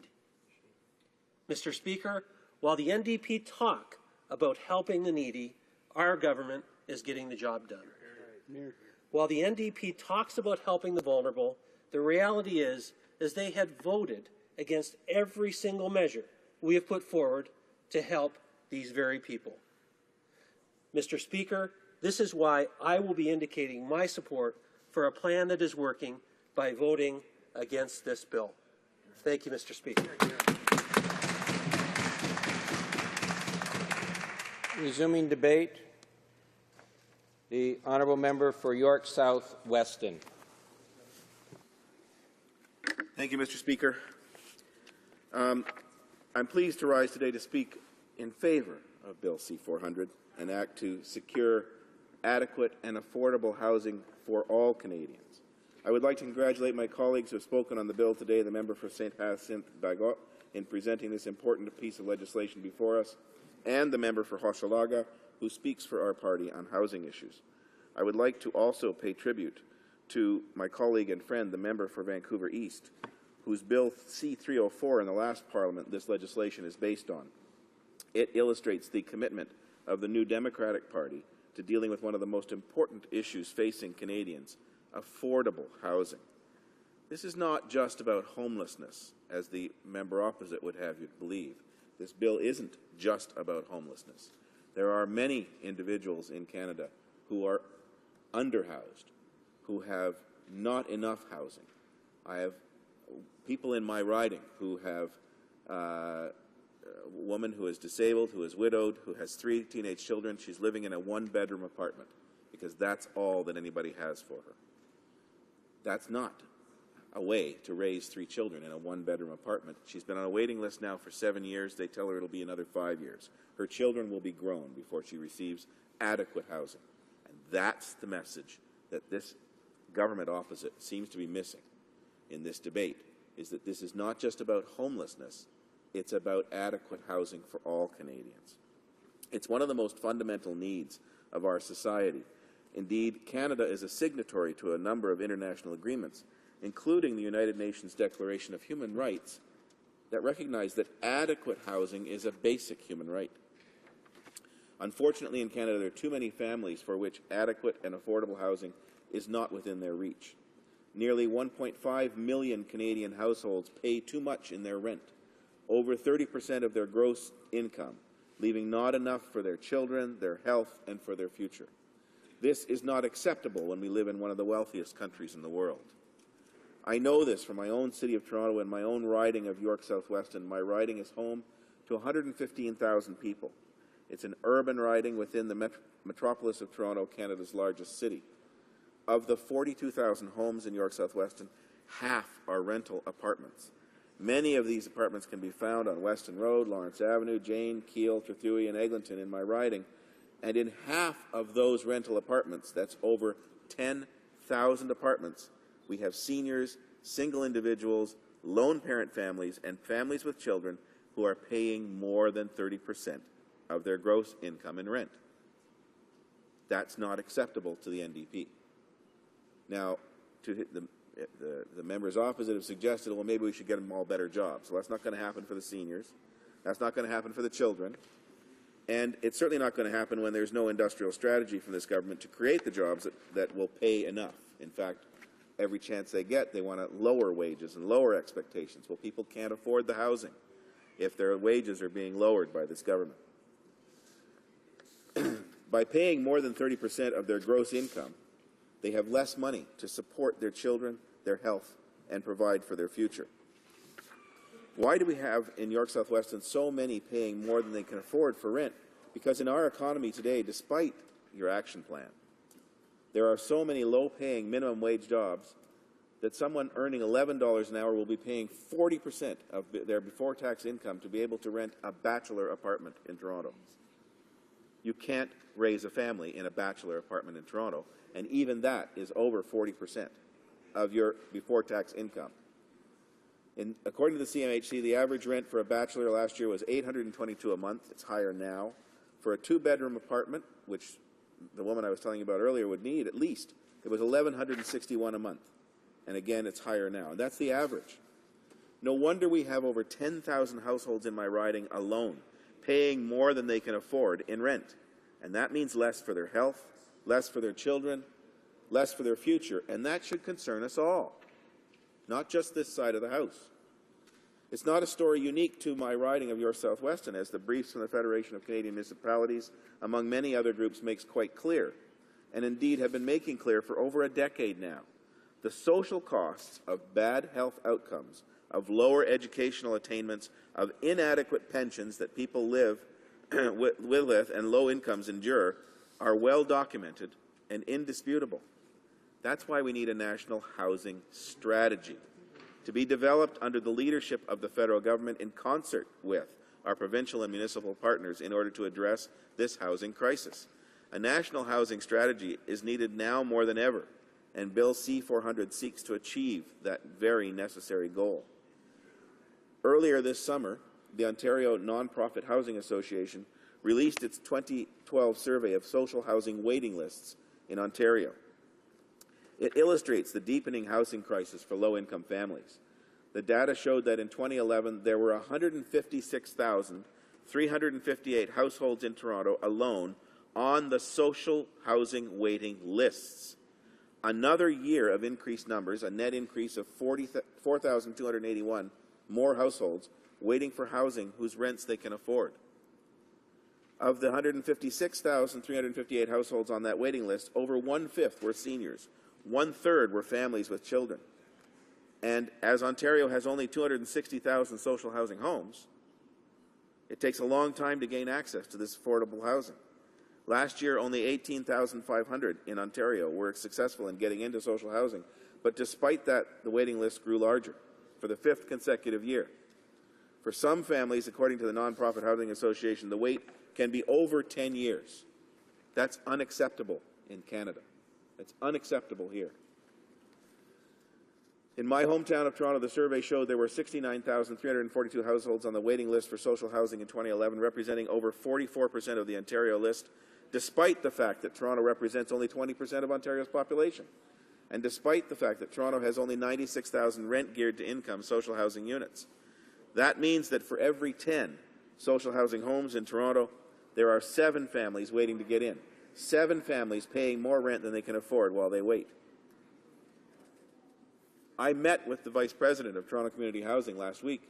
One of the things that they've had to do in order to maintain the housing stock they've got is they are now selling off housing stock.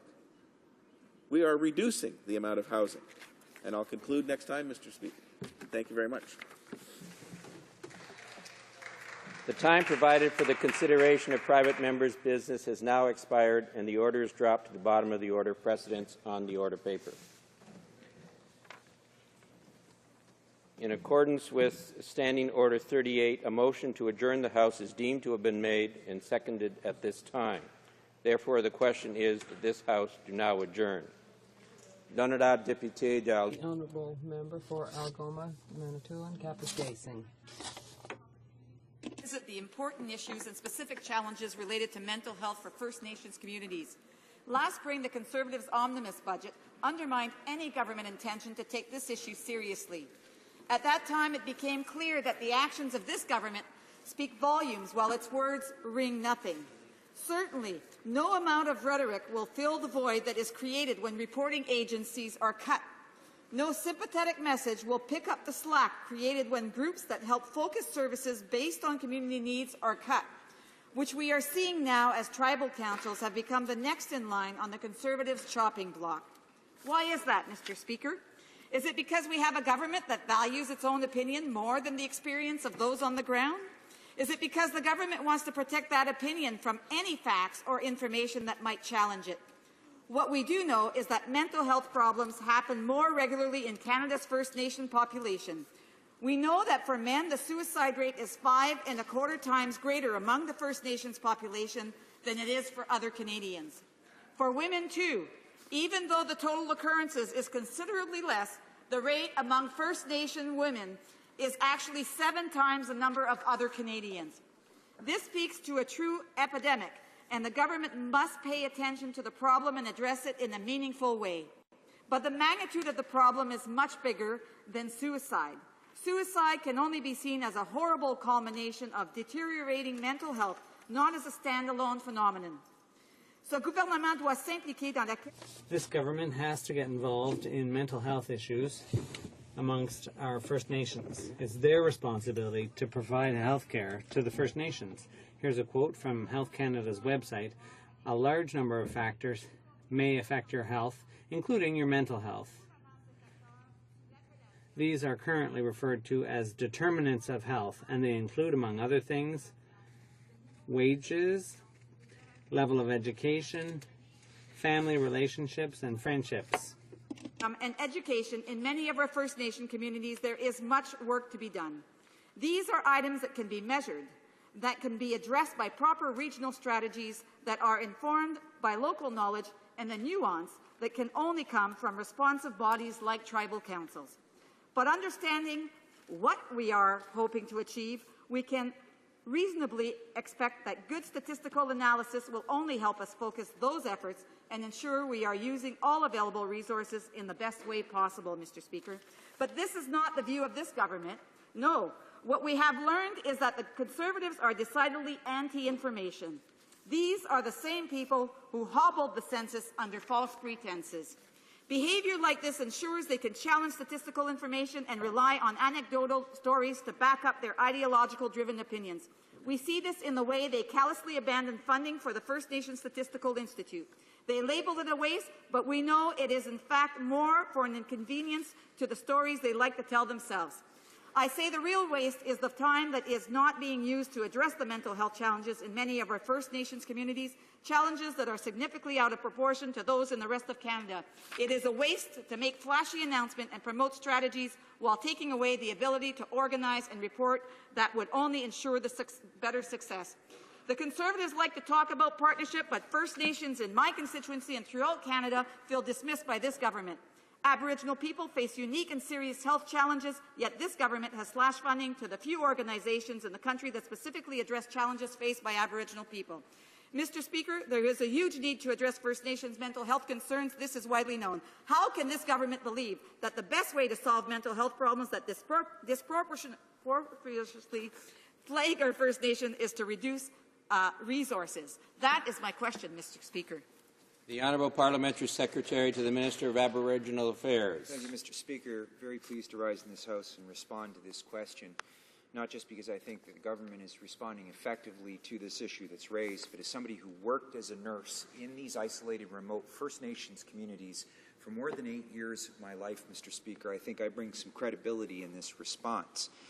Our government is committed to working with our partners to improve Aboriginal health outcomes and is making significant investments to address these issues. There is tremendous strength and resilience among First Nation and Inuit communities in Canada, and our government will work with these First Nation and Inuit partners to develop solutions that will address their unique needs and circumstances. It's through these kinds of partnerships that we have developed a First Nations and Inuit mental health wellness strategic action plan developed with First Nations and Inuit. The plan provides overall guidance for this government's investments in First Nations and Inuit mental health programs. Mr. Speaker, our government invests approximately $245 million per year for First Nations and Inuit programs. These initiatives are targeted at mental health promotion, addictions and suicide prevention, counseling and other crisis response services, treatment, as well as aftercare follow-up services. For example, Brighter Futures and Building Healthy Communities program provides $89 million in funding to all First Nations and Inuit communities to support their ability to address local community-level mental wellness priorities and programs. Some communities use this funding for individual and family counseling services, while others use it to support intervention, rehabilitation, and aftercare services. Still others have identified promotion and prevention activities as their priority. This flexibility ensures programs and services are responsive, community-based, and prioritized from the community. As you're well aware, the Mental Health Commission released Canada's first national mental health strategy in May of this year. That strategy, Changing Directions, Changing Lives, the mental health strategy for Canada, was built as an inclusive approach. Mr. Speaker, this is exactly the path that our government is following. Our government's efforts to reduce and prevent suicide amongst Aboriginal youth across Canada in the North are prime examples. Aboriginal youth under 20 years of age account for more than 40% of the Aboriginal population. The physical and mental health of these youth represents the future not just of Aboriginal communities, but for the regions they reside in. Helping young Aboriginal people and preventing Aboriginal youth suicide is a priority for our government and indeed for all Canadians. In recognition of the urgent issue of youth suicide in First Nations and Inuit communities, Health Canada invests $15 million per year through the National Aboriginal Youth Suicide Prevention Strategy. The strategy funds over 150 community-based prevention projects to enable at-risk communities to improve overall mental health and wellness. I think it's important to draw some attention, Mr. Speaker, to some early success that we are seeing, as it demonstrates that through partnerships we can make a difference. Our government will continue to work with First Nation and Inuit communities, organizations, provincial and territorial organizations, as well as other partners uniquely positioned to work with us to coordinate, prevent, treat, and respond to mental health and addiction issues facing Aboriginal communities. Thank you, Mr. Speaker.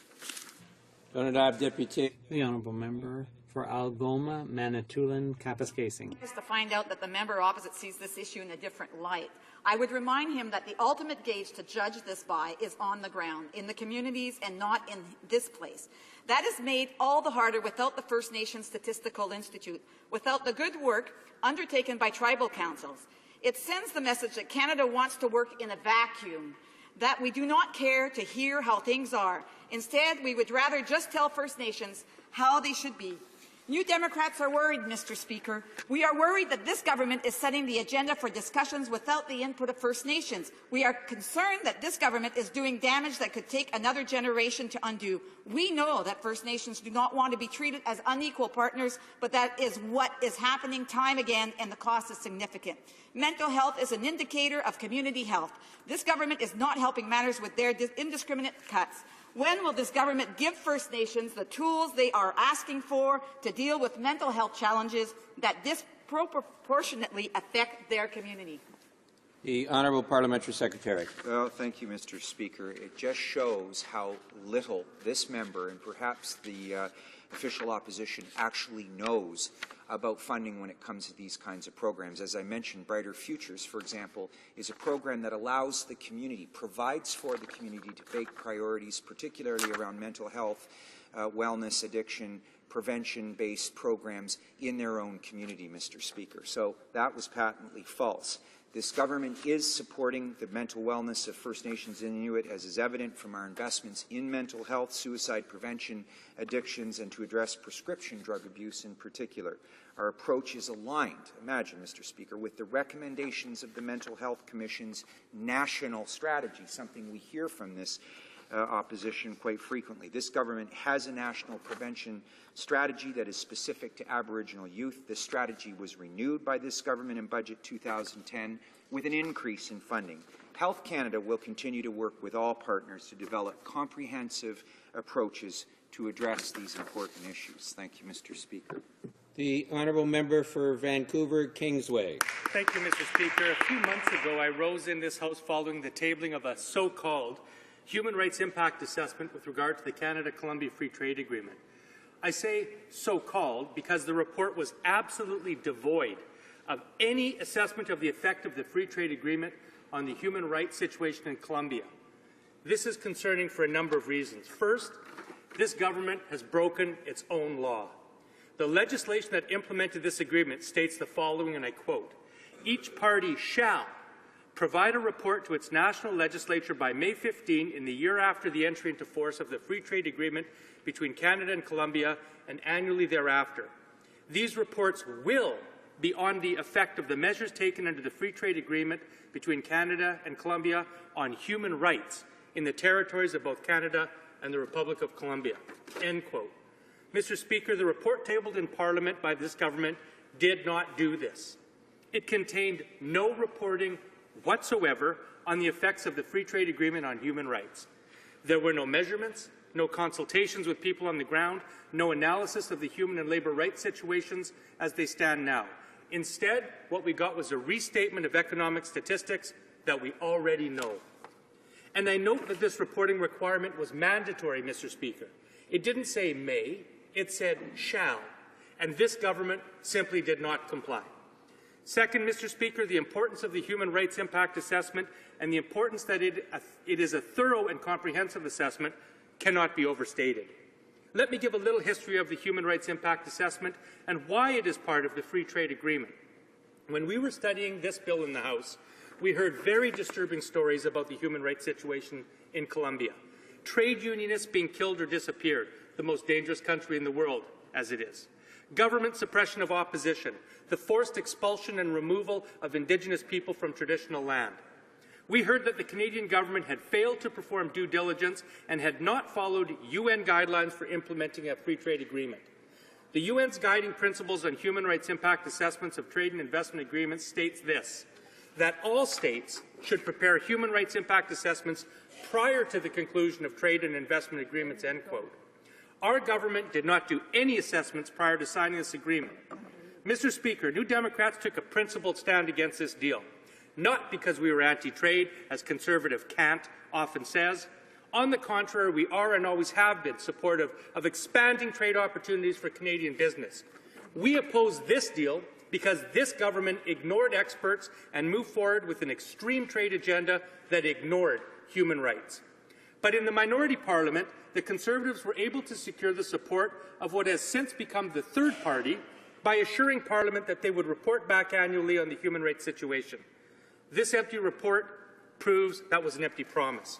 And now we see that with their majority, Conservatives are ramming through trade deals with partners with equally suspect records, Panama and Honduras, again without doing the due diligence of a human rights assessment beforehand. Also telling is the fact that this government has failed to require human rights impact assessments in any new agreements. This tells us exactly that Conservatives were never serious about human rights to begin with. So my question to the government is this. How can Canadians and the international community take Canada seriously on the issue of human rights when it doesn't live up to the commitments that it makes in writing? Honourable Parliamentary Secretary to the Minister of Aboriginal Affairs. Thank you, Mr. Speaker. I appreciate the honourable member's question. Unlike the party opposite, our government believes that engagement with countries like Colombia is more effective than isolation in promoting human rights. The close ties between Canada and Colombia, including through our free trade agreement, allow us to share our values of human rights and democracy. Mr. Speaker, in opposing trade, the NDP and its special interest backers continue to fearmonger and misrepresent the facts.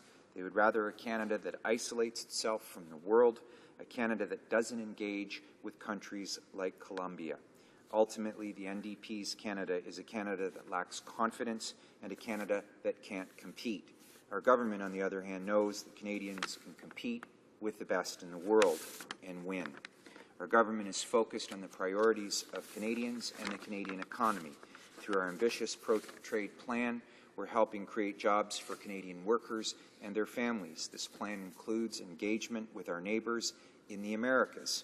Tonight, I want to focus on our agreement with Colombia, because through this agreement, Canada's producers and exporters benefit from reduced or eliminated tariffs nearly all of Canada's current exports to Colombia.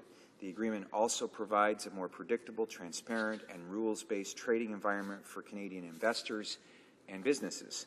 Members of this House will recall that the NDP opposed this agreement at every step.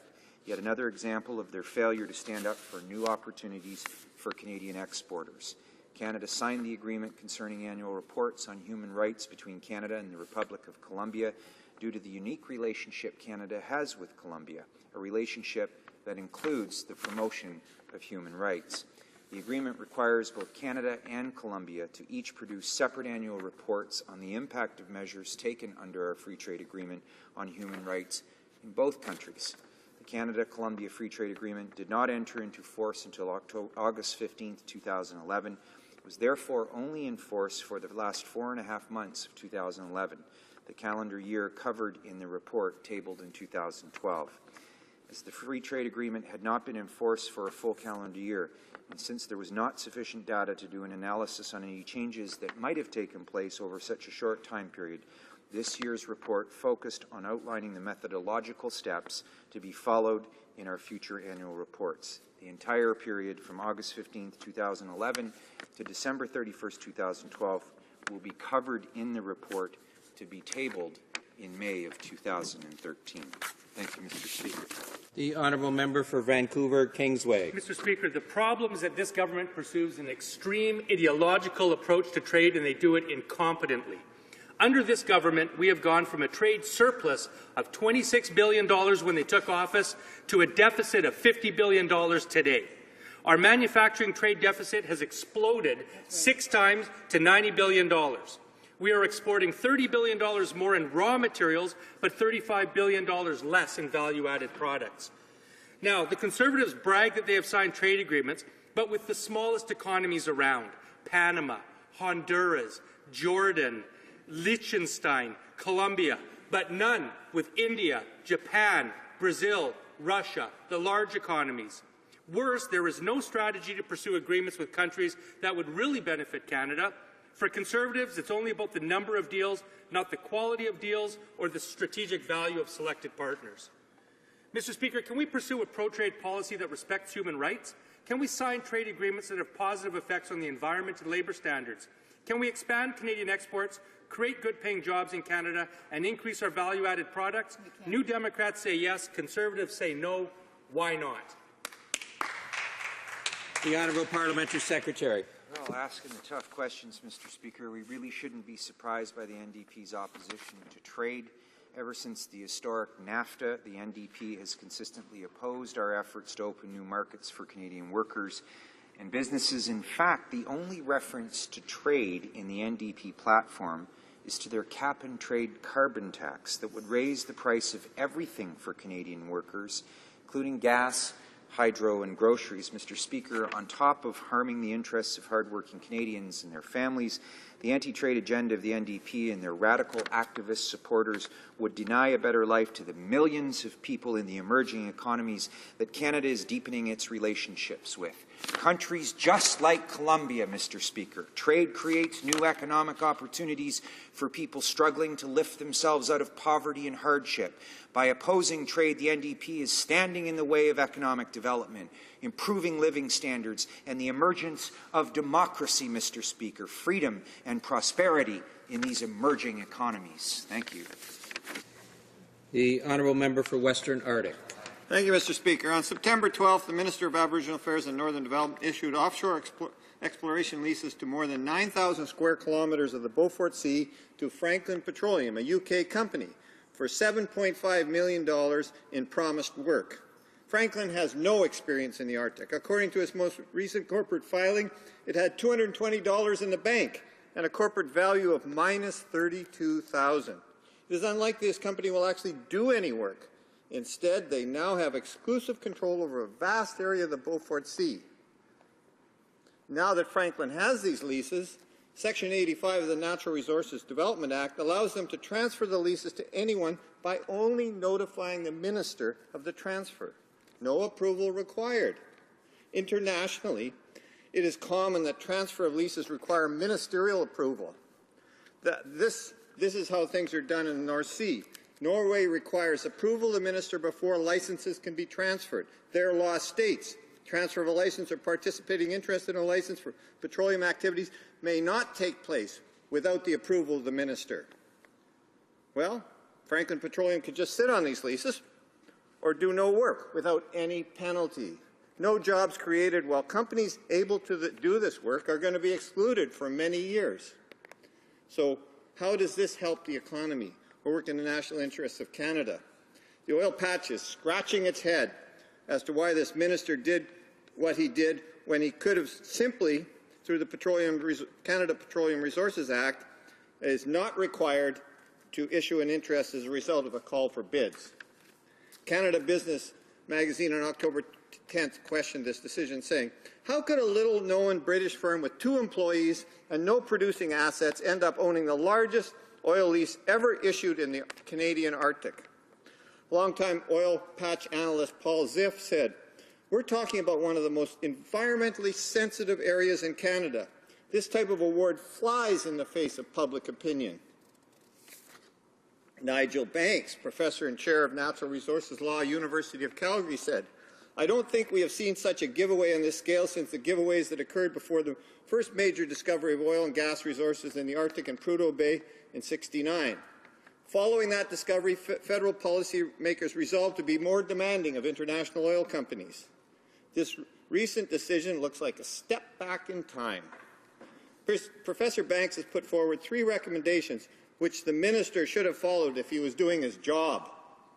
First, carry out a strategic environmental assessment before making the significant decision to open up a new area for exploratory drilling.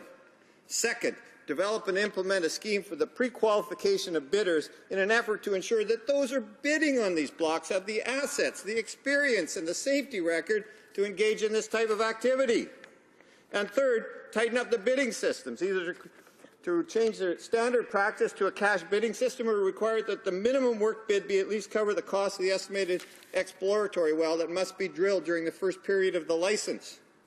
Unfortunately, having a strategic environmental assessment actually follows the cabinet directive on these types of developments. This is a cabinet directive. And is the process used offshore in Newfoundland and Nova Scotia? Mr. Speaker, this minister didn't do his job. He failed to protect the national interests of Canada by not doing due diligence on these leases. This is a disgrace. The Honourable Parliamentary Secretary to the Minister of Aboriginal Affairs. Thank you, Mr. Speaker. I appreciate the honourable members. I don't think it was a question, but we were probably close to getting there. Appreciate the work we do together on the Standing Committee nonetheless. The opportunity to speak to rise to speak to the question of the honourable member for the Western Arctic on this matter. The Government of Canada, he should know that the Government of Canada continues to deliver on initiatives under the Northern Strategy, including the issuance of exploration licenses in the North, which encourage investments in northern communities.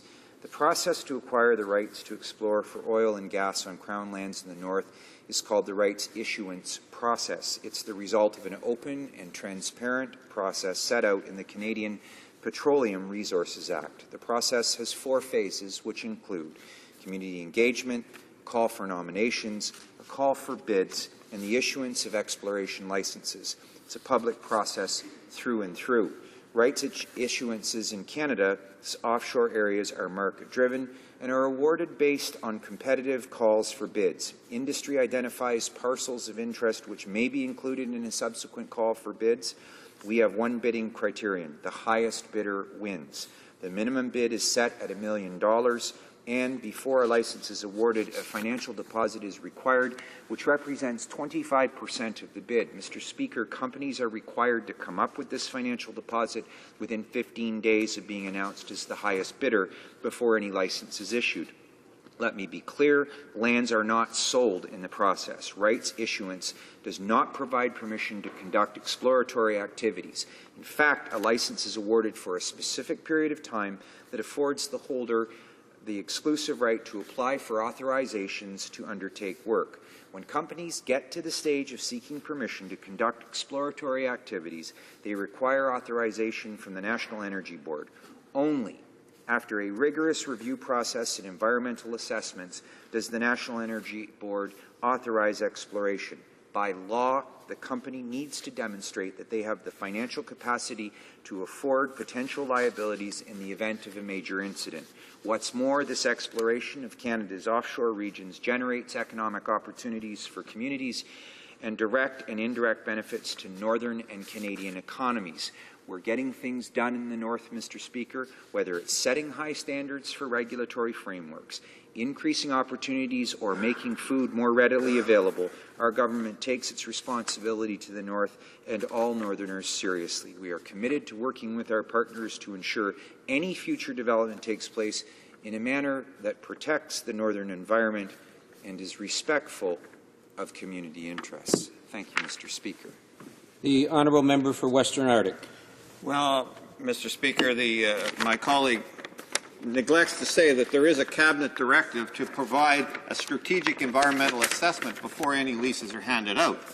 And as well, the process that he describes sounds great if it's being handled in a correct fashion by a company that can handle this time. But what we see now is that we have a company that cannot financially handle this kind of investment in the Arctic and will undoubtedly pick other partners for it.